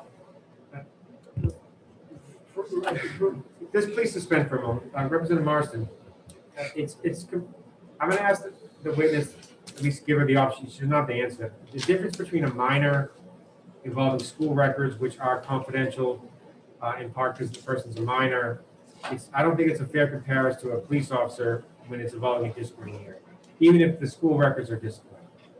I don't think that's a fair question. I would just, although the witness is very competent and has testified well and several times today, I would just be conscious that she is a minor as well. So, Representative Marston? I will withdraw my question. Thank you.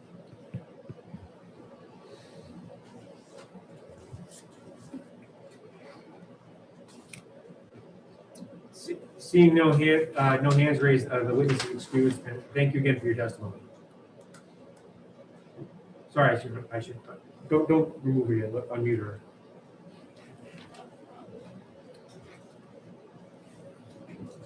Thank you.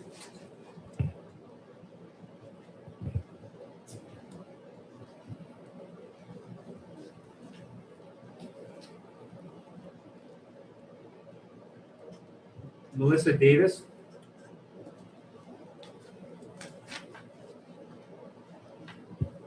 Yes, thank you. Good afternoon.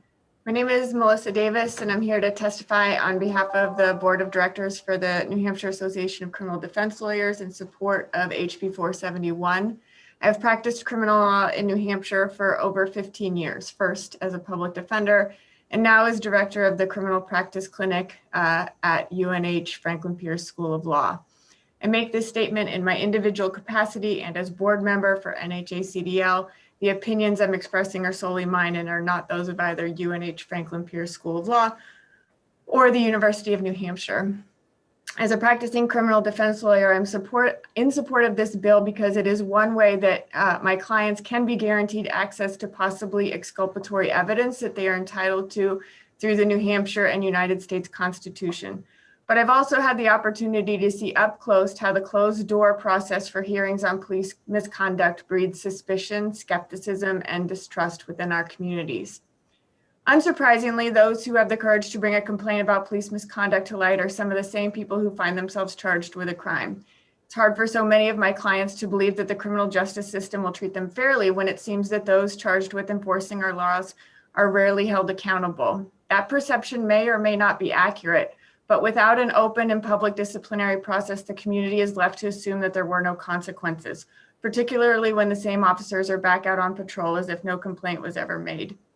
It is difficult for me to claim that the justice system is fair when it seems like there are two sets of rules, one for my clients and one for police. And for clients of color, there are a whole extra set of rules.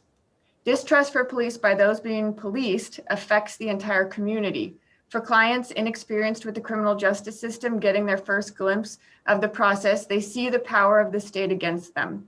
When the perception is that police aren't held accountable, it's hard to believe they will be treated fairly. I've represented people who should have fought their charges, but ultimately chose not to do so because they didn't believe they could.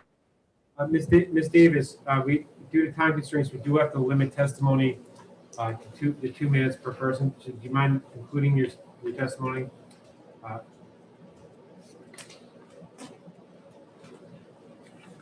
You will need to unmute yourself.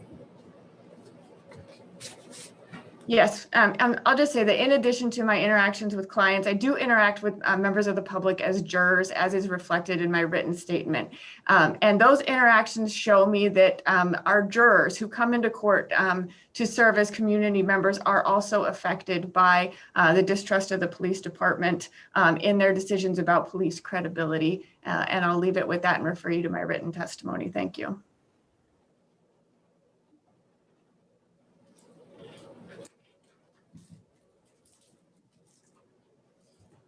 Thank you for your testimony.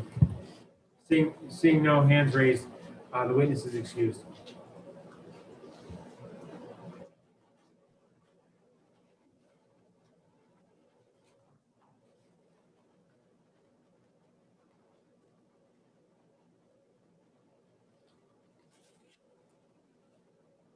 Joseph Lescaz? Yep. Thank you. Thank you, Mr. Chair and committee, for taking my testimony today. I would also like to thank Representative Roy for sponsoring this legislation, which would increase New Hampshire transparency involving police misconduct. My name is Joseph Lescaz, and I am a Smart Justice organizer, and I will be testifying on behalf of the American Civil Liberties Union of New Hampshire in full support of HB 471. I will also be representing the perspective of a criminal justice and law enforcement reform advocate, a concerned community member, and a New Hampshire native born and raised my whole life.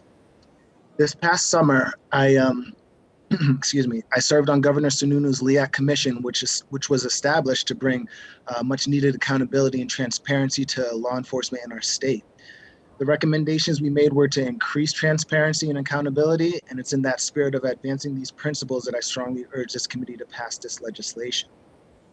This legislation establishes the same standard for law enforcement that's been set for licensed employees, lawyers, and judges. And former Attorney General Gordon MacDonald expressed his support for this type of legislation when he specifically drew the comparison between certification hearings for police for similar licensing hearings that exist for other professionals. I'm asking this committee to support HB 471 because it advances accountability and transparency involving situations where law enforcement members consciously choose to misrepresent their badge and abuse their positions of power, as we saw in former Salem Police Sergeant Michael Verace's case. I am also asking for the support of this legislation because it sends New Hampshire residents in all districts a clear message that this committee believes in accountability and transparency when it involves situations of New Hampshire law enforcement members engaging in blatant and public racist speech, such as we saw in former Manchester police officer Aaron Brown's case. Now, I'm not going to go into details about the case, as I recognize conversations around race can be uncomfortable for people who are not ready for it. However, I haven't met anyone who has said that referring to Hampshire Black and Brown community members as the N-word or bragging about purchasing a gun to take them out was acceptable behavior, period. That's the type of behavior that gets put in front of a decertification hearing. So I would like to just highlight that this legislation does not disregard or infringe upon the due process rights for law enforcement and still provides provisions for sensitive information to be private. It's for these reasons and more that I ask that this committee passes this legislation, and I'm happy to answer any questions you may have. Thank you very much for your testimony. Seeing no hands raised, the witness is excused.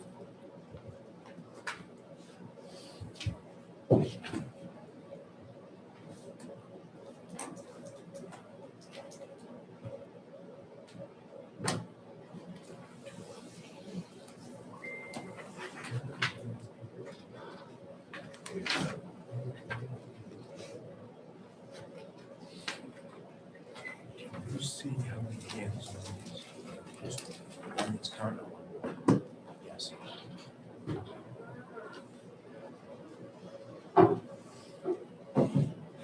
you like to see it?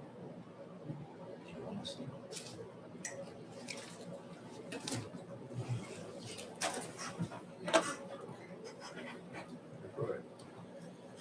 We have one Charles Reynolds.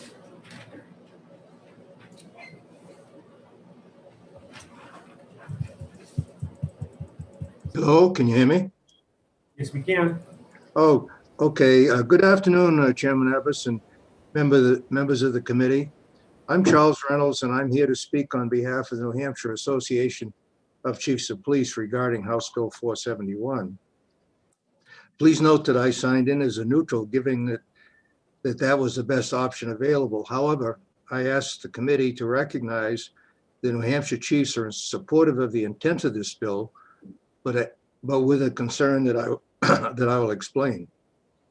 In the way of introduction, I'm a lifelong resident of New Hampshire and have been actively involved in law enforcement since 1962. I've served as police chief in Guilford, Lebanon, and retired after 19 years as police chief in Dover. After a brief political career that included service as a state representative and member of the Regulated Revenue Committee, I continued to develop a police consulting practice that has involved working for the past several years with the Civil Rights Division of the United States Department of Justice on police matters. The present language of this bill talks about the ability for an involved party, presumably a police officer, to seek closure of a portion of the hearing that would disclose confidential, perhaps salacious, information related or perhaps not related to the allegations. That we also support. However, the bill suggests that the party must prove with specificity that the portion of the hearing will reveal confidential information that creates a compelling interest outweighing the public's presumed right of access. Mr. Chairman and members of the committee, the suggestion that the person, perhaps in open session, prove the confidentiality is important, negates the whole purpose of the confidential hearing. We suggest legislation be made clear that the council itself shall have the authority to privately and in non-public session hear and consider the request for closure and rule on such requests. In closing, I very much appreciate the time and attention and emphasize the chiefs are supportive of public hearings, but do suggest there are times when pertinent evidence may be unduly and unnecessarily invasive of an officer's privacy, or in the case of potential criminal proceedings, may be unduly prejudicial. I assure you that we are happy to work with you in any way possible to clarify these few concerns, and I'll be happy to answer any questions you may have today.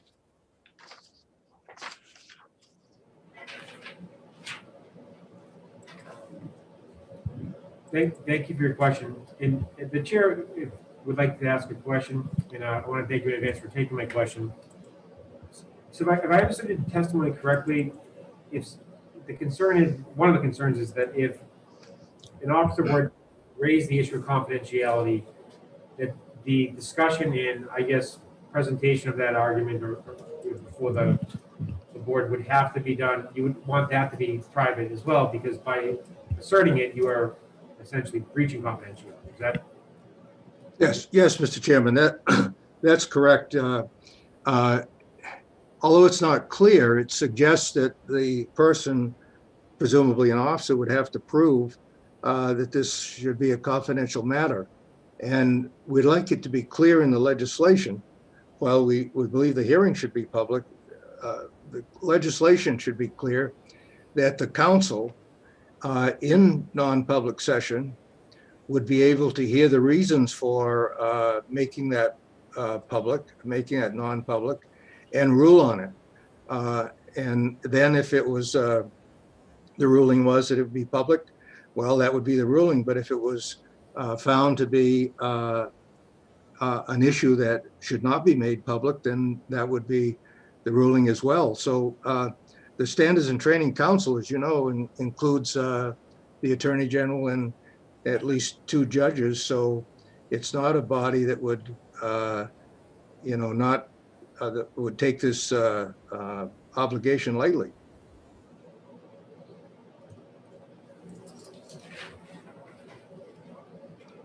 Seeing no hands raised, I want to thank you again for your testimony.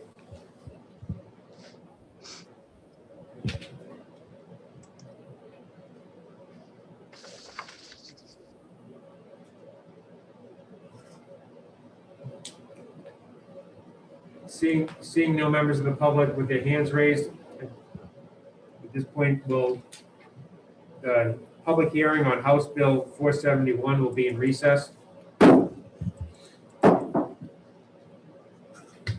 Mr. Chairman, we had 64 people who testified, who indicated support for the bill. We had 2 people who were opposed.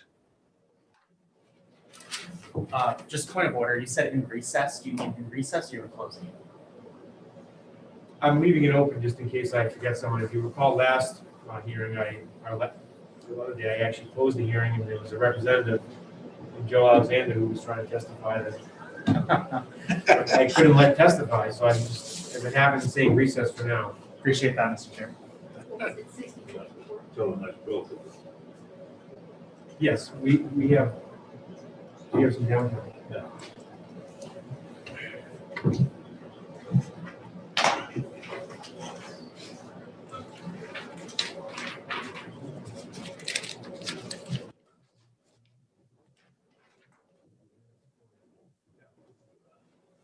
Does everyone in the room have the printout of the amendment for House Bill 498?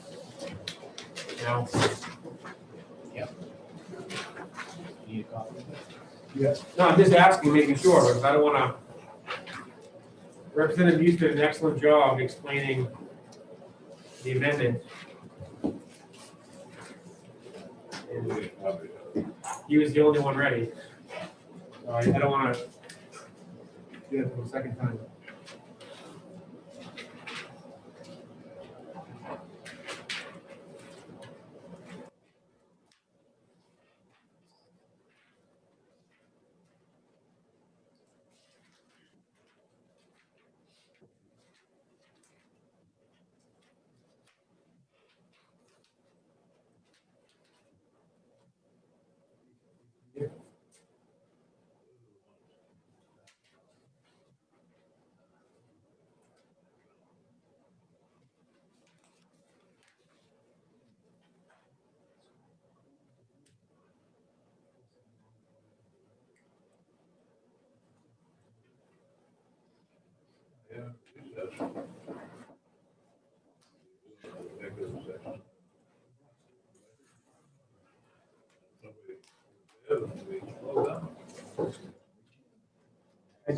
At this time, the chair is going to reopen the executive session on House Bill 498.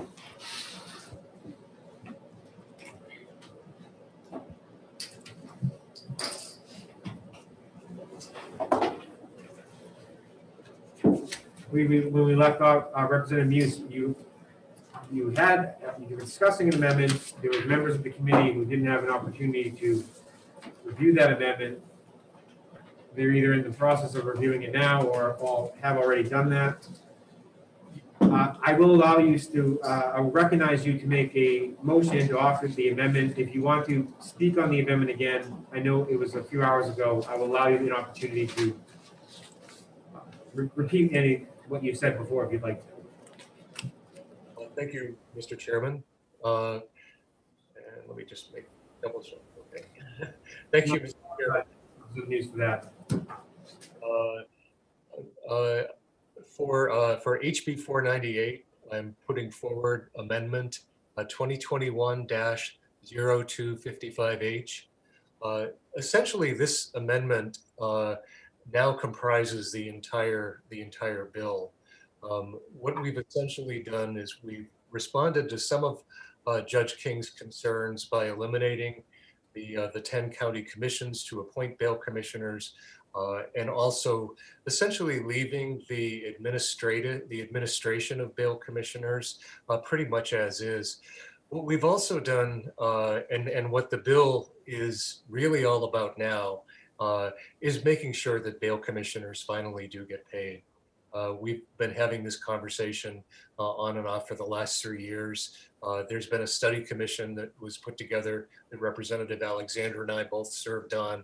And one of the things that really came across to us is the hardship that this causes to people who really are just trying to help out our police and who are just trying to do the right thing as citizens. So essentially what the bill does is it requires that the bail commissioner's fee be paid by the court if indigency is determined. And one of the things that Judge King told us in his testimony was he suggested that we actually define indigency. Sometimes these things can be a little bit hard to remember and recall, but one of the things that was part of last year's criminal justice Senate omnibus bill that actually passed and was signed by the governor was a provision that essentially asked the administrative court to do that and to define those circumstances. So what this amendment does is it leaves the requirement that these folks be paid if indigency is determined. It leaves that requirement intact, but it also just includes a little nudge and reminder for the court that this is something that we actually had asked them to do last summer when we passed the previous bill. And part of that, the idea isn't just to keep kicking it back and forth between the circuit court and the legislature. But one of the things I think that's really come across to me, having spent a lot of time over this the last few years, is the real expertise lies in the circuit and administrative court with this. And they are in the best position to determine how that process should work, and to create a process that ensures that that people who can pay do pay, and the people who really can't afford to pay aren't required to. So that, in a nutshell, is what we're trying to do here, and hopefully we can agree on this and put one long-standing problem that's important to a lot of people behind us. Thanks. Representative Heston. That was cool. Okay. That was actually me. Thank you, Mr. Chairman. Thank you for taking my question, Mr. Muse, Representative Muse. I just got two quick questions. You wish to be recognized to ask Representative Muse's question? Yes. The questions are, when a bail commissioner goes and does whatever he's supposed to do, it's 3 o'clock in the morning.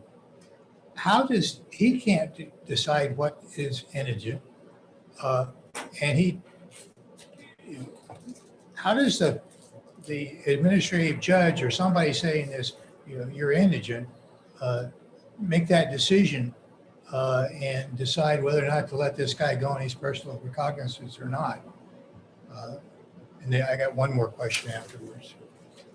The bail commissioner, payment of the fee isn't, my understanding is that payment of the fee is not required for somebody to actually be released. If you don't have the money, and there is no reason to hold you, then what can happen is that somebody can walk out without necessarily paying the fee. And that creates an issue for bail commissioners with collecting the fee. The best case scenario is that the people have the money on them, or they have their checkbook or something like that, and they're actually able to pay the bail commissioner at the time of bail. Okay. Follow up. Just before you ask the follow-up, I don't, Representative Hughes, I believe we have to make the motion again, and then I don't believe it was seconded this time around, so I think we have to. Second.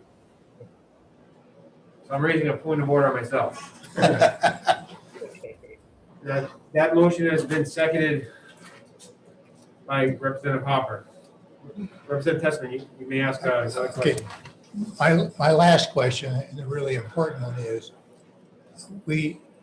there's no question or no answer as to how this gets funded. I mean, the last bill had a large financial clause to it of 800 and some thousand. Is that still on it? How do we fund that?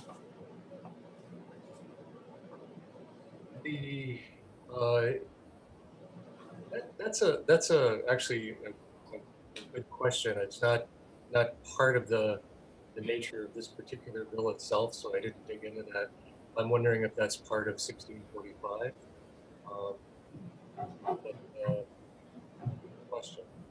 I think the part of the issue is that the funding, the funding for that. One of the reasons to have the circuit court involved in the design of the process for determining indigency is they can design it in a way that's fair and also doesn't result in the large amount of money that we saw in the fiscal note actually being spent. If you one way to look at that fiscal note and the way it came across to me is if we literally have no process at all other than somebody being able to say, I'm indigent, and they can walk out, then we wind up with an expense of that order.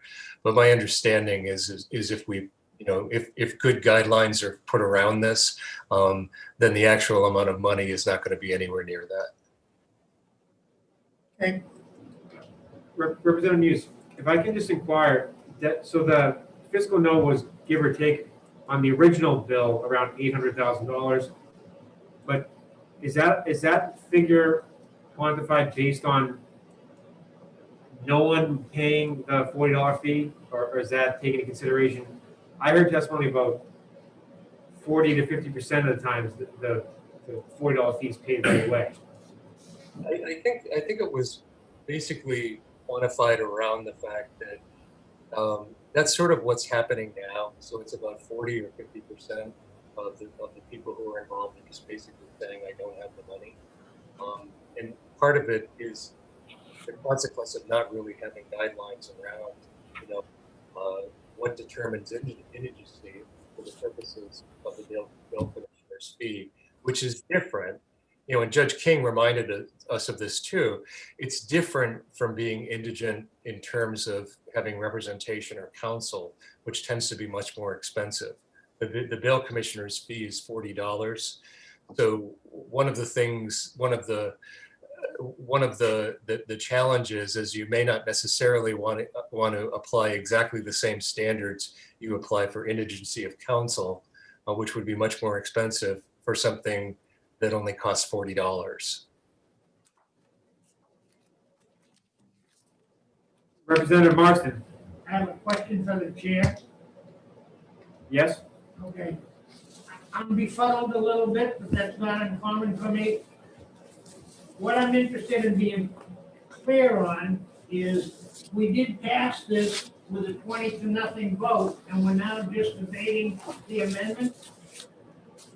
No, that's incorrect. What happened was, when we opened the executive session, I believe on Friday, February 5th, when we opened the executive session, Representative Burt was recognized for a motion of ought to pass.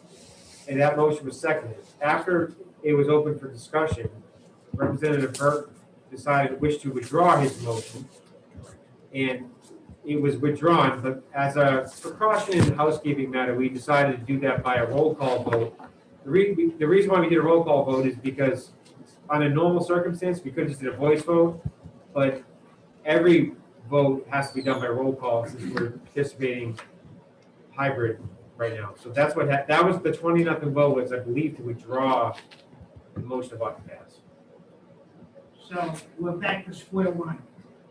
Well, we've made some progress. I would say that there's been now an amendment, because but by withdrawing that motion, I believe was what inspired this amendment, to fix the concerns that a lot of communities have. Also to address some of the testimony provided by Judge King. So I think the amendment does, there's been progress, I would say. Follow? Yes. So to make it clear for me, and maybe some other members, I'm not 100% sure, but sometimes I'm in that same boat with them, there with me. We gotta first do something with the bill, and if we do an ought to pass, we could do it with an ought to pass and with an amendment. Is that correct?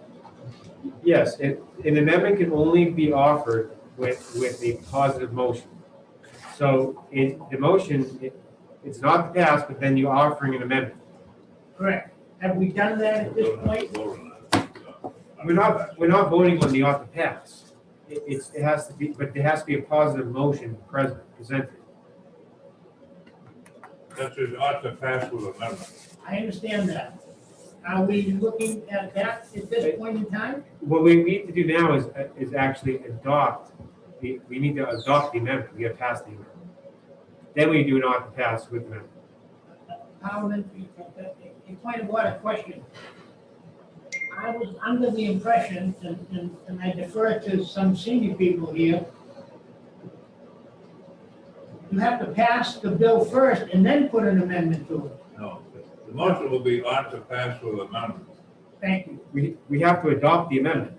If the amendment fails, then we'll vote ought to pass on the original bill as drafted. Thank you for clarity. So, or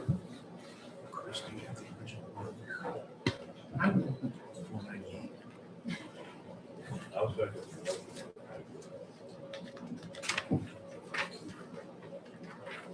Representative Bournet. Thank you, Mr. Chairman. A couple of points. A, as I have served as a clerk, and the first thing you do in a bill that you're looking at is to adopt an amendment. It does not have to be a positive motion to adopt an amendment. So if the amendment is adopted, then there is a motion. Is that a point of order that you're making? I'm making a couple of comments. My understanding is that in order for an amendment to be presented, there needs to be a positive motion presented. That is, my source for that is the clerk. So If you look at the clerk's sheet that tells you the recording of the motion, the motion to adopt the amendment is the first order of business. yes, correct. And what I am saying is, Representative Bournet, let me just explain this. Okay. You have to adopt the motion first, but it has to be, you can't have an amendment on an ITL motion. So what I'm saying is that there's a positive motion right now, and then you're offering the amendment. So we're now going to vote on the amendment. All right. Let's. I understand. So the other thing is, as far as the money, this bill has a financial note on it, so it will be going to finance, and finance will decide on money. So we don't have to worry about that right now. Thank you. Representative Bornay, so just so the members understand, we're supposed to, he said, Representative Bornay is correct with his analysis that we're encouraged to not always factor in the fiscal side of things. However, I am, my own opinion, as a representative, I don't ignore the fiscal notes. If the fiscal's not proper, I don't feel that I'm obligated to ignore it. But in this case, I will say, the fiscal note aside, we have bail commissioners not getting paid, and they're doing a public service. I can't wrap my head around how this has been going on that long. And I know there's been a lot of work put into this, trying to come to some resolution. There was a commission, I know, 2 members sitting on the committee today were involved in that, in a bipartisan effort, so. And I just know if I was doing a job and not getting paid, I probably wouldn't continue to do it. So I really respect the bail commissioners in their public service they're providing, and this solves that. I mean, I couldn't imagine getting out of bed at 4 o'clock in the morning or 3 o'clock in the morning, driving a half hour to do my public service and then not get paid for $40, then to drive back. So we're gonna move the question. Representative Hopper, are you making a point of order? Yeah, point of order, Mr. Chairman. Just because it has a physical note, it depends on the finance committee, how swamped they are. They can choose not to even hear this, so it doesn't necessarily go to the finance committee. It should, but it may not. That's, Representative Hopper, that is a correct statement.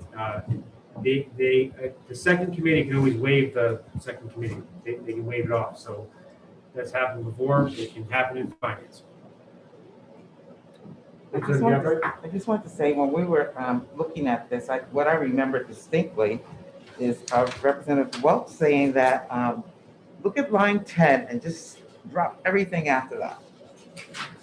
That was basically my suggestion. And that's what they did. Yeah. I'm waiting to support Representative. Okay, all right. Representative Muse, would you like to make a motion about to pass and offer the amendment officially so we can then call the roll?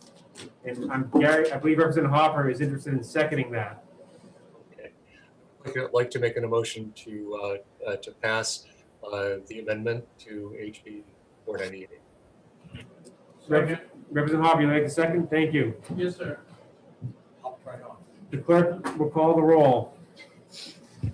If the question is if to adopt the amendment number 2021-0255H, if you are in favor of adopting the amendment, please say yay. If you are opposed, please say nay. We're in the voting mode.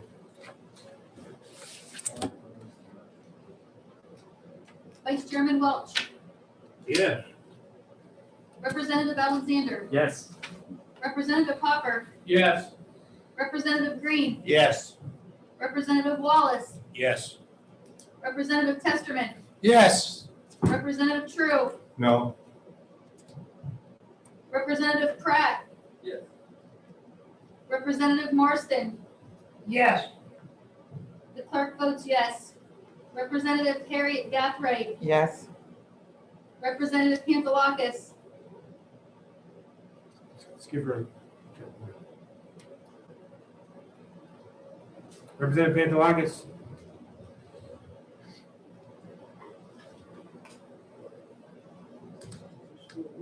I'll sleep. Yes. Representative Pantelakis, you do need to turn your video on. Oh, I'm sorry. No problem. I had to teach an old dog new tricks. Yes, it is. Did it come on? Yeah. Representative Bourdonnais, Yes. Representative Hughes, Yes. Representative Newman, Yes. Representative Bolden. Representative Conley, Yes. Representative Klein Knight, Yes.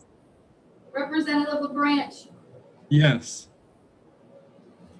Chairman Abbas. The chair votes yes. Mr. Chairman, the vote is 19 yea, 1 nay. By a vote of 19 yeas and 1 nay, the amendment is adopted. Representative News, would you like to, we sort of already did speak on your motion about the passed amendment, but would you like to just, anything else you wish to add to it? You ready to call? I would like to move that we pass House Bill 498 With amendment? as amended. Second. And second by Representative Welch. Clerk will, seeing no hands up for discussion. Oh, excuse me, Representative True? Speaking to the amendment, the physical note is still attached to this. There is still an $800,000 per year physical note attached to this. I find it to be intellectually dishonest to write in the bill that the court is going to pay this. The court is not going to pay any of this. The state of New Hampshire is going to pay it. And following the money, the taxpayers are going to pay this $800,000. And that is why I can't support the bill. It's got an $800,000 bill attached to it that appears every year. And this budget year is the first year it'll appear. So that's why I cannot support the amendment.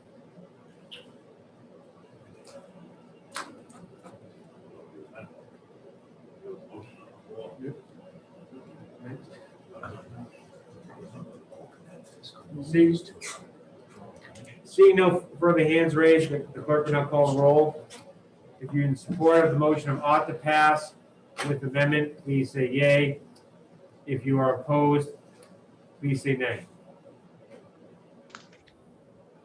Vice Chairman Welch, Yes. Representative Alexander, Yes. Representative Hopper, Yes. Representative Green, No. Representative Wallace, Yes. Representative Testerman, No.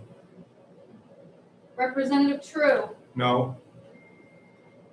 Representative Pratt, No. Representative Marston, No. the clerk votes no. Representative Harriet Gathright, Yes. Representative Pantelakis, Yes. Representative O'Hearn. Oh, I'm sorry, he's not here. Representative Bourdonnais, Yes. Representative Muse, Yes. Representative Newman, Yes. Representative Bolden, Representative Conley, Yes. Representative Klein Knight, Yes. LaBranch, Yes. Chairman Abbas. The chair votes yes. Mr. Chairman, the vote is 14-6. By a vote of 14-6, the motion of ought to pass with amendment passes. Representative Muse, will you be preparing the majority report? Will it be a minority report? I believe there will be. Before we leave today, there will be. Now closes the executive session of House Bill 498.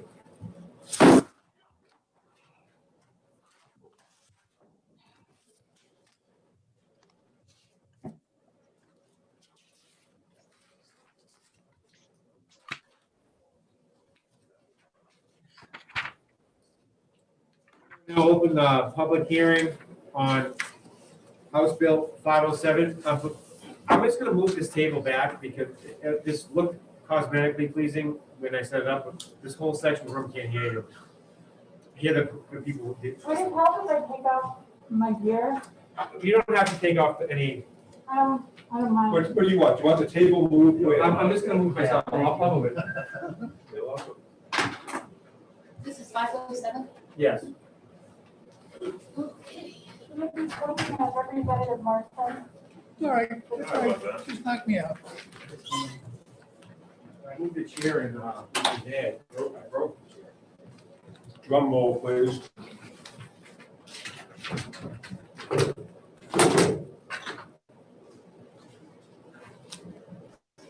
You got it? Yeah. You got like kids. It's not an exaggerate. I did break a chair in EDNA when I was testifying. I think I read about that in the House calendar. Good start.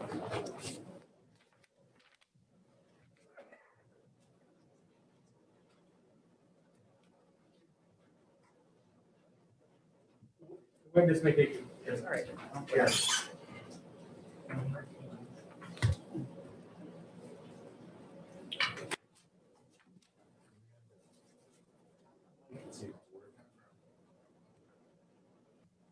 That only works for them. Yeah, I don't think That you would doesn't hear work for it. us. It doesn't broadcast our sound into the room, I think. She's correct. It won't, because we're all on mute in here, except for that.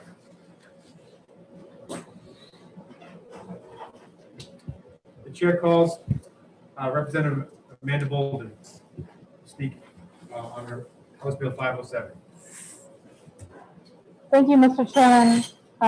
Thank you, colleagues, for hearing my testimony, introducing House Bill 507 today. HB 507 eliminates so-called no-knock warrants within the state by ensuring that police only need to make an announcement before entering a premises.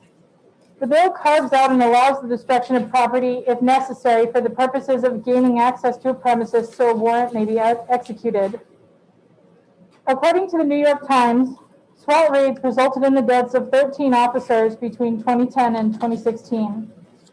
In 2012, one such no-knock raid led to the death of the chief of the Greenland, New Hampshire Police Department. The Michael Maloney Memorial Fund, which was set up in Chief Maloney's memory to provide charitable services to New Hampshire first responders, bless you, tells the harrowing story succinctly. He was 8 days from retirement. On April 12, 2012, Chief Michael Maloney was requested by members of the New Hampshire Attorney General's Drug Task Force to assist with the execution of a search warrant in Greenland, New Hampshire. They were immediately met with gunfire and 4 sustained gunshot wounds. As the officers hastily retreated from the front porch, Chief Maloney entered the line of fire, pulling critically wounded officers to the safety of a patrol car, ordering them to the Portsmouth Regional Hospital. Chief Maloney returned to the immediate vicinity of the gun battle to defend other wounded officers. It was at that time that he was fatally wounded. Officers from the Dover, Newmarket, Rochester, and UNH police departments were also injured in the shootout, and some required hospitalization. After this incident, the Attorney General imposed a suspension on no-knock raids, executed without a tactical team, and invested in more equipment to keep police officers safe. The AG next designed and implemented a warrant risk assessment matrix in an attempt to better analyze and predict when no-knock raids will become excessively violent. As you can see, no-knock raids present some of the most dangerous assignments during a police officer's shift. In the case of Chief Maloney, the shooters died in a murder-suicide during the ordeal. No one survived to be held accountable for Chief Maloney's death. But if they had, it's possible it would have gone the way of Deputy Adam Sauer's death in a 2013 incident in Burleson County, Texas. Police made a surprise raid at the home of Henry McGee to collect evidence of his marijuana growing operation. As officers entered the home unannounced, McGee opened fire, fatally wounding Deputy Souders. McGee was initially charged with capital murder, which carries the death penalty in Texas. But his attorney argued self-defense. Because officers had not announced themselves prior to entry, McGee was able to argue that he didn't know whether a criminal was entering his home. In the end, a grand jury agreed that McGee had acted in self-defense. He served only 18 months on the related drug charges and has since been released. When we ensure that police officers make just one clear announcement before entering the premises, we deny a murderer the opportunity to claim self-defense and evade responsibility after they take the life of a police officer. At times, police even mistakenly raid the wrong address, which results in an innocent family's home being raided. In 2014, drug enforcement officers broke down the front door of a Manchester home to find a grandmother inside with 2 grandchildren. An officer's weapon misfired and the grandmother was shot in the back while she was reaching for a grandchild. Police found no drugs in the home and no arrests were made as the people they were looking for didn't live there anymore. When law enforcement does not announce their presence, the inhabitants of the home could conclude that they're the victims of a home invasion. The Manchester grandmother was not armed, but this isn't always the case, especially in a state like New Hampshire. Furthermore, consider castle doctrine. The idea that individuals can use deadly force to defend themselves against an invader in their own home. This is a concern that this committee dealt with just last week. No-knock raids conflict with the fact that people are permitted to defend themselves in their own home. And as it stands, it's unclear who would be held accountable if a law-abiding gun owner attempts to defend her home if she misperceives a raid on the wrong address as being a home invasion. Will she lose her Second Amendment rights? Will she be charged with a crime and imprisoned for defending her home and her family? No-knock raids put police officers in unnecessary danger. No-knock warrants in combination with castle doctrine are a recipe for disaster. To protect police and the public alike, we need to ensure that police properly announce themselves during raids. Thank you. Happy to take any questions. Representative Marston. Thank you, Mr. Chairman. Thank you for your testimony and your bill. My question is, at this time, does this apply to just New Hampshire law enforcement, or would this pertain to federal? Oh, thank you for your question. I don't think that we have the ability to dictate how federal authorities behave in our state. I believe that this only would apply to New Hampshire police. I mean, that's a good question. It's something I haven't considered, but I think considering that we've had bills in this state before, which were attempts to control the types of things that federal authorities can do in our state. I think we've had bills about preventing federal authorities from collecting or rounding up guns. I think we've had bills about ICE, immigration. So I think that I think that your question might really be a constitutional debate as to whether states can control federal authorities. That might be a state versus federal authority issue. But I would venture to guess that this bill only applies to police within our control as a state. Follow-up, Representative Marston? Yes, I have a follow-up. Do you understand the reason why in the law as it stands now that there is such a thing as a no-knock warrant? I'm sorry, can you rephrase the question? Are you just asking me if I understand, or are you asking me to expand upon what I believe the reason is? Want to clarify your question?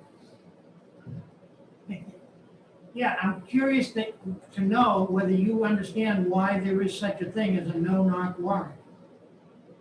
Thank you for the question. It's my understanding that the purpose of a no-knock warrant is to prevent the individuals who would be served with the warrant from destroying evidence. However, it should be noted that, unfortunately, because a no-knock warrant can really only be justified in situations where there are not large amounts of drugs.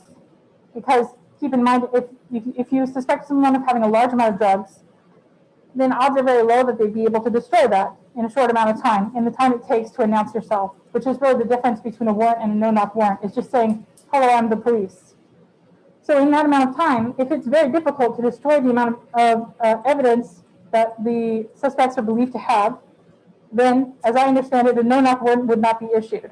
So if someone has bricks and bricks and bricks of cocaine or what have you, they're not going to entertain a no-knock warrant all day because there's no justification.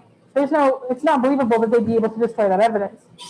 However, if a judge considers a request for a no-knock warrant and they see that the suspect is believed to only have a small amount of drugs, then they're more likely to approve the request for a no-knock warrant. But unfortunately, the position that puts policemen in is that they're now risking their lives, risking gunfire, risking violence, risking death for a small amount of drugs, for only being able to take a small amount of drugs.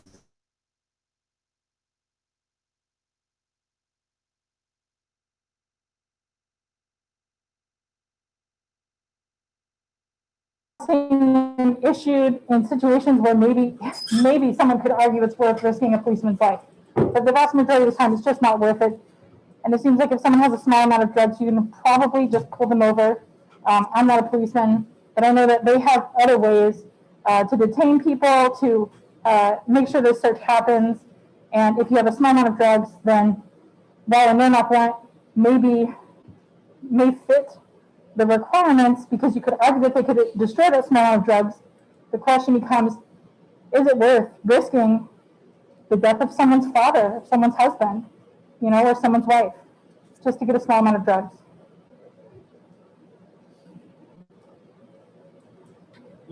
Representative Marston. One last follow-up. Are you aware, and if so, how many no-knock warrants do we have happening in a year's time in the state of New Hampshire? Thank you for your question. Unless someone has statistics to provide, it's my understanding that statistics of this kind aren't kept in New Hampshire. I didn't understand you. It's my understanding that statistics of this kind are not maintained in our state. Thank you.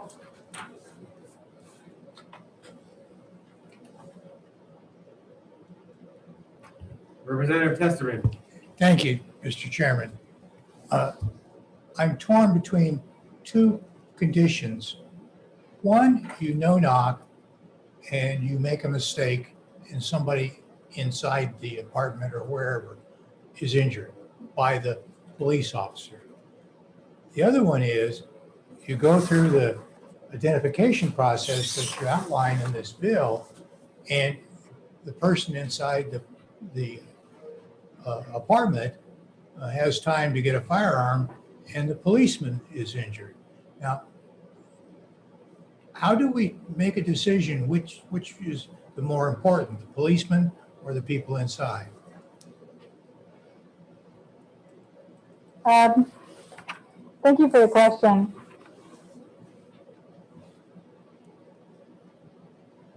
I'm not aware of a lot of situations in New Hampshire where there's an attempt to execute a warrant and notice is given and then it's met with violence. I would suppose that there's just a tendency against this. And I'm not saying that there haven't been incidents of violence against police in New Hampshire. There's been many of them and we're aware of them, and there's roads named after those people, traffic circles and such.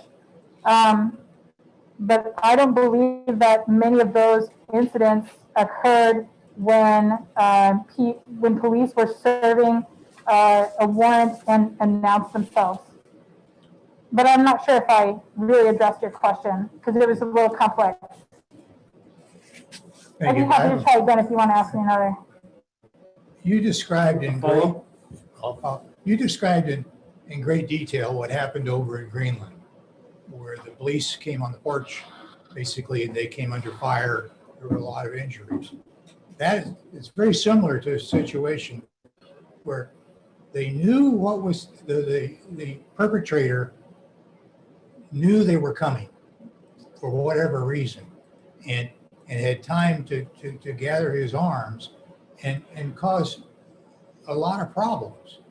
And that's no different than a no-knock warrant where you tell the person, hey, I'm looking for you, I'm going to come in and you all be ready. Well, they may be ready and you get shot again. So you clearly stated the issue in the Greenland one, but I'm at a loss here to determine which is the more important. person inside or the person outside? Thanks for the question. It sounds like maybe you're trying, I would imagine that you would believe that the life of the police officer is very important. And it sounds like maybe you're trying to determine whether it would be more likely for there to be violence if policemen announce themselves versus if they don't. And that is the focus of the bill, is that there have been high-profile incidents in New Hampshire where police officers were injured or killed because they didn't announce themselves. And the unfortunate consequence is that when they don't announce themselves and someone is killed or someone is hurt, the person who hurt them could evade responsibility by claiming self-defense because they didn't announce themselves. So that's the trouble. And it is probably impossible to determine whether violence is more likely to occur if they announce themselves versus if they don't. But we can at least ensure that when there is violence, people will be held accountable because police announce themselves. And they at least give people, they take away the opportunity for the shooter to say, I thought it was a home invasion. I didn't know that the police were there. If I knew it was the police, I would have cooperated. They could say things like that. And there was the man in my testimony that I mentioned in Texas who did exactly that. And instead of the capital punishment, he got 18 months in jail for pot. You know, and that's a light and day difference on how that case could have turned out in light of what he did. And he's, you know, literally a free man having killed a policeman. So I think that the consequences of not announcing themselves are so severe that it's important to establish a policy of announcing that it's the police so that we can at least hold people accountable, even if at the end of the day, we can't predict the future. I hope I addressed your question.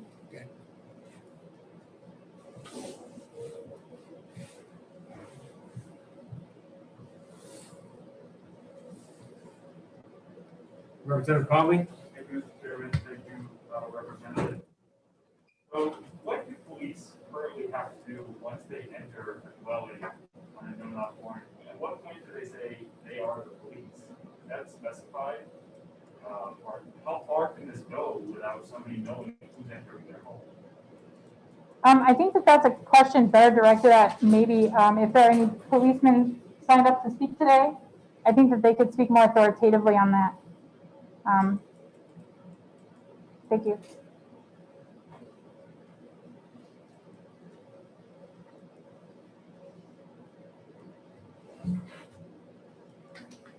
Seeing no further question, excuse me, Representative Green? Thank you, Mr. Can I Chairman. get this Thank you computer for my right away? question. Are you familiar with the shootout in Brentwood? I'm sorry, you'll have to remind me. Is there follow-up? Yes, please, follow up. Is there going to be a question there too? Yes, there will be. She asked for some information on it. It was a knock situation. It was in the 55 and older community. The policeman knocked and entered the place of residence, and he was shot on the spot and killed. And then there was other policemen showed up, and there was SWAT team and sheriff's department, local police, and in the end, the person inside the house decided to commit suicide and set the place on fire. That's what happened, and that's what happens when you do a knock. So my question is, doesn't it depend on the type of the situation, whether it should be a knock or a no knock? Thank you for the question. Yeah, it does depend, but generally the criteria comes down to whether there is a likelihood that the suspect will be able to destroy evidence. Otherwise, a normal warrant is expected. And that is why I mentioned in my testimony that after the incident with Chief Maloney in Greenland, the Attorney General did put together some, what's the terminology? A matrix of risk assessment to try to determine or try to predict when any given raid might become more violent than than would normally be reasonable, I suppose, so that they could better prepare to protect themselves. And that was, they decided to design that system because they realized that just a no-knock raid by itself was far too dangerous for police to participate in. But unfortunately, I just don't remember that story. And maybe the names of the officers involved might ring a bell. How long ago was it? About 6 years ago. Yep. Then I think I know what you're referring to. Sorry, I'm a little tired, we're not going down that road. Just one at a time, try to be recognized. You have a follow-up question? Yeah, I was gonna ask the committee if anyone knew what the officer's name was that was killed in that incident. Now's not the, listen, Representative Walls, I respectfully the fallen officer, if you know the name. Yes, it's Representative, Officer Stephen Arkell from the Brentwood PD, one of my constituents. Let's not go any further than that. I mean, I don't mean no disrespect to the officer, but we have a witness testifying. Let's let that happen. Let the witness testify and answer questions. That's about half mile from the house. Seeing no further questions, the witness is excused. Thank you. Before I call the next witness, on our list, Representative LaBranch, you're on the list. Now, I should have corrected this last time, and I was actually initially wrong about this during orientation. It was a point of order. Dr. Clark, and I now see the light. If you're the prime sponsor of a bill, then and you're a member of the committee or substitute of the committee, you at that point cannot participate in the public hearing as a member of the committee. If you are a co-sponsor but don't testify, you can still sit on the committee and ask questions to witnesses. So you're on the list to testify, but you're free to waive that off and still participate as a member of the committee and ask questions to the witnesses if you so choose. I'll leave that discretion to you to make that call. Thank you, Mr. Chairman, for the clarity. I was going to testify anyways, and I have my remarks prepared. I'll waive my right to ask any questions of the other witnesses. That being said, we'll call our Representative LaBranch. Thank you, Mr. Chair, and thank you, members of the committee. For the record, I'm Tony LaBranch. I represent Amherst, New Hampshire, which is Hillsborough 22. And I'm here to say that we live in a country of freedom. Every man's home is his castle. We also live in a country with the Second Amendment, where we can bear arms. So if you were home sleeping in bed and you heard the door break down, what would you do if you were a gun owner? Would you protect yourself, protect your family, and protect your property? You don't know who just broke down your door. Is it an officer? Is it somebody breaking into your home? So that is what I'm asking of this committee. What would you do if the door broke down at your house? Maybe the police are at the wrong address. Maybe you're innocent, but you do not know who is at your door. And I'm scared that people will have their guns taken away, their rights taken away. They will be given a felony conviction because they didn't know who was at the door, who broke down their door. So that is all I wanted to say. Think about what you would do when your door is broken down and you do not know who it is.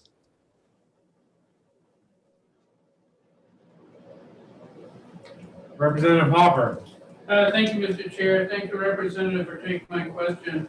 We just heard testimony that the Attorney General wrote guidelines for no-knock warrants recently. Do we know of any no-knock warrants that have gone awry since the new outline? Besides what happened to Breonna Taylor in the state of Kentucky, I do not know of any New Hampshire examples since that new guideline. Thank you.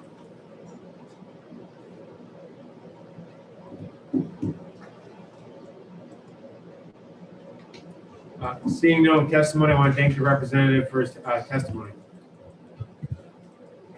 You are excused.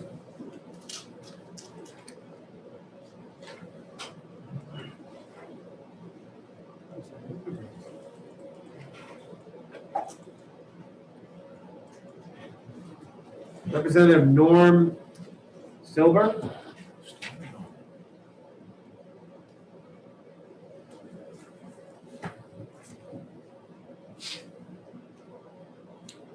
Thank you, Mr. Chair. Can you hear me okay? We can hear you just fine. And Representative Alexander, if you can turn on the video. I'm going to promote the witnesses to panelists so they have the option if they would like to turn on video. Do you want video on or not? It's the witness's choice. Okay, I'll leave it. Thank you for the opportunity to speak about this bill. I would urge the committee to deem it inexpedient to legislate. It seems to me that there are three basic situations in which a no-knock warrant might be justified, where there is a known proclivity of the occupants to be violent against law enforcement, there is known to be firearms on the premises, and there is a bona fide fear of a destruction or secretion of evidence and contraband. Basically, it seems to me that the number one job of government is public safety.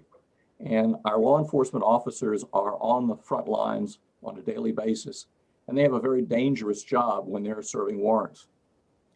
As opposed to prohibiting outright no-knock warrants, I suggest that there's two possible ways to deal with them. First of all, RSA 595A4 has the provisions for the affidavit to get a search warrant for a neutral magistrate. If we should put in perhaps an amendment, that section could be amended to have specific provisions to justify the issuance of a no-knock warrant, such as the outlines of the situations that I outlined. As far as the concern about law enforcement breaking into, with a no-knock warrant, breaking into the wrongful premises, it seems to me, and one of the basic problem is that they have immunity for making mistakes. So if we want to deal with that issue, which is also a slippery slope, perhaps we reduce or eliminate that immunity based on mistakes. If they make a mistake based on negligence or gross negligence and go into the wrong premises and damage the wrong premises or injure someone, then they ought to be held responsible for that. But in the majority of cases, they're not going to be going into the wrong premises. They need to protect themselves. And by having an affidavit in support of a no-knock warrant, which lays out specifically under oath why it's needed, I think that should be satisfactory and should solve this issue. So I urge the committee to ITL this bill. Thank you.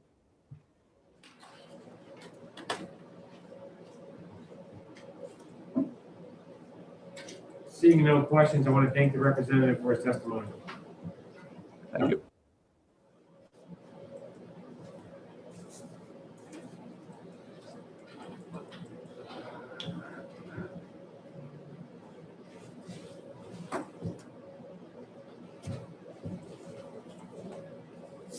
Sergeant Greg.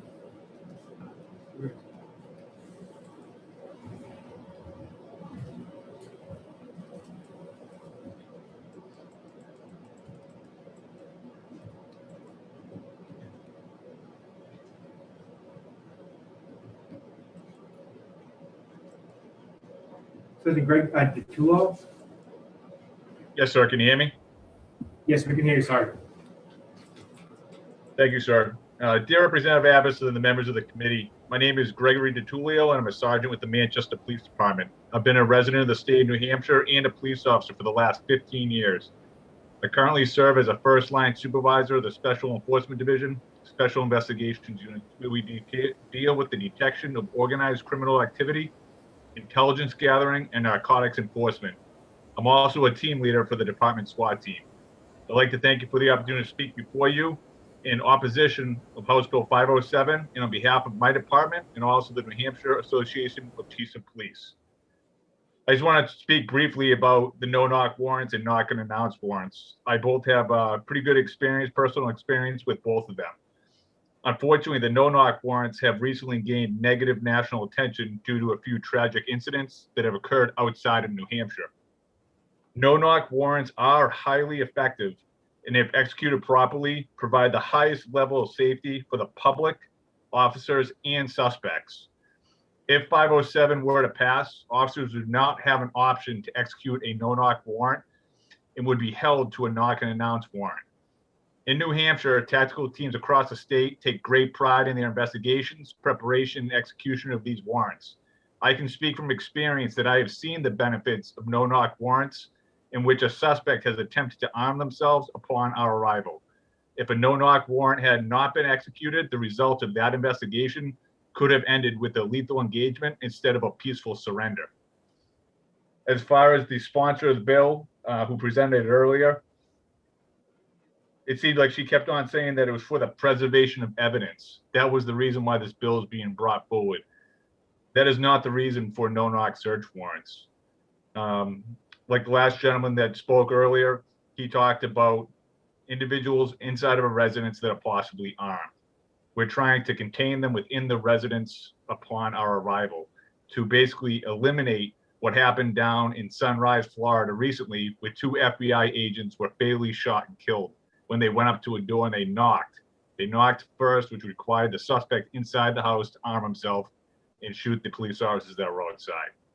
Sergeant, I do have to limit, accept my apologies, but I do have to limit testimony to the general public to 2 minutes per witness. So if you just mind providing me a statement to conclude your testimony.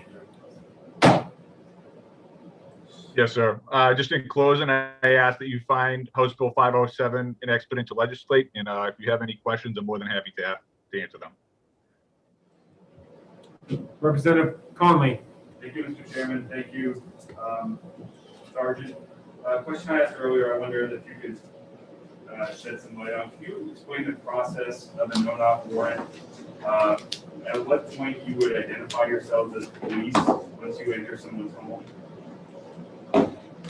Yes, absolutely. A no-knock warrant is obviously a search warrant authorizing highly trained police officers, which is usually our SWAT team or other SWAT teams throughout the state, to enter a premise without first knocking and announcing their presence or purpose. Immediately upon entering the premise, and everyone understands as entering the premises, everyone thinks that it means that the police go running through the premise. All we're doing is creating an opening, whether it be a door or a window, and immediately upon the opening of a window of a door, loud PA announcements are made to the point where people several blocks away from where we are can clearly hear that we are the police. So the individuals inside the residence know that we are the police and we are not there to do an armed home invasion. By us being able to do that, we can control where people are inside the address and prevent them from gaining a firearm or potentially harming other people within inside the address.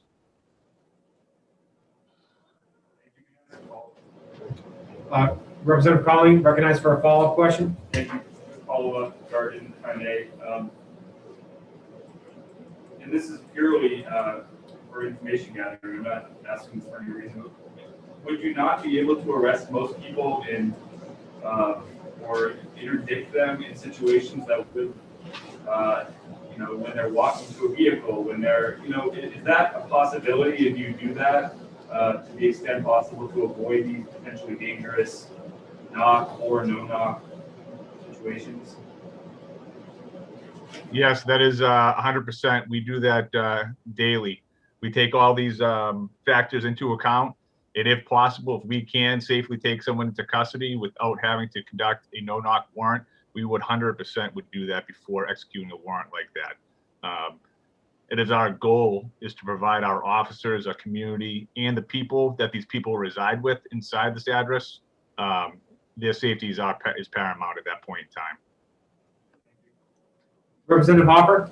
Thank you, Mr. Chair. Thank you, Sergeant, for taking my question. We heard earlier that the AG put more, new guidelines to help ameliorate any problems with no-knock warrants. Do you know of any issues since the new guidelines came out? No, sir, I do not know of any new issues, sir. Thank you. Representative Marston. Thank you, Mr. Chairman. Thank you, Sergeant, for taking my question. I'm hoping you know the answer, but for the edification of myself and my fellow members here, before you have a no-knock warrant, you must present a request for one before a federal judge. Is that correct? Sir, it depends if the case is a federal case or if it's a state case. If it is a state case, it will go before a district court or a superior court. And then obviously if it was a federal case, it would be brought before the AUSA's office. And they would look at the facts of the case, and they would justify what type of warrant was going to be issued at that time. Representative Marston, you follow up? Yes, thank you, Mr. Chairman. Sarge, how many no-knock warrants do we have happen in the last year in the state of New Hampshire? I don't have those numbers right offhand for you. All I can say is, as far as Manchester does execute them along with knock and announce warrants as well. But I can't give you a number, a definitive number at this time. Representative Marston, another follow-up question? Yes, thank you, Mr. Chairman. Your best guess on the number?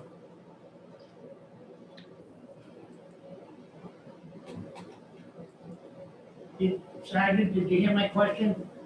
Yes, sir. I'm just taking a minute to think about the number of warrants. I would say probably about 50 no-knock warrants, along with a handful of knock and announce warrants, depending on if it was a federal case or not. Thank you. Representative Gafford?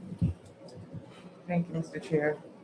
Thank you, Sergeant, for taking my question. Do you know what the difference is with, or what addition that that's been added to the no-knock? Can you clarify that question? I'm having a tough time understanding what you're asking. It was spoken that there has been, I guess, an addition or updated no-knock warrant that came out of the court. So I'm just curious as to what was it? There was something that was implemented by the Attorney General's office after the Greenland officer involved shooting. And that was guidelines that were set forth at that point in time. I do not have them in front of me at the time. Okay. Thank you.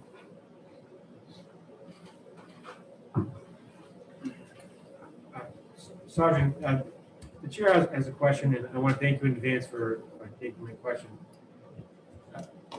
So in addition to the destruction of evidence, or the thought of evidence being destroyed is one reason to get a no-knock warrant.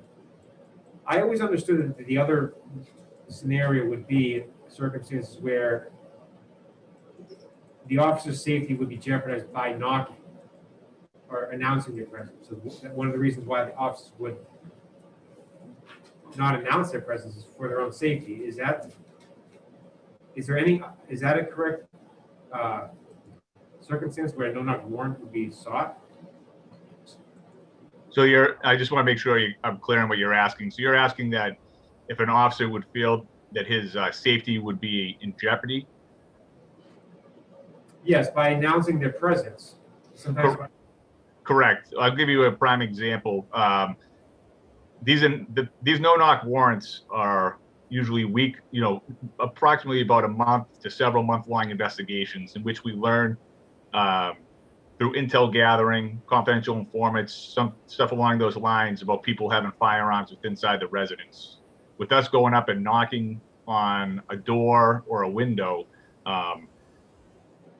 it's the officer's safety that we're concerned about, that this person would potentially go grab a firearm and do harm to the police. Because most of these investigations, sometimes we receive information about resistance to the police. So yes, that is one of the reasons why.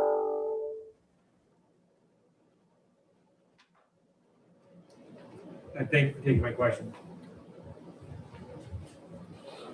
Seeing no further issues, I want to thank the sergeant for his testimony, and you are excused. Thank you.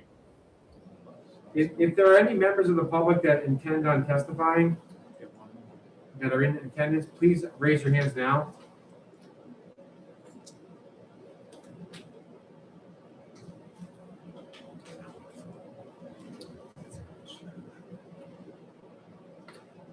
Sophia, welcome back. Thank you, Mr. Chair, and members of the committee for taking my testimony today again.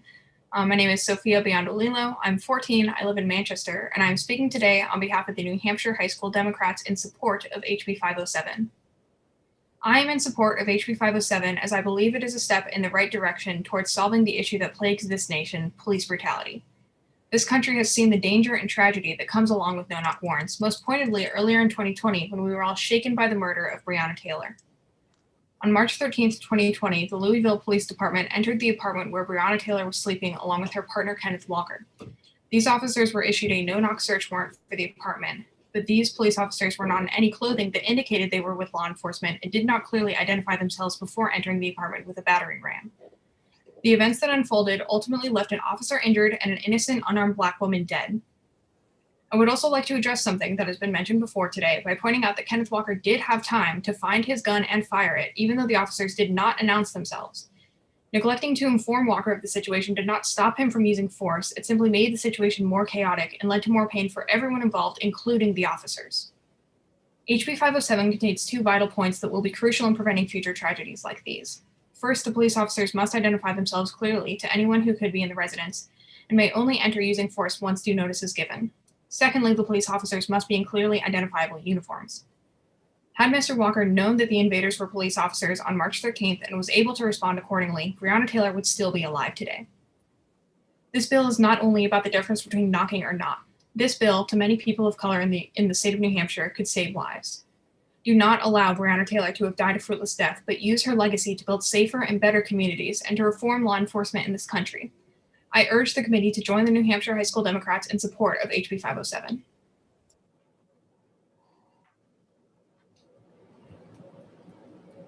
Thank you again for your testimony. Seeing no hands raised, the witness is excused.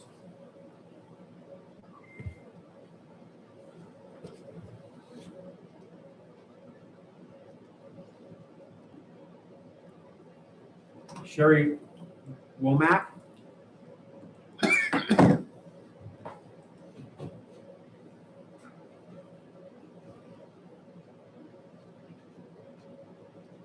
Yes, can you hear me?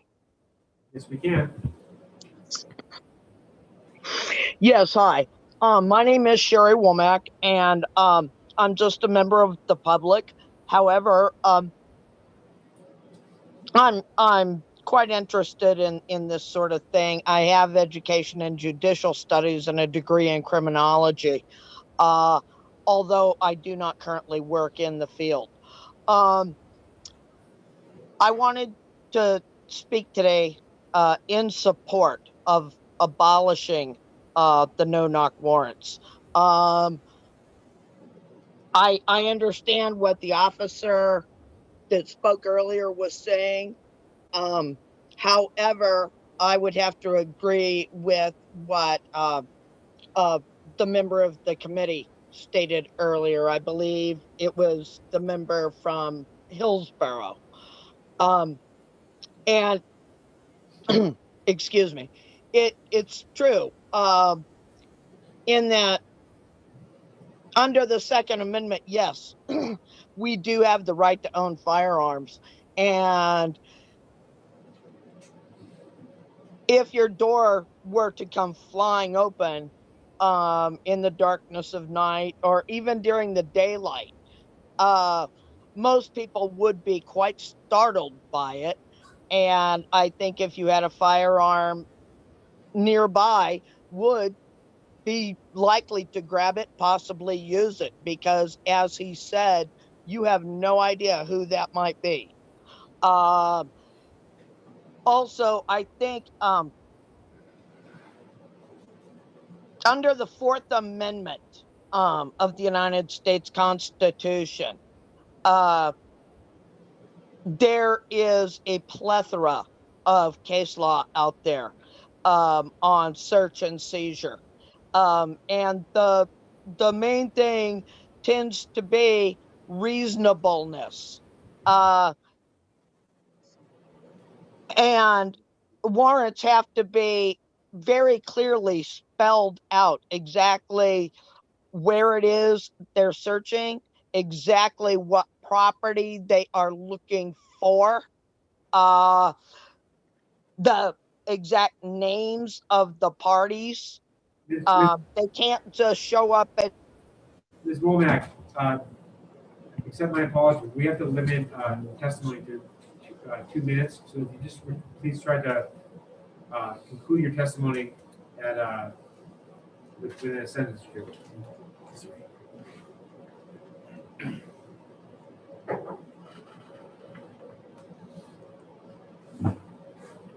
You have to unmute yourself.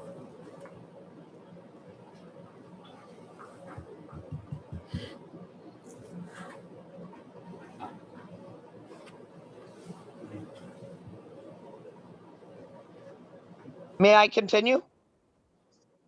Yes, we have to limit testimony to 2 minutes per witness. So I was just notifying you, let you know your 2 minutes has expired. So please conclude your testimony. Oh, if my 2 minutes has expired, then I understand, and well, I guess I will refrain from any further testimony.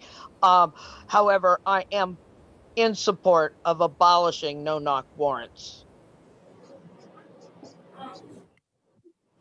And I thank you for your time and attention.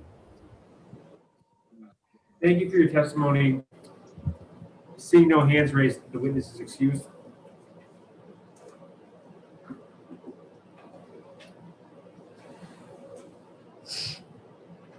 Calling Sergeant Michael Lang.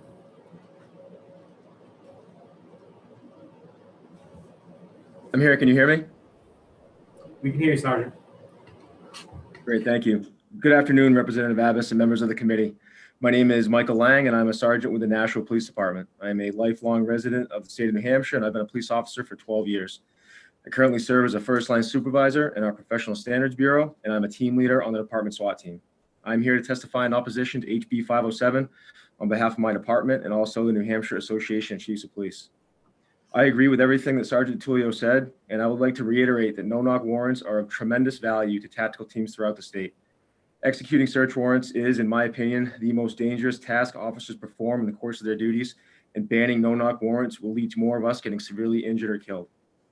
Part of my job as a team leader is planning search warrant services, and quite frankly, I can't imagine having to serve a search warrant on a suspect who is known to be armed and dangerous, but having to knock first. This will only give the suspect a chance to shoot through the door or to lie in wait to set an ambush when we do make entry, which is exactly what happened to the FBI agents in Florida.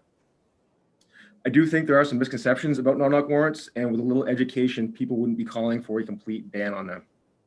For one, there seems to be a belief that when a no-knock warrant is served, that we burst through the door in jeans and t-shirts and rush through the house without identifying ourselves. In New Hampshire, this is simply not the case. We use highly trained, well-marked officers who issue clear announcements that are nearly simultaneous to the entry. And another myth is that we just use no-knock search warrants to preserve evidence or, quote, to get the dope. Again, simply not true. In Nashua, we do not let the need or desire to save drug evidence dictate our tactics. Rather, we ask the court for a no-knock warrant because we need to arrest someone in a house who is believed to be armed and dangerous and likely resistant to the warrant service. In reference to the example that was provided about Greenland in 2012, I'd really like to clear something up. That was not a no-knock warrant service. Although these drug task force officers applied and received a no-knock warrant, that is not how they served it. They knocked and announced, but when those attempts were futile, that's when they made entry and received gunfire. A subsequent review of this incident by the Attorney General office indicated that fact, and also noted that the delayed entry provided the suspect.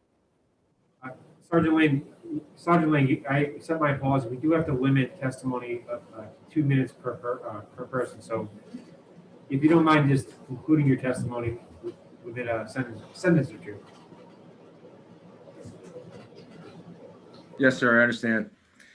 The Attorney General said, quote, more than sufficient time to prepare his armed response to the entry. In my opinion, no-knock warrants should not be banned because they are needed in some circumstances. And in closing, I ask that you find HB 507 inexpedient to legislate. Thank you for your time. Representative Newman, you are recognized for a question. Yes, thank you, Mr. Chairman, and Sergeant Lang, thank you for your testimony.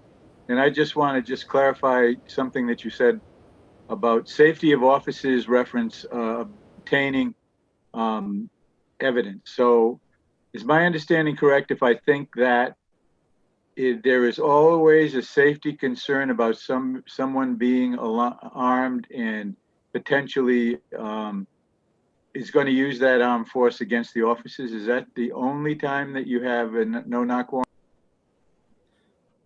Sir, thank you for your question. And state and federal law carves out exceptions to the knock requirement. One is evidence preservation, and the other is that the officers, for some reason, face an increased level of threat to themselves when they make entry. Every tactical team is different. Every state is different in how they do it. And when I indicate that we here in Nashua don't do it for evidence, that's what I mean. So we don't do no-knock warrants for evidence. We do it when we think that someone inside is armed and they might be resistant to the warrant, or they intend on harming us or somebody else in the house.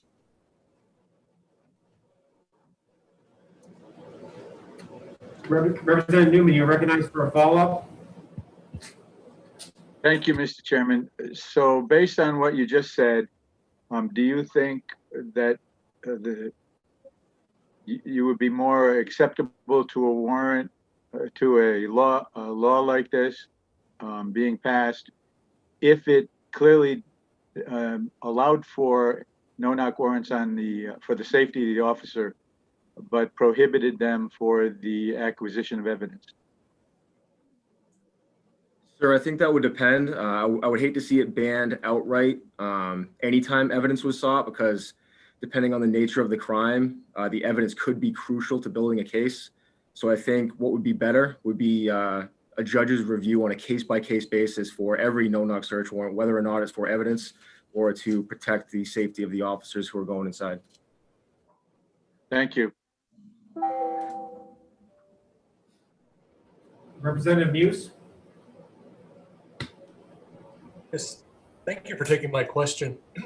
One of the things that I'm curious about is when no-knock warrants started to become something that police departments were doing. I don't recall ever watching a 1940s, 1950s, or even 1960s movie or TV show where they did do where no-knock warrants were actually being done. So I'm curious, is this a relatively new thing in policing, or is it something that's been around with us for a long time?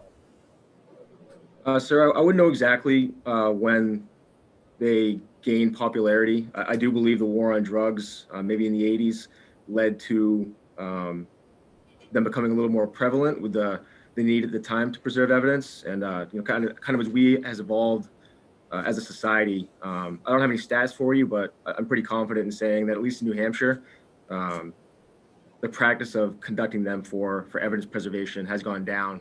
But we still try to use them when we can, if there's an armed threat inside. Representative Muse, you're recognized for a follow-up.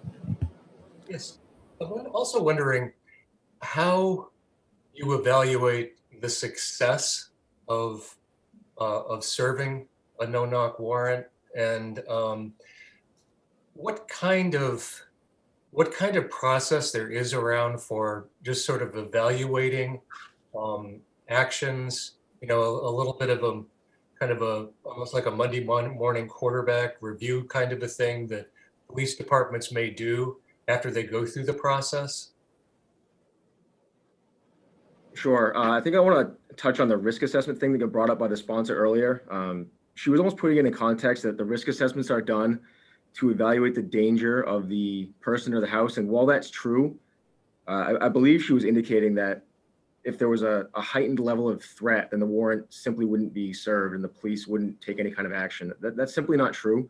Risk assessments are put in place to evaluate how dangerous somebody is. And it's not a matter of serving the warrant or not. It's a matter of who serves it, whether it be patrol and detectives, or if they seek the advice of a tactical team. So if the tactical team does the evaluation and they make the determination that their participation is appropriate, at that point, they evaluate whether or not they'll serve a knock and announce or a no knock. And then to get back to your question, after the warrant is served, we have what is called an after action review. And we talk about everything from the the planning process through the warrant service. And we do evaluate on a case-by-case basis whether or not it worked. And to touch on the second part of your question, how we evaluate if it worked, it's usually obvious. We're able to make an entry point into the residence, like Sergeant DeTullio said, and then people surrender peacefully. And if nobody gets hurt, that's kind of the main goal here, regardless of the situation, and that means we were successful. Thank you. Representative Bourdonnais? Thank you, Mr. Chairman.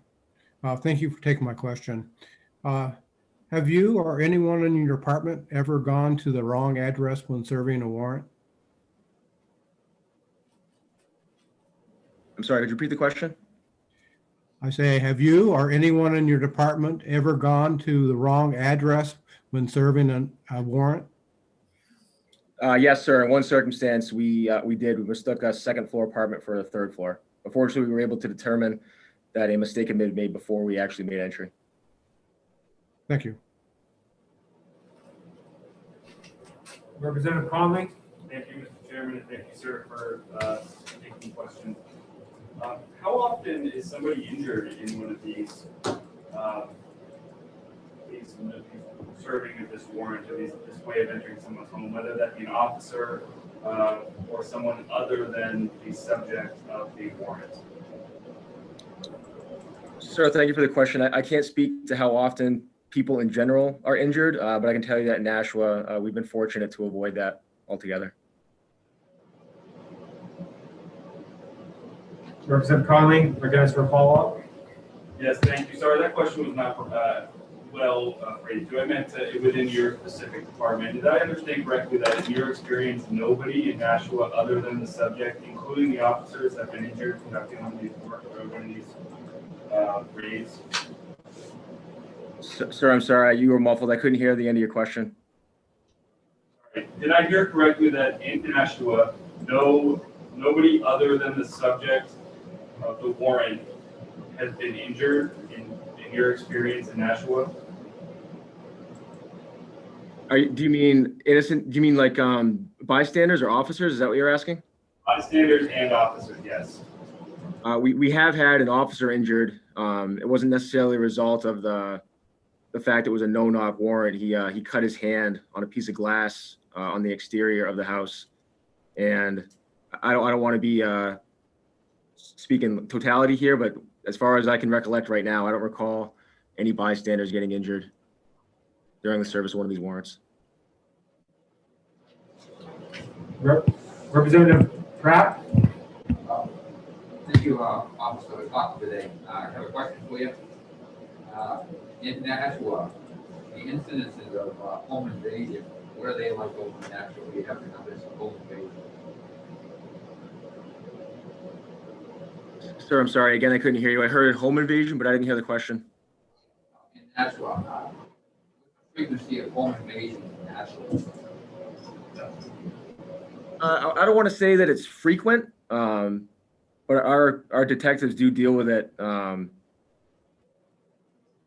a regular basis, to be honest with you. I don't have an exact number, but it does happen.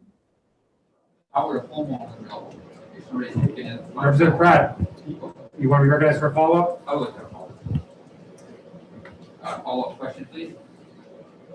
How would a homeowner know if they're being home invaded or a no-knock search warrant? How would they know if they're home?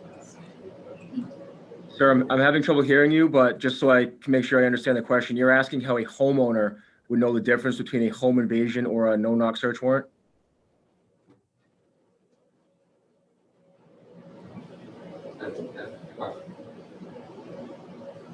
Okay, like Sergeant DeTullio said, the difference is a very loud police announcement. These are not stealth missions by any means. We use a combination of PA systems in our vehicles, loud verbal announcements at the door, and as part of our best practice, we make sure those announcements are made before entry, regardless if it's a knock warrant or a no-knock warrant.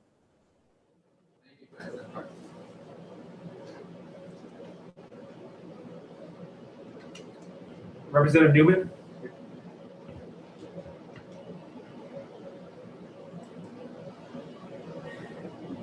You can mute yourself.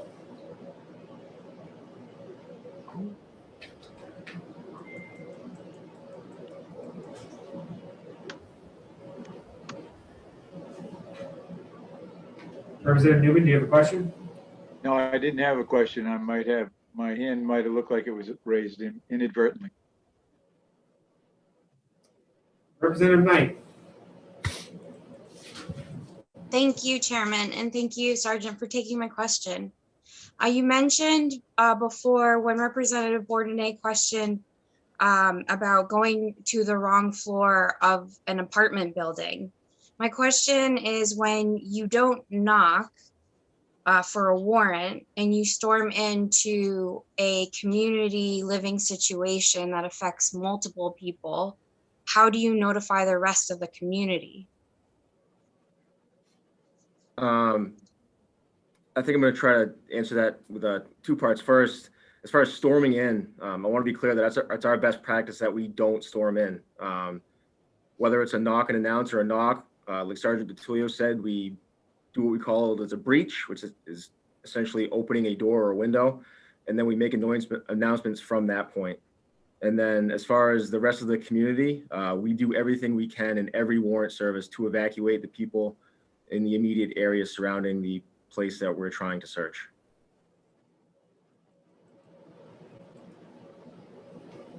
Representative Knight, do you have a follow-up question? Yeah, thank you, Chair. I just I wonder what that looks like. Let's say there's children playing outside in a apartment building and you have to go in, and what is the protocol for that? How do you know, do you find their parents? These are minors. They're witnessing that. Is this okay? We take extra steps as far as the timing of these warrant services to make sure that kids are in school, and we do everything we can in the planning process to mitigate those kind of concerns. But if we get there, we make sure we scout the location ahead of time, and we do everything we can leading up to it to clear uninvolved people, especially children, out of the area in the immediate moments leading up to the warrant service. And I don't want to get too much into what that looks like, for our own job reasons, but we really go out of our way to make sure that everybody's out of the area before the warrant service.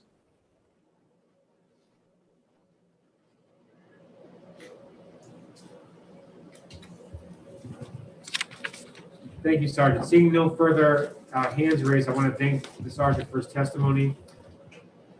The witness.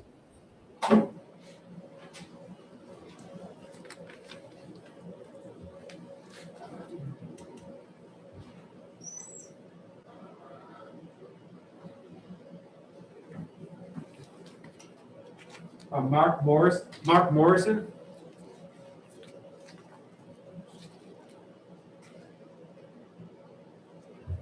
Mr. Chair, I don't see him on the list. That might be, there's a phone number on there.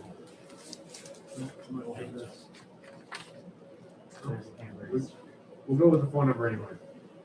Can't find it. We don't know your name. We have your number. We're going to call you to testify. I think the number is it 316? Just please state your name for the record, where you are from, and whether you're testifying in support or in opposition to. Hello, Mr. Chairman. Can you hear me? Yes, I can.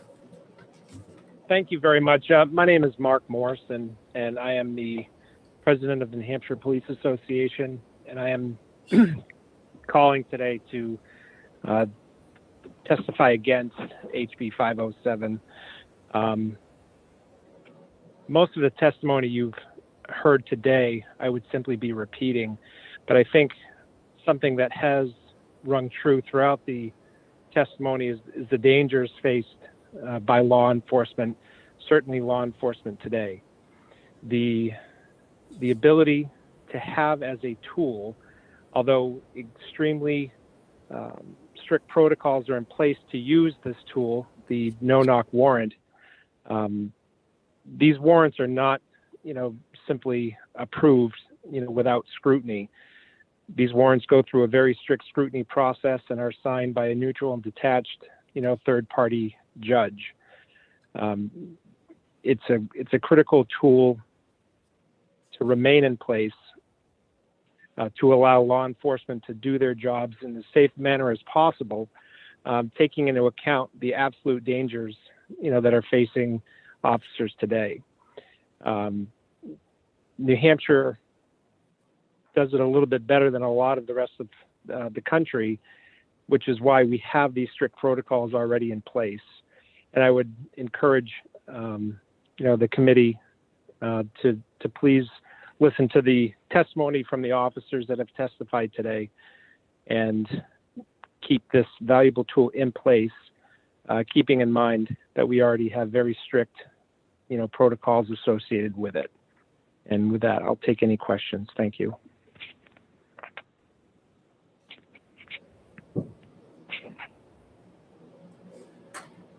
Representative Hughes. Thanks for taking my question. I'm just curious about what type of protocols New Hampshire may have in place around no-knock warrants that other states who might be having things that they may not have. Well, without being able to speak with specificity, I think what you've seen through the professionalization of law enforcement in New Hampshire is having very strict protocols. And the biggest is having the neutral and detached third party, the judge, sign off on these. These are not, warrants that you can have signed by a justice of the peace or some other, party. It has to be a judge. That, in addition to the protocols that individual agencies have in place. And Nashua is a perfect example. You heard testimony that even though authorized to make a no-knock warrant for evidentiary purposes, they don't do that. So many police departments have an even more strict standard than they may be allowed under law. And that's sort of, the type of example that I would use of things that we do here in New Hampshire. Representative Hughes, you recognized for a follow-up question? Yes, thank you. Have you or has your department revisited any of the protocols that were in place prior to last summer based on some of last summer's incidents? I'm sorry, I missed the beginning of your question. Could you please repeat it? Sure. I'm just wondering if your department revisited any of the protocols, maybe changed some of them in response to some of the incidents that took place last summer.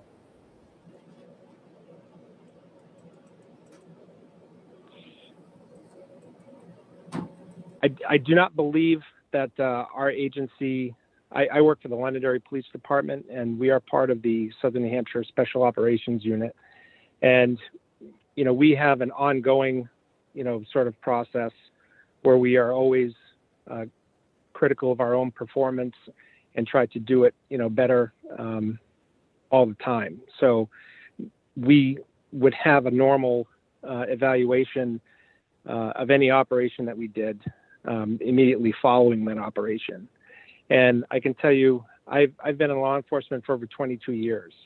And, the number of no-knock search warrants that we've been involved in is certainly in relation to all other warrants is very small. And they are only reserved, really for the most dangerous search warrants where, the safety of the officers or those around, that location would be utilized. Thank you. Representative Newman, you recognize. Yeah, I just have a quick question about who reviews the evidence. Who reviews it when it's a no-knock for evidence? Did you say that they are all reviewed by a judge, and is that in the law? Well, in order to get a search warrant, you would need the search warrant to be signed off by a judge. And the no-knock provision is a specific attachment to that warrant application. You know, there would need to be very specific facts and circumstances laid out as to why you would need that. And that is already in place today.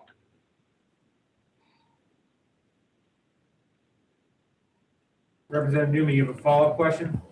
Roger, just a quick one that just previously you said they don't do that. I was wondering who the they was. You mentioned justices of the peace, et cetera. But what I'm hearing from you right now is that it's always reviewed by a judge. And is that correct? Yes, sir. Thank you.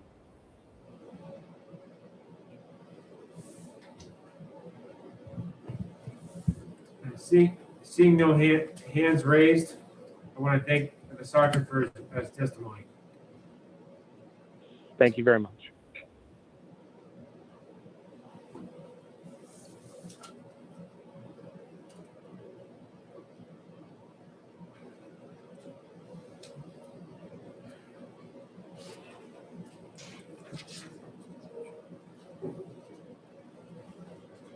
Joseph Ebert.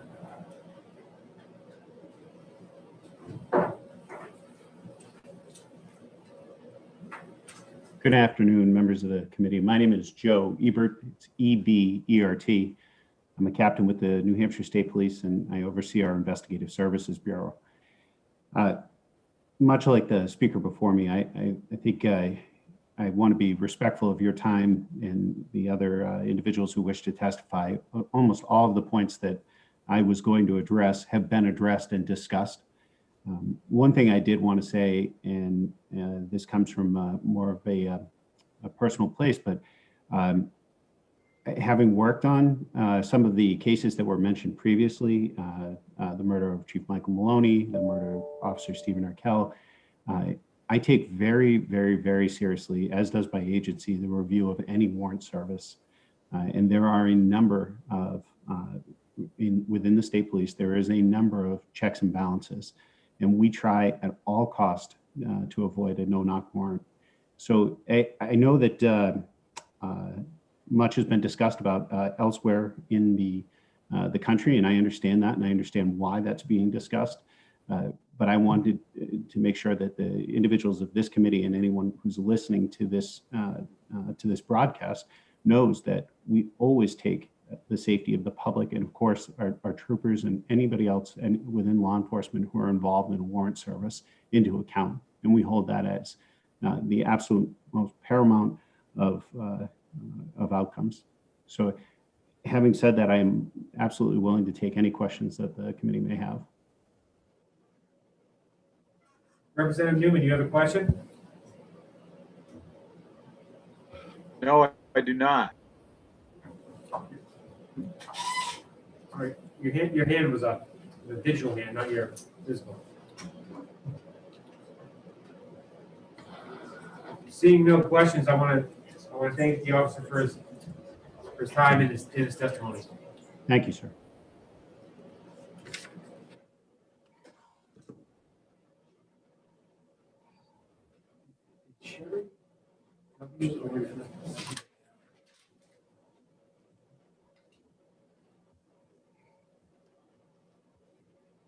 J.R. Houle.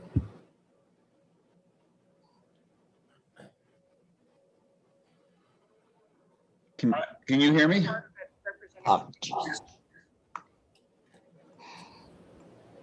Chairman Abbas, can you hear me? Yes, I can hear you. Thank you. Good afternoon. Former Rep J.R. Hull, Dunbarton, speaking on behalf of myself. I signed in opposition to this bill. And the reason I signed in opposition to this bill is a tragic story that I heard several years ago about Berwyn Heights, Maryland. And I want to repeat this testimony of what happened in Berwyn Heights, Maryland, so that we understand the consequences of a no-knock warrant executed poorly. We've heard a lot of testimony today that there's a lot of checks and balances about executing no-knock warrants in New Hampshire differently. And that's great, but can we be better? And in Berwyn Heights, Maryland in 2008, there was a raid on the mayor's house because they believed that a package of marijuana was to be delivered to the mayor's house. And in the process, they held the mayor and his mother-in-law hostage and shot their 2 dogs. Google Berwyn Heights, Maryland. It's worth reading the story. Heard this person speak in person once, and it was very eye-opening to hear his side of the story on a no-knock raid conducted poorly. I understand that New Hampshire, they're not doing it just to preserve evidence. That's what we've heard in testimony. But I am very concerned that we don't have yet the perfect solution of trying to protect the individuals that are in the apartment or in the house, protect the officers who are conducting this warrant. And I think Representative Silver hit the nail on the head, that maybe having the judge do more in terms of signing off on the authority of a no-knock warrant is perhaps the next step in terms of improvement under the current law. As I said, I signed in opposition because it only takes one bad no-knock warrant where someone ends up dying, and there's no way to recover the injustice that happened. So I would ask that you would make sure all the necessary checks and balances are in place as a committee when you review what to do with this bill. Thank you.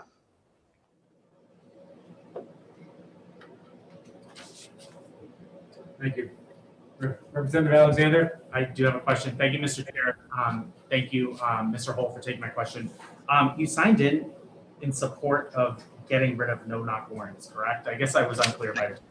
Yes, thank you, Representative Alexander. I did sign in getting rid of no-knock warrants because I think there is the potential for a case where it's executed poorly and someone ends up at similar to the Berwyn Heights story, where it's executed at the wrong house or for the wrong reason. And if I can, for those who don't have the time to go look this up, this was where the intended UPS driver, as I understand it, was the intended recipient of this package of marijuana, but they didn't realize that. So they had a different officer actually deliver the package, and then they conducted the raid on the house. And they held his mother-in-law hostage while he was getting out of the shower. It was a mess. So I would just ask that we make sure we have every check and balance in place before we start issuing no-knock warrants. And for the record, sometimes politics makes funny allies. In this case, if I look at the sponsors, they tend to not be on the issues that I share. But this is one where I think there's a real liberty issue at stake. Representative Marston? Thank you, Mr. Chairman. Thank you for taking my question, Mr. Holt. Just a quick question in regards that if what you say is true, then we would all be living in a perfect world, would we not? Thank you, Mr. Marston. That's a good question. Yes, we are far from a perfect world. And I honestly think that those that are conducting these warrants and these searches are doing their best. I'm not saying they're not. What I'm saying is we as a continual improvement process should always be looking to see if we can make it better. And I think the committee has an opportunity to do that.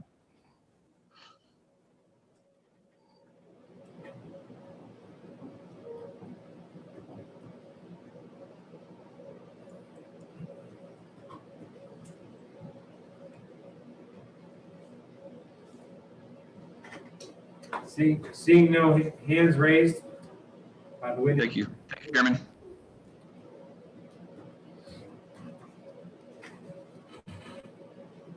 David Mersfelder?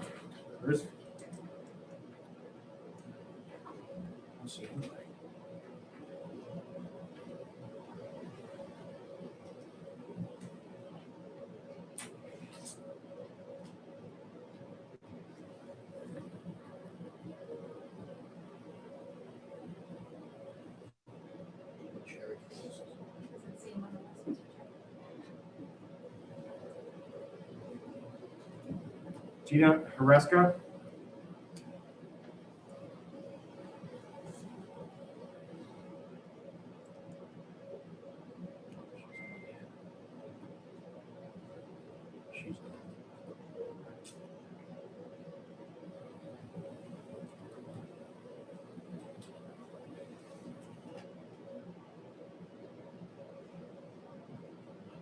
see her on there either.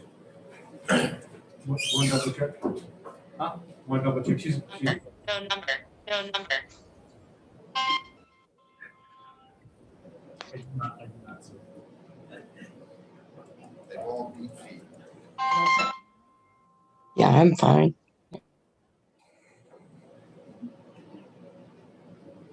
All right. Seeing no members of the public with a hand raised, at this time, we will close we'll end the hearing on, public hearing on House Bill 507.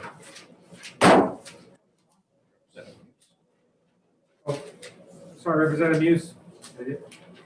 Mr. Chairman, we had, for HB 507, we had 62 people sign in support. We had 7 sign in opposition, and we had 1 person sign in as neutral.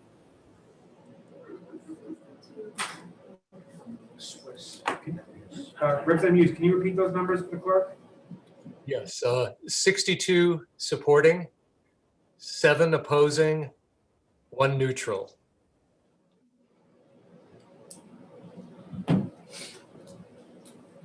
I do see a person, a member of the public with their hand raised, just to explain that once a member of the public testifies, they're not permitted to testify more than once. That's why we didn't call you the second time. I think what we're gonna do is just let's take a 10-minute break, and then I think we can open up Representative Collins. I'm sorry to interrupt you mid-sentence. I'll let you finish before I. I think what we'll do is that we'll then be taking some executive sessions. We do have some more bills to exec, so why don't we take a 10-minute breather? We'll be in recess for 10 minutes, and we'll make it time certain. We want to just do 4:15. That work for everyone? So the committee will be in recess until 4:15.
Representative Hopper, I was busy. Up to it. you are? Mm.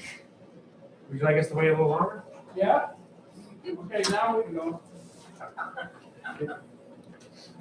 Appreciate it. Recognize that. No, no. Who's on this show?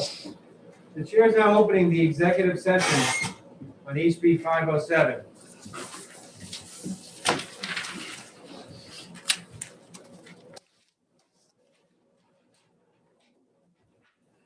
Chair recognizes Representative Hopper to make a motion.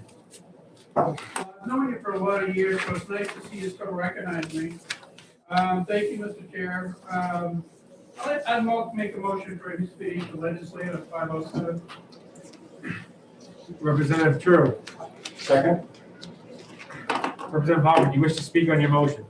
Basically, it's almost like the bill we exec earlier. There seems to be a lot of issues with no-knock warrants around the country, but it seems like they're used very judiciously, and we didn't really hear a lot of testimony about how bad they are in New Hampshire. So it seems like a fix of a problem that doesn't exist. Thank you. The chair will now open this up for discussion. Does anyone wish to speak?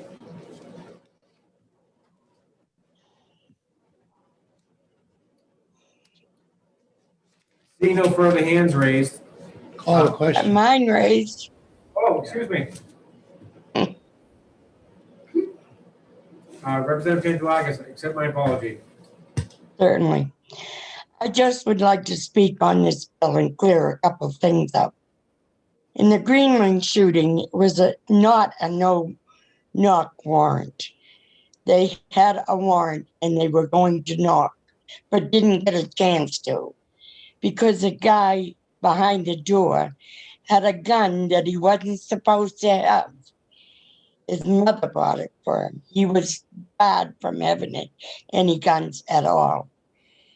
And I think we need to stop and think about what we are doing with police officers as far as rules and regulations we put on them, that we are not walking in their shoes.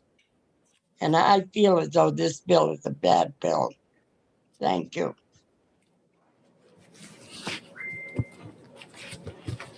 I agree.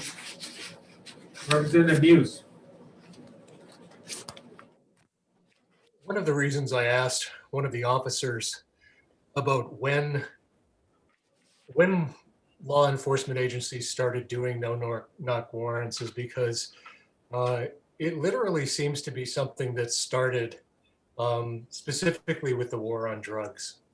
And I think one of the things that we've seen continuously, and one of the reasons why these warrants are problematic across the country and why we've heard so much about them, is because people in minority communities tend to be disproportionately affected by this type of law enforcement. I can't imagine what it must feel like sitting there watching your television, not having any idea what's going to happen next, and then having police come through your door. And this has happened time and time and time again across the country. It's happened in minority communities. It's an element to policing that really seems to be new in the last 40 years. And I think it's a symptom of the militarization of our police force. On another bill, we actually heard an officer refer to bullets and tear gas as munitions. And we're talking about law enforcement and civilians here. And to me, this bill is an opportunity to ramp this back down a little bit, to force us to consider maybe some different ways to enforce the law. I would like to see us pass this bill.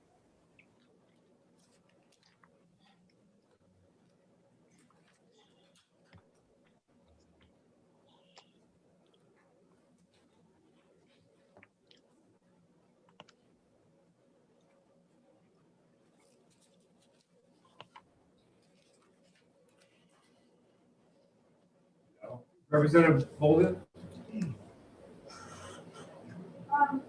Thank you, Mr. Chairman. I want to reiterate that the issue with no-knock warrants, the issue with no-knock warrants is not whether they're a useful tool. A chainsaw is a useful tool, but if I let my husband have one, something bad could happen. That's also why my husband doesn't have a motorcycle anymore. I think he's not tuned in to say this stuff. Listen, Representative Hopper, please. She's making a joke. I'm making a joke, but I'm trying to convey a meaningful point, which is that we heard a lot of testimony today that it is an important tool to affect a certain outcome.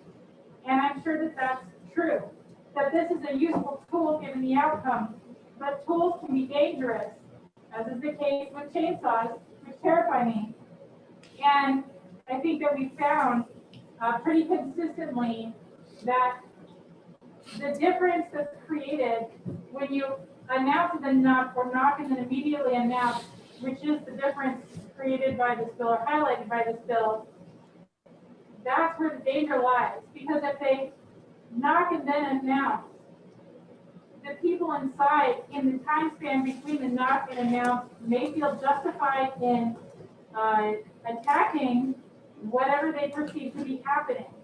And then later, as we saw in the case of the man in Texas, if they are charged with murder or whatever it is that they end up doing to the police who had a warrant and every right to be there, they may be able to argue that they were acting in self-defense because they didn't know who was at their home.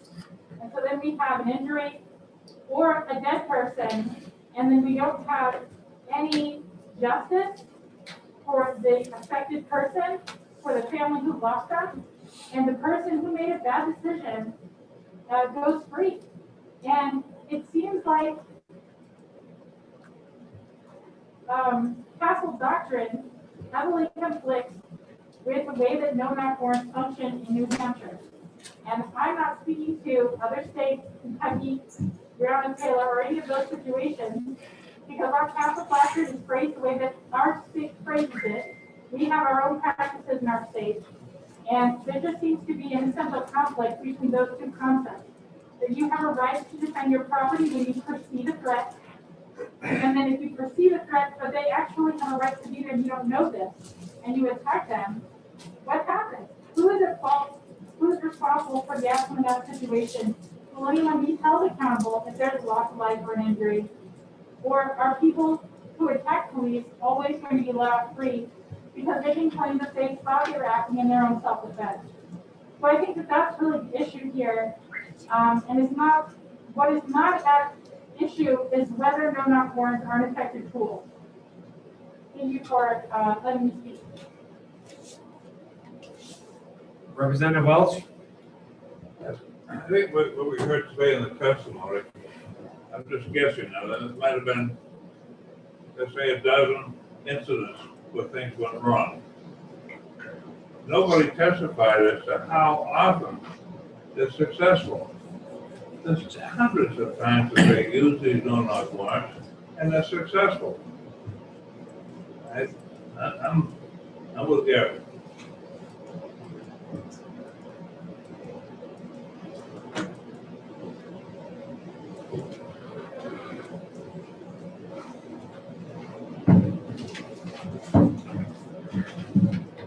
Seeing no further hands raised, the matter will be put to question. The motion is inexpedient to legislate. The clerk will call the roll. If you are in support of the motion of inexpedient to legislate, please say yay. If you are opposed, please say nay. Vice Chairman Welch, Absolutely, yes. Representative Alexander, Yes. Representative Hopper, Yes. Representative Green, Definitely yes. Representative Wallace, Yes. Representative Testerman, Yes. Representative True, Yes. Representative Pratt, No. Representative Marston, Yes. Clark votes yes. Representative Harriet Gathright, Absolutely no. Representative Pantelakis, Yes. Representative O'Kern, he's not here, I'm sorry. Representative Bourdonnais, No. Representative Muse, No. Representative Newman, No. Representative Gold. Mr. Chair, I'm sorry, I skipped right over top of Representative Pantelakis, I just. Oh, I'm sorry, she voted. They voted yes. My apology. Carry on. Representative Bolden. No. Representative Conley. No. Representative Klein Knight. No. Representative LaBranch. No. Chairman Abbas. The chair votes yes.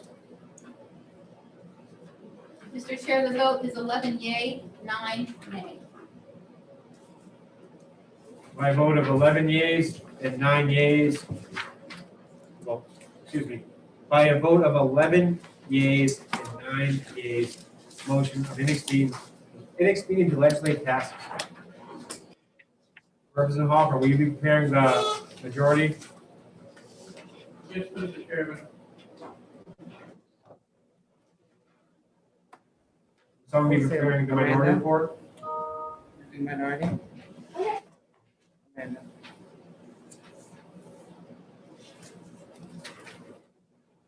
What was the number again?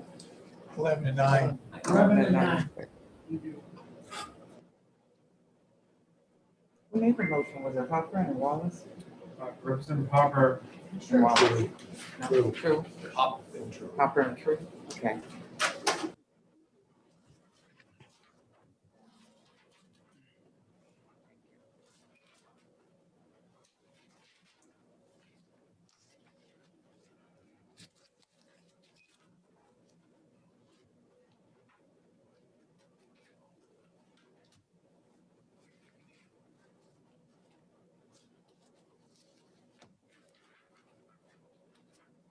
We will now open up, the chair will now open the executive session on House Bill 197.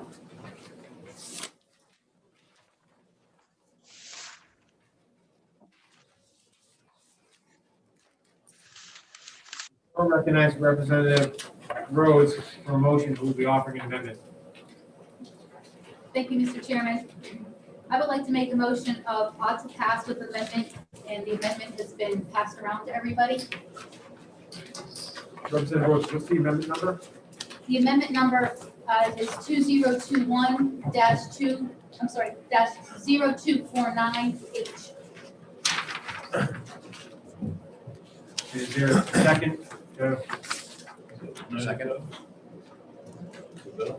Yes. Yes.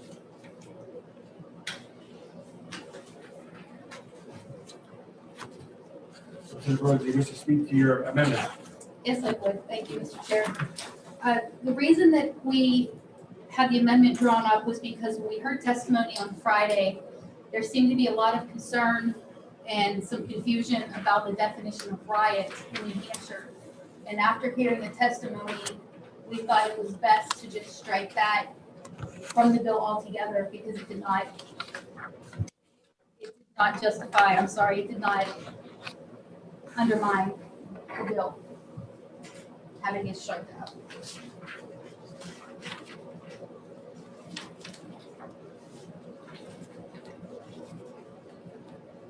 Would anyone wish to speak about the motion? I'll open it for discussion. Excuse me, the amendment.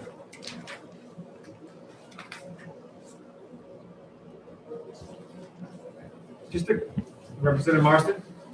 A point of order, I guess, and I'm not sure if that's the right word. Question.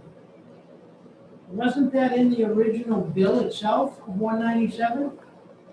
Yes, the amendment, the original bill had also added a subsection E. The amendment strikes the subsection E in any reference to rioting has been removed from, is removed by the amendment.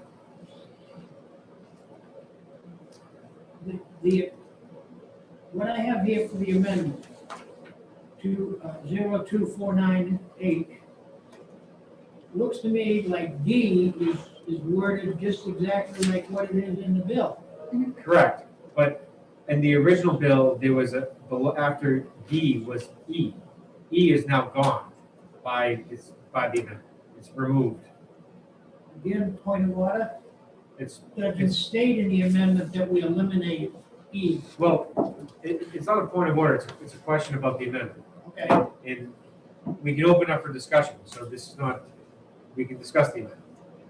So, the original bill had a subsection E, under which the amendment would be removing that subsection. The bill would have added the subsection E. Subsection E does not exist in the law today. If you adopt the amendment and pass the bill, subsection E would still not exist in the law. And that section was designated and addressed and used the terminology right.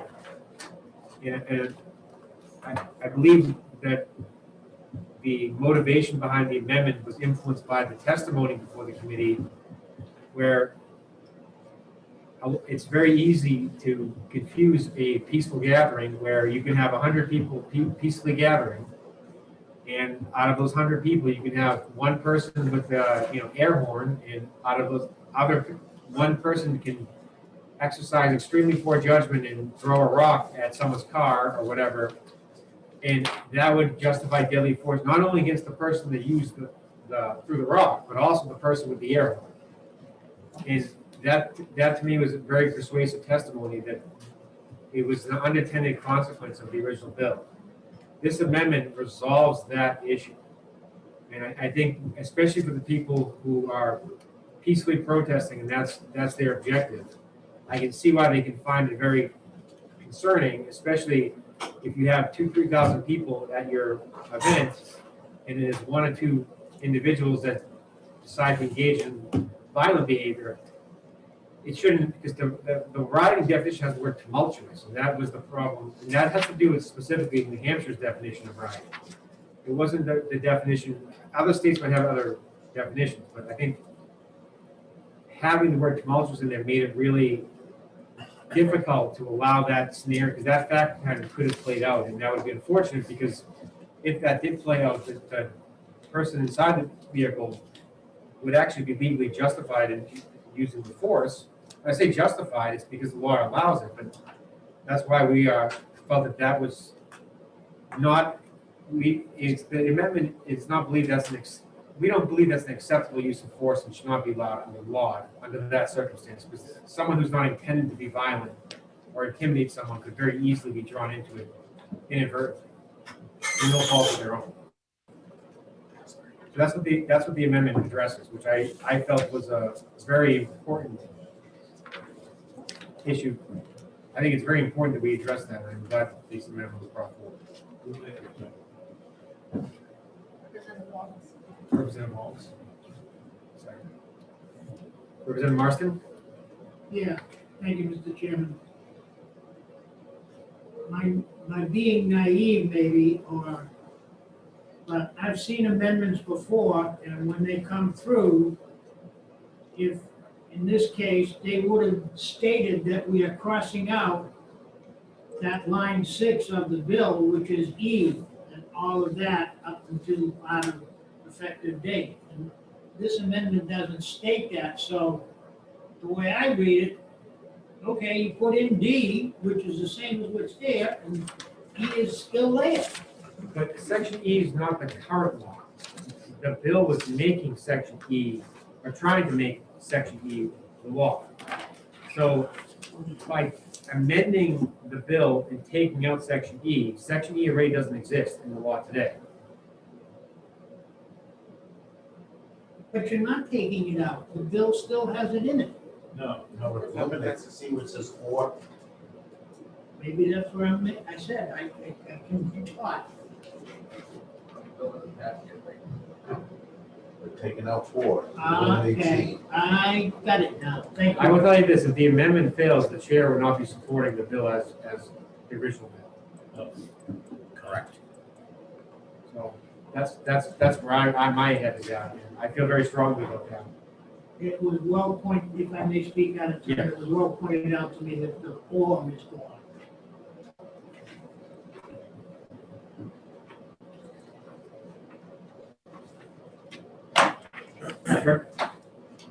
Representative Bourdonnais. Thank you, Mr. Chairman. I will be supporting this amendment. It's an improvement of a very bad bill that is completely unnecessary, but I cannot support, I do not want the bill to go forward without the amendment. Thank you.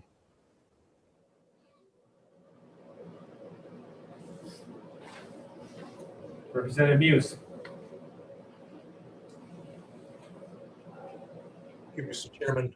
One of the concerns that I have about the amendment itself is what it appears to do is to take a bill which, at least in some way, tried to draw some limits around this, and it actually creates almost no limits at all. So we've been spending a lot of time talking about protests, but much more common in this state are incidents of road rage. And one of the things that I'm very concerned about is that, an act of simple assault combined with a little bit of stupidity could increasingly become, an action that gets people killed. And with this law, it would make it lawful in some of these cases to do that. So I'm just questioning whether passing something like this is really good judgment.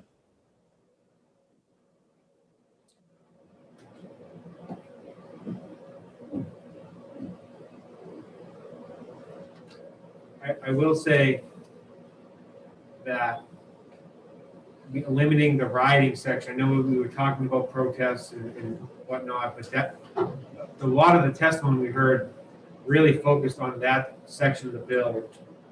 The amendment does remove that. Whether I would say this with a lot of confidence, that even if you don't support the amendment as it passed, the original draft of the bill is to me unacceptable.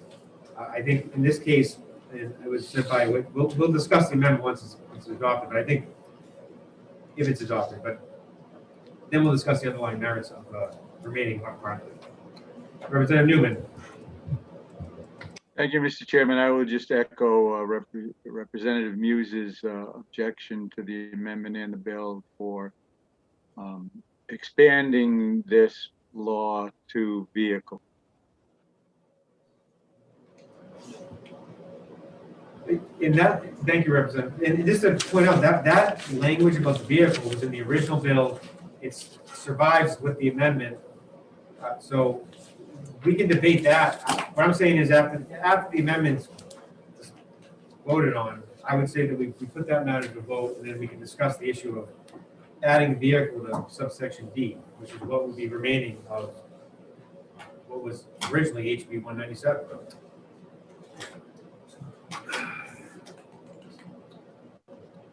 Representative Newman, your hand's still up? Is that? Seeing no further hands raised, now we put the question of whether to adopt amendment number 2021-0249. The clerk will call the roll. If you in support of the adopting the amendment, please say yay. If you are opposed, please say nay. Vice Chairman Welch, Yes. Representative Alexander, Yes. Representative Hopper, Yes. Representative Green, Yes. Representative Wallace, Yes. Representative Testerman, Yes. Representative True, Yes. Representative Pratt, Yes. Representative Marston. Yes, The clerk votes yes. Representative Harriet Gaffray, Yes. Representative Pantelakis, Yes, Representative Bourdonnais, Yes. Representative Muse, No. Representative Newman, No. Representative Bolden? No. Representative Conley? No. Representative Klein Knight? No. Representative LaBranch? No. Chairman Abbas? The chair votes yes. Mr. Chairman, the vote is 14-6. By a vote of 14 yeas, 6 nays, the amendment is adopted. Now,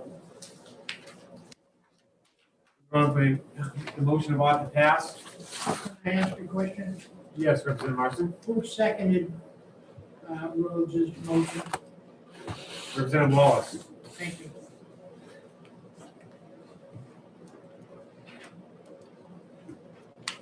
I will open up the discussion on now the motion of ought to pass. Representative Knight, your hand is raised. Thank you, Chairman. I just want to go on the record here saying that I'm extremely disturbed at what I'm seeing happening when we have the voices of our people sign in such great opposition, yet we are not going to represent that. I don't understand who we're really trying to protect here and who we're really listening to in terms of fairness. And that's all I'll have to say on that. I will be voting against this. Representative Bourdonnais. Thank you, Mr. Chairman. I will be voting against this ought to pass as amended. All the testimony we heard on this bill justifying it are covered in paragraphs A, B, and C. D was not something that anybody brought up examples that there was a need for. And in fact, if I had my brothers, I would repeal paragraph D as being a little extreme, because it says you're allowed to use deadly force to commit prevent unlawful force for a commission of a felony. Well, as we asked the people that were sponsoring this bill about what is unlawful force, none of them really could give me a definition. But we do know that deadly force, what it is, but we also know that battery is unlawful force, and battery should not be a reason for someone to die. So if I had my brothers, I would repeal paragraph D from the statutes completely, but I certainly would not extend it today. Thank you.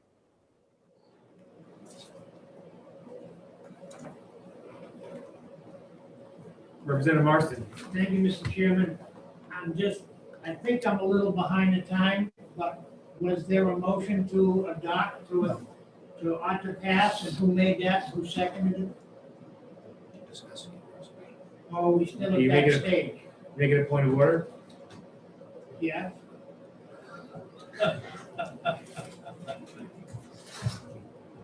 Point of order is recognized. Have we gone through the process of making the motion to ought to pass with an amendment? You know, these days really wearing all of us. We're all fatigued. I don't even, I'm trying to think now. No, you haven't. Mr. Chairman. No, we haven't. Okay. We have not, and We're discussing the underlying bill. You gotta have, All right. you can't be talking about something without a motion. We just were. Representative Rhodes, you are recognized for a motion. Mr. Chairman, I make a motion of ought to pass with amendment for House Bill 197. Representative Marston. Second. Thank you.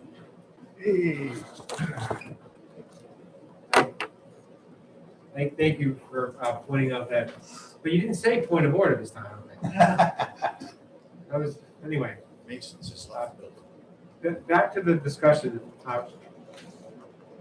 So I understand there was a lot of testimony.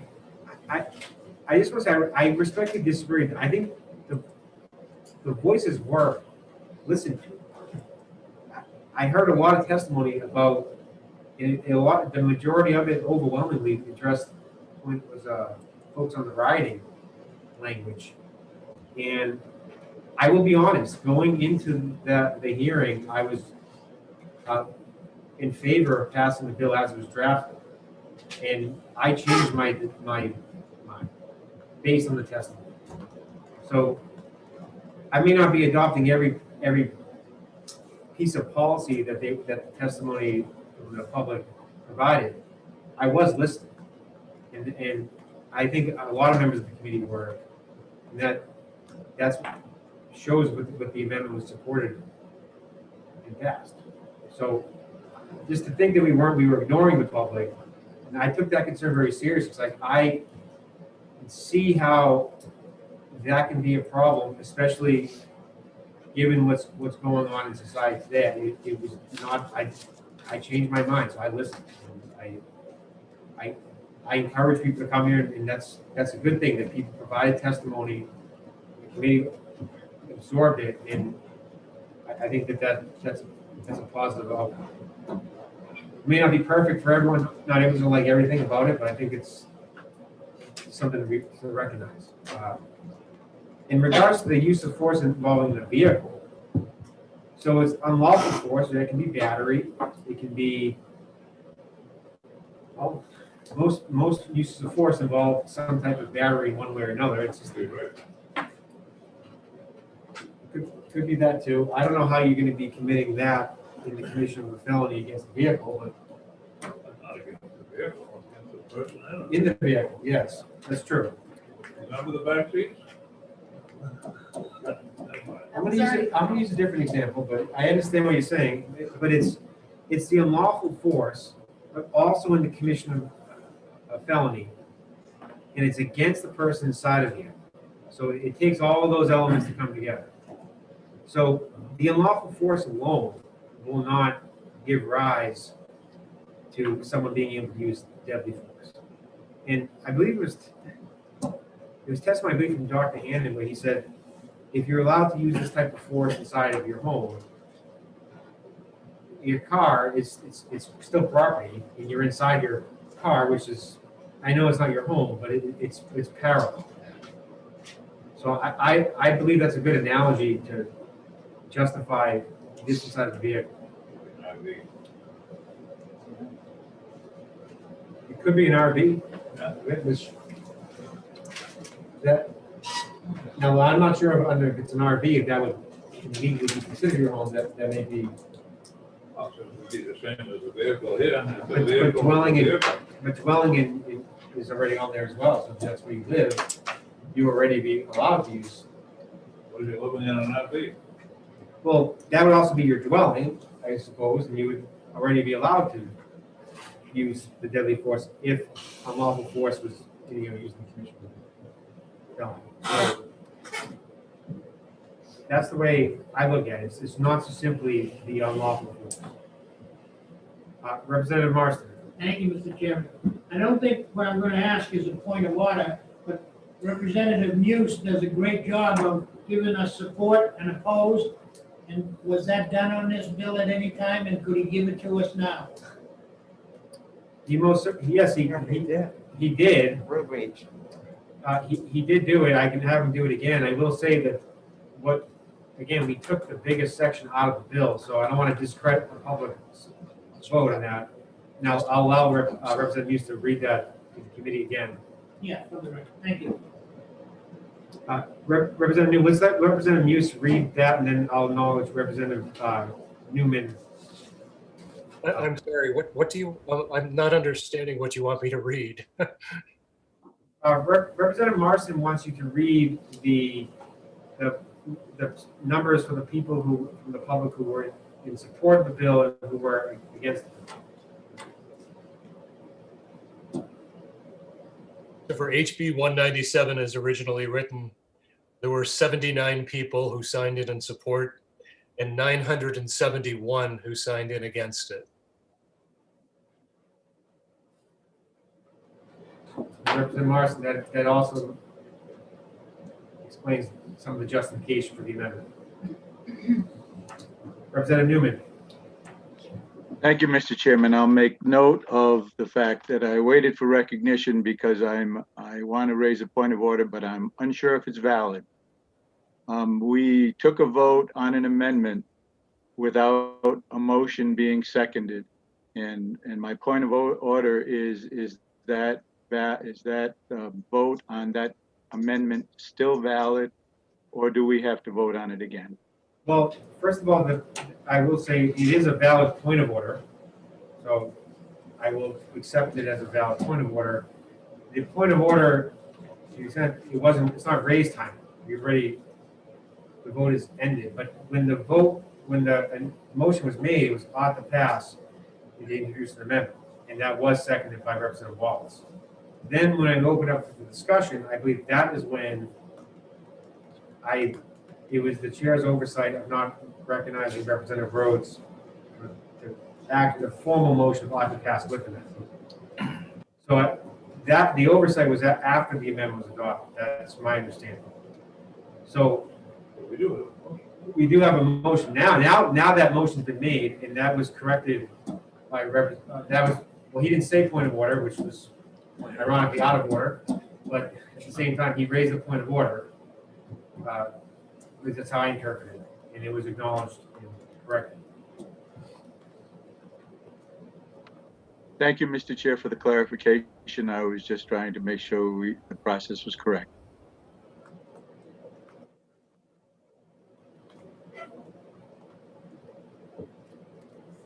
Seeing no participating at home, if your digital hand is up, I'm getting good enough at this that I actually can see it.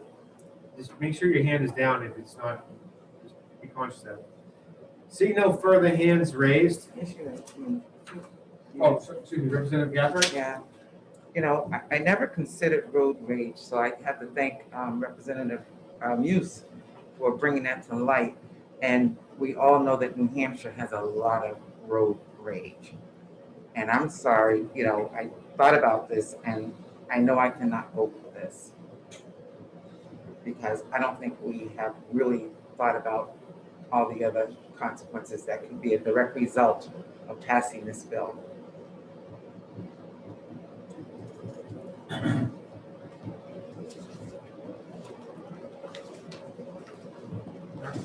Seeing no, Representative Rose? Yes, thank you, Mr. Chairman. I just have to say, as a person that has a family member that was killed in a vehicle, I actually was not the sponsor of this bill, but obviously I'm a co-sponsor of it. Crime does not have boundaries. It does not have property lines. And I'm a firm believer, I don't care where you go. I don't care what state you visit. I don't care what county you're in. You should never, under any circumstances, lose your right to protect yourself or to protect your loved ones, period. That's it. My cousin is dead because of road rage. He's dead. And he was not allowed to protect himself. Thank you, Mr. Chairman. Representative Conley. Thank you, and Representative Rhodes, I want you to know that I'm not responding when you say I'm sorry about what happened. I want you to think this was directly responding to your comments. You know, I debate whether to say anything at all. This just strikes me as an extraordinarily broad expansion of the self-defense statute. We know if that one's home, if one enters there and they're doing harm to someone there, that is clear in statute that self-defense is justified to be deadly force. Self-defense around a vehicle is just such a broad situation. There are countless scenarios that one can encounter, gray areas. Basically everything is a gray area. It allows one's perception of what might happen then for deadly force in response. I think it's just problematic. It shouldn't pass. So I'm going to vote against it.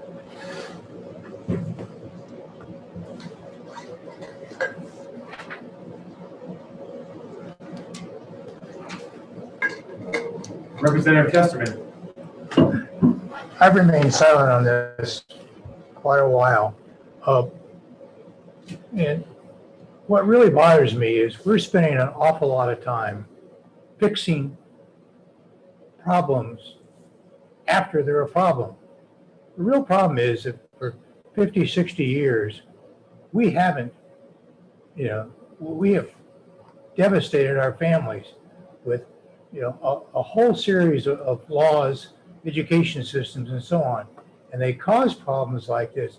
There wouldn't be a problem of having to defend the home or having no-knock warrants or things like that if we took care of our families. And it just really upsets me that we argue about these kinds of laws and we don't sit down with our families every night and have dinner.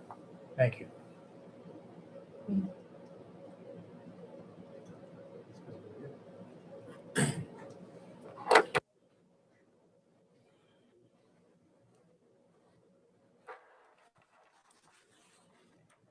That note, I'm sure all of us be at home with the families right now. Maybe we bring this. Not seeing any further hands raised. And how do we put the question? The motion is ought to pass with amendment. Clerk will now call the roll. If you are in support of the motion of ought to pass with amendment, please say yay. If you are opposed, please say nay. Vice Chairman Welch, Yeah. Representative Alexander, Yes. Representative Hopper, Yes. Representative Green, Yes. Representative Wallace, Yes. Representative Testerman, Yes. Representative True, Yes. Representative Pratt, Representative Marston, Yes. the clerk votes yes. Representative Harriet Gathright, No. Representative Pantelakis, No. Representative Bourdonnais, No. Representative Muse. No. Representative Newman, No. Representative Golden. No. Representative Conley, No. Representative Klein Knight, No. Representative LaBranch, No. Chairman Abbas. The chair votes yes. Mr. Chair, the vote is 10 yay, 9 nay. And Point of order. Okay, sure. It should be. I got 11 to 10 9. yay. Oh, thank you. You were 11 last time. My apologies. If we're doing anything, make sure that's correct. I put it on the right line. I just the wrong number. Consent? Representative Rhodes, will you be preparing the majority report? I believe Mr. Wallace is going to. You don't have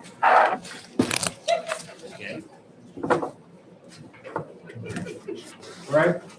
Will someone be preparing the minority report? Put him up right here.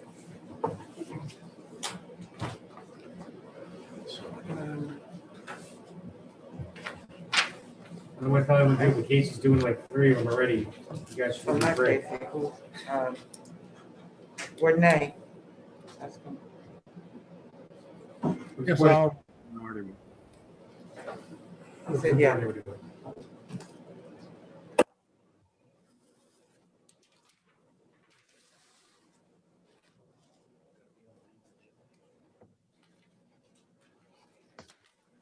Representative Muse, while we're in between bills, I just wanted to let you know. He frozen. Representative Muse.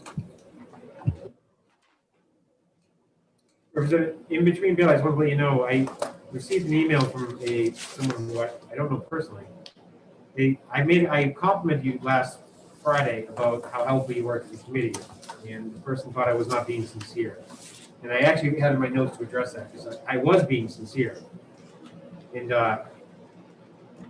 what bothered me, what made me upset was that when we compliment each other, people don't even think we're actually complimenting each other.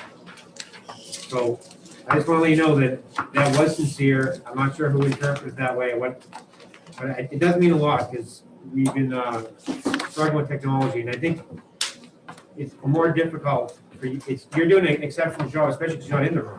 So I think you're doing a great job, and the chair definitely appreciates, the whole committee appreciates it. My mother tunes into these, and she even said, "Oh, that David Muse is really helpful." So it is recognized. So I do appreciate it, and that was sincere, and as was this statement now. We have more. And it is a thankless job. We do. I appreciate that, Mr. Chairman. Thank you. Mr. Chairman, Representative Hopper? I don't know if this is a inquiry or what, but I just don't understand how Representative Moose can stay outside all day without a coat. It's supposed to snow tomorrow, so it's a good thing we had clear weather today.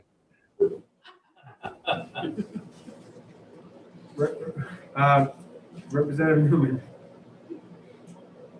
Yes, Mr. Chairman, I just have a quick question. When Representative Muse reads the numbers of opposed and for bill, could that possibly be done at the beginning of the executive session until after the vote, instead of after the vote? It's technically supposed to be done before I end the hearing. I keep, for some reason, for the life of me, keep forgetting. And I don't understand why. So Representative Muse, I just completely have delegated that to him. But he can't see me reaching for the orange gavel. So is that a follow-up, Mr. Chairman? Well, let's move on to the next exec session. This should be at the end of the public hearing. Yeah, we'll talk at the end of the public hearing. That's one of the blue sheets were always read at the end of the public Yes. hearing, not the executive. Oh, I know. What I'm saying is I keep forgetting. And so I delegate, Representative Muse has been doing a great job, but he doesn't see me going to pick this up, that's why.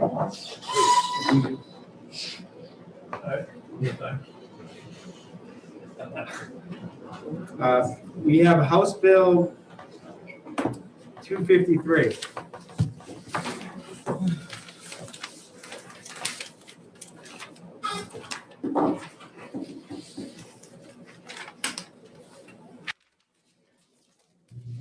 Mr. Chairman. One moment.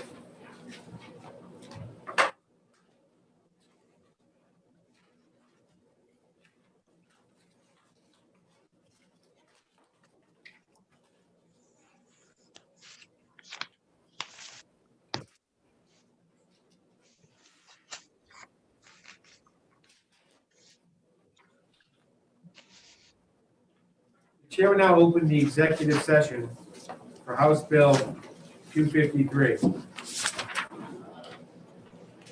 The chair recognizes Representative Welch for a motion. Move we retain House Bill 253. Is there a second? I'll second. I respect the dean. Someone in the room. Thank you. Someone in the room was real close with their hand, but Representative Pantelakis seconds the motion to retain.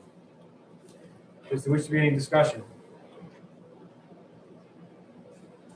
Representative Bourdonnais. Thank you, Chairman. As I told you earlier, I put in an amendment for this bill that should be delivered on Wednesday that corrected the two major areas that this bill needs. One is to no longer make it a mandate, and the other is to make the changes that the Department of Corrections asked for, including them as well as other law enforcement. I don't see any advantage to retaining this bill Those amendments are very small, and I think that they would allow our committee to pass it. Representative Welch. I still think this is a 28A issue. We cannot mandate to the cities and towns things that we're not willing to pay for. That's why I think we should retain it and to investigate whether or not there is a way around it. And I don't think. That was my motion. Representative Bourdais. Thank you, Mr. Chairman.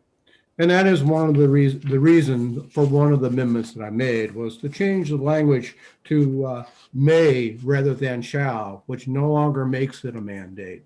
And that's all you really need to not make it a mandate. But since that funding is still there, we can test to see how much money is available and where how much of a shortfall there would be for the monies to be raised. Representative Pantelakis. Yes, thank you, Mr. Chairman. I second it to retain it because we have so many bills in that are addressing this issue. And I believe in the body cameras, but I do not believe in asking the cities and towns to pay for it. Thank you. Representative Testerman. When you take the word shall out, and I'm against the bill altogether, but when you take the word shall out, then you just might as well throw the whole bill out because it's meaningless. If you're not going to mandate something, don't make a law about it. Representative Wallace. Thank you, Mr. Chairman. I just wanted to add on to Representative Welch's point that this is a downshifting of costs issue. This bill clearly should have had a fiscal note attached to it, and it doesn't. So it's dead out of the gate just on that basis alone, in my opinion. Thank you, Representative Wallace. In respect to the fiscal note, my understanding that there's a House rule that would require a fiscal note in addition to an RSA. Now, I'm not sure how that happened here. There was none. If I'm wrong with that, but it's just not there. So the other thing, I mean, it's one thing to have an unfunded mandate, which is our violation of Article 20A. I think the body cameras. Don't bother me now. Is actually something that will help both law enforcement and civilians, but we need to, one, it'd be nice to know how much it costs before you mandate it. Two, because if the state needs to pay for it, but we still need to know how much it costs. This needs a lot of work. I will say, I haven't gone through, I skimmed through Senate Bill 96, but what I envision is, and Representative Pantelakis kind of somewhat alluded to this, that hasn't passed in the Senate yet. So we don't know if it's going to make it out of there. But if it does, I get the feeling it would come to this committee. We can kind of pick and choose the best of both worlds and work on it then, considering that we have going into today, we still have about over 50 bills in committee we have to get out by March 11th, which is a bigger concern I have for this committee. Because this may be important, but we may have bills that just don't get acted on because we don't have the time and the resources to actually do it. So that's why I support the motion to retain. Representative Marston. Thank you, Mr. Chairman. I think this might be a point of order, but do we have any amendments to this bill that the Wednesday. Muse, or not Muse, but Newman spoke about, I believe, and I'm just saying, why are we discussing something that isn't in our hands? So the amendment hasn't been drafted yet. Representative Bourdais inquired about an amendment. I find it acceptable that if there is an amendment either on its way or in intention, that you use it as a point of it. I know that he's not arguing the amendment. He's basically arguing don't retain it because the amendment's coming. Bill Retainer can work on it. Representative Borney, I mean to speak for you, but Representative Borney is saying he has already worked on it, or is what I gathered from this. Yeah. Representative Marson? Thank you. One last thing. Does Representative Muse have a support and oppose numbers on this piece of legislation? Yes, there were 71 people who signed in support, and there were 3 people who signed in opposition. Thank you. And just in respect to that and those numbers, again, I support the concept of the body cameras. I just think this bill as presented, I think it just violates Article 28A, and there's no fiscal. But we can fix that in this committee, and I think we do that when we get 96. Excuse me, Senate Bill 96, which I. We can ask for a fiscal note too. We do that. But we can't pass it. No, if we pass it, it's a bigger problem. Now, if we retain it, what would that do to the March 11th deadline? If we retain it, it won't be heard until the next session. The amendments that are drafted, they can still draft them, we'll put them with a bill. And we get a fiscal note, and we can consider the whole thing in one hearing. Right now, we can't do that. So, consulting with the vice chair, the bill would be held in all likelihood until next year. However, an amendment to Senate Bill 96 could literally pick this bill up and put it in there with the fiscal note. So, for the people who want to address that, we have plenty of notice. It hasn't even passed in the Senate yet. So that's something maybe they put in consideration. It's different though. It's just obviously some homework to do. Representative Newman? Yeah, I just want to raise, I'm not going to be supportive of making it not mandatory. And I support that from my belief that this legislature has constantly passed unfunded mandates down to cities and towns for many years by requiring mandatory increases to property taxes for the cities and the towns because they have to have a budget, so they have to raise their property taxes. And it's because of the state not living up to their original pledges to support pensions and education. So we don't talk about it in that manner, but I think that's an unfunded mandate to the cities and the towns. So that's one reason why I would oppose this. Representative Newman? And could I have follow-up? Representative Newman, you recognized for follow-up. Thank you. And the other thing is, I looked up in the House rules what it means when you ITL a bill and when you retain a bill.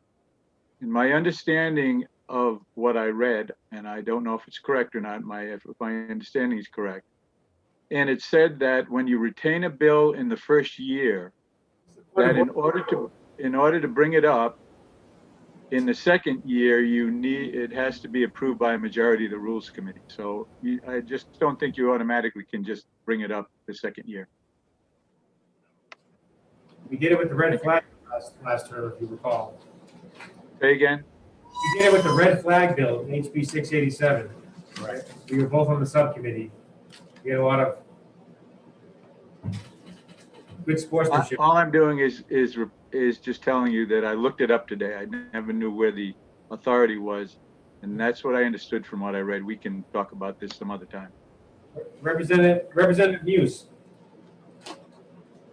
One of the things that I just wanted to make sure that was said is we did hear some testimony that indicated there were real advantages for communities to be doing this at the same time. And so one reason communities would do this at the same time would be if it was required. And so, if you take a look at the overall cost that would be spent, on these systems, if all New Hampshire communities were able to purchase this equipment through some sort of a joint RFP, to have RFPs for things like cloud services and things like that tend to add significantly to the cost, one of the things that, that strikes me is it's a way to actually make it less expensive to get to a very good outcome, fairly quickly. So one of the things I would urge is, rather than doing the New Hampshire thing, which is sort of throwing it back on communities to figure out, giving them the option of doing it versus not doing it, is to phase it in over several years. So for instance, make it a requirement, but do something potentially like change the effective date, or maybe lay out 3 years or something like that. At the end of those 3 years, all communities would be required, to have this up and running. The advantage of that is we'd have this uniformly across the state. In the long run, it would probably cost less. All of the police who testified, even though they testified that they were neutral, their main area of opposition seemed to be trying to do our job, which is trying to figure out how to pay for it. It strikes me that if we, don't necessarily try to put it on ourselves all in the first year to figure out how to pay for it all at once, we may be able to get this thing done and accomplished. And again, there just seem to be, a lot of real genuine benefits to doing it. It's one of the key recommendations of the LEAC Commission. And it really seems to be something that we all want to do. What I would just sort of suggest is, if we retain it, we meet on it and we really do try to work this out, because this is a real opportunity here. And I'd hate to see, an opportunity at, I think they're so rare in this area. It would be great to be able to find a way to take advantage of it. Representative Muse, I will tell you that we may disagree on how to get to the end game, but I think you and I agree on what we want the end game to be. I think we both agree that a version of this bill at one point should pass. It protects civilians, it protects police officers, but it's our job to figure out how to do the funding. And we don't even know how much it costs because there's no fiscal note. And we got to then address the funding side. We will do this in this committee. I'm not just simply, as a chair, if I didn't want this, I'm not going to retain a bill just to retain it. If that's the case, I would be arguing to ITL. There's no need to retain a bill and just hold on to it on a subcommittee that we don't even know when it can meet. So the idea is, and I've even gave recommendations that when Senate Bill 96 comes, this can turn to amendment into that, and we can work it out and figure that. Again, we see that bill when it gets here, if it makes it. I will say, when it comes to the unfunded mandate, and I've always, since my first day in this body, first day in this committee, I always said, if I find something to be unconstitutional, whether I like it or not, I won't support it. And this is one of the ones I'm not exactly happy about the situation, but rather than ITL it, I want to retain it so our committee, we can fix this. And I think you're motivated to do it. I get the feeling that Representative Conley is motivated to doing this. I think the committee is motivated to working on this. So let's move to hands are flying up in the room. So let's work on this together, and I think we can figure it out, because there is some work that needs to be done. I don't think we should just pass it knowing that it has a unfunded mandate issue. Representative Marston. Thank you, Mr. Chairman. On this motion, my first inclinations was that I wanted to see this bill ITL, but on the basis of Representative Welch and Panalorkas having a retain it, I will vote to retain. Representative Hopper. Thank you, Mr. Chairman. One of the things I don't know enough about it, but I wonder if the state police, I know that there was a recommendation that the state police get cameras. I don't know if there's anything in the works to make that happen. But it seems like if we retain it, we can use this as a vehicle to at least mandate that the state police do. And if we orchestrate it correctly, we can attract towns and cities to join on with the state police to use the same, maybe the same software or retaining information or ability to retain the information to cut the cost of the towns, to attract towns to the process instead of mandating towns to the process. That's, Representative Harvard, that's an excellent idea, kind of like a risk pool with insurance. I hear you. That's a very good idea. I have no idea details of that. That's a good thought. Representative Newman and Representative Muse, are your hands up from before, or are they up again? You can say they're up again. I'm not mad. Mr. Chairman, mine is up. Up again. Representative Newman. Mr. Chairman, my hand is up. Thank you, Mr. Chairman. And I also would vote for retaining the bill so that we could really work on it next year. But again, I'd ask the chair to check on the House rules, because with my reading, it says in the second year, you have to have the approval of the, just a majority approval from the Rules Committee to do that. And that might be a result of when we changed last year's rules to the 2016 rules. So I'm not sure why that is, but that's what it appears to be. Representative Welch is going to respond to that. He may be more familiar with the rule that you're referring to than I am. First of all, Representative, every bill that gets drafted goes to the floor of the House eventually. So I don't think that we're going to have to worry about the Rules Committee, because the motion to retain is something that I put in, how many years ago? 20 years ago. And the whole idea was to save time, because we don't always have time to go through a difficult bill. This will be a difficult bill. I'm in favor of voting against it for all the reasons that we've heard. But I don't see how we can do this under 28A. We don't know how much it costs. We got to find these things out. A point of order. And point of order, you're recognized. I believe if we retain in committee, that's a committee requirement. And it's when you retain on the floor. Representative Marston, the point of order is when a parliamentary rule or procedure is not followed by the committee. And if, for example, when I forgot to recognize Representative Rhodes for the motion of author pass an amendment, and just simply open up the discussion on the amendment motion that was never made, that was a valid point of order. But a question about the procedure, just a question like, for informative is not. If you have just don't, because the point of order, I have to address it right away. So that the point of order is out of order. If you have a question, you can ask it to the chair or to Representative Welch or myself, and we can address it.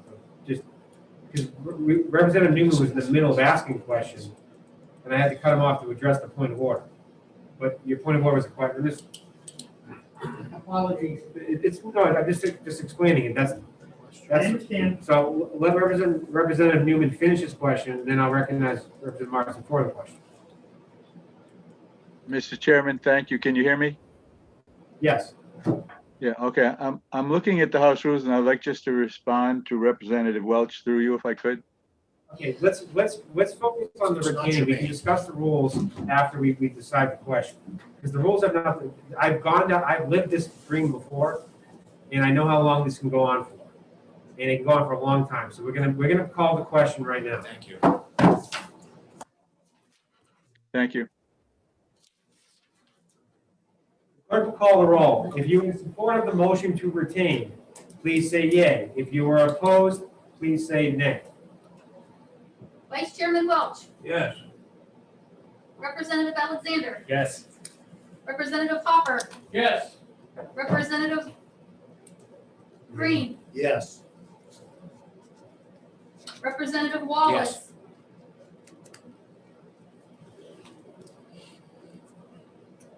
think he said. He said yes. Gotta pick them up. Yes. Wait, hold on a second. I accidentally hold on for 1 minute, please. Please take your time.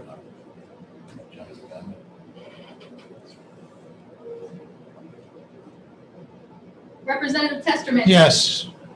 Representative True. Yes. Representative Pratt. Yes. Representative Marston. Yes. The clerk votes yes. Representative Harriet Gaffray. No. Representative Pantelakis. Yes. Representative Bournet. Yes. Representative Muse. Yes. Representative Newman. Yes. Representative Bolden. Representative Conley. Yes. Representative Klein Knight. No. Representative LaBranch. Yes. Chairman Abbas. The chair votes yes. Mr. Chairman, 17-2. By a vote of Point of order. seven. It's 18 to 2. That's what I got to. Okay, hold on. Mr. Marston, I apologize, that was a proper point of order. 1, 2, 3, 4, 5, 6, 7. I'm glad I was wearing this, you couldn't see the full look on my face when it says point of order. This is what happens when you deprive the brain of oxygen. It negatively impacts cognition. We only got one member of this. Right, so 18 to 20. Committees are made up of 21. It is? No, it's 20. They have the right people. We only have 20 here right now. We have 11, they have 10. So we don't even, we can play it back out. I have 2 no's for sure.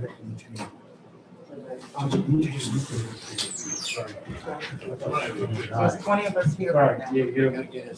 there's 20 of us here. Yeah, I know, that's why I don't know where I got my number off. I have the right people, I have the right days and names, but I got my number off because I put down first.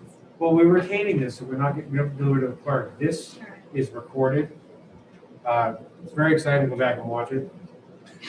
Just try to remember how long we are into it, time-wise. You have any more bills? 8:30. If I can just ask a question of the committee, we do have one bill that we put exactly, it was HB 471. I think for the most part, a lot of us support that bill. The only concern that I had was raised by, I didn't raise it, but anyway, it was the concern about what's the procedure for when someone wants to bring up the issue of confidentiality? Should that be done behind closed doors as well? How do you argue the issue, whether something's should be confidential or non-public without breaching confidentiality? So that would require, if we choose to address that, that would require an amendment. So I don't know what the feeling of the committee is. I would hate to see the bill fail because of that. The police have indicated they're okay with it, with an amendment. Who wants to take up the challenge of the amendment? We talking about 471? Yes.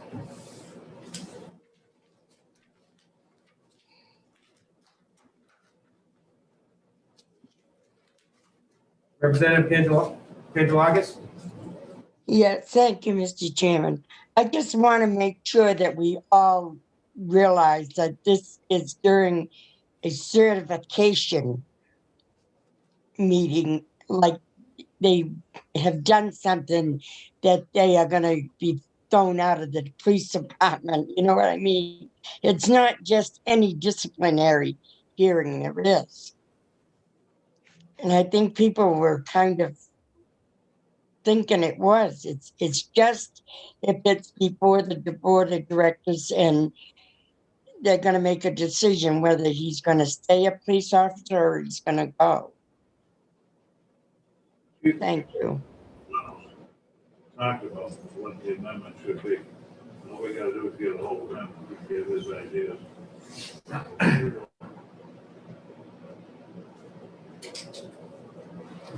So what I would say is if we can, if there's an amendment, we are meeting again on Wednesday for another long day. Oh, yeah.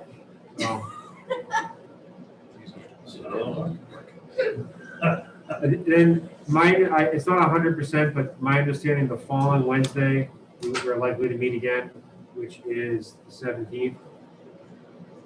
So pencil that in your calendar, but it's not 100%. I thought we were meeting this Wednesday. Oh, we're meeting this Wednesday too. Okay. So we there's no other business. I don't know if I can, motion to adjourn. Adjourn. No, wait. Well, that's something to recess. We'll send you one recess, right? We haven't done it. So you can just stay in recess and, What's 71? You haven't taken any motions on it. we're actually in the public hearing. I didn't close the public hearing. We had recess. I could close the public hearing. We don't have to leave it here. We would recess. I'm gonna write it now to see if it gets the amendment. All right. The Criminal Justice Public Safety Committee is adjourned. See you Wednesday.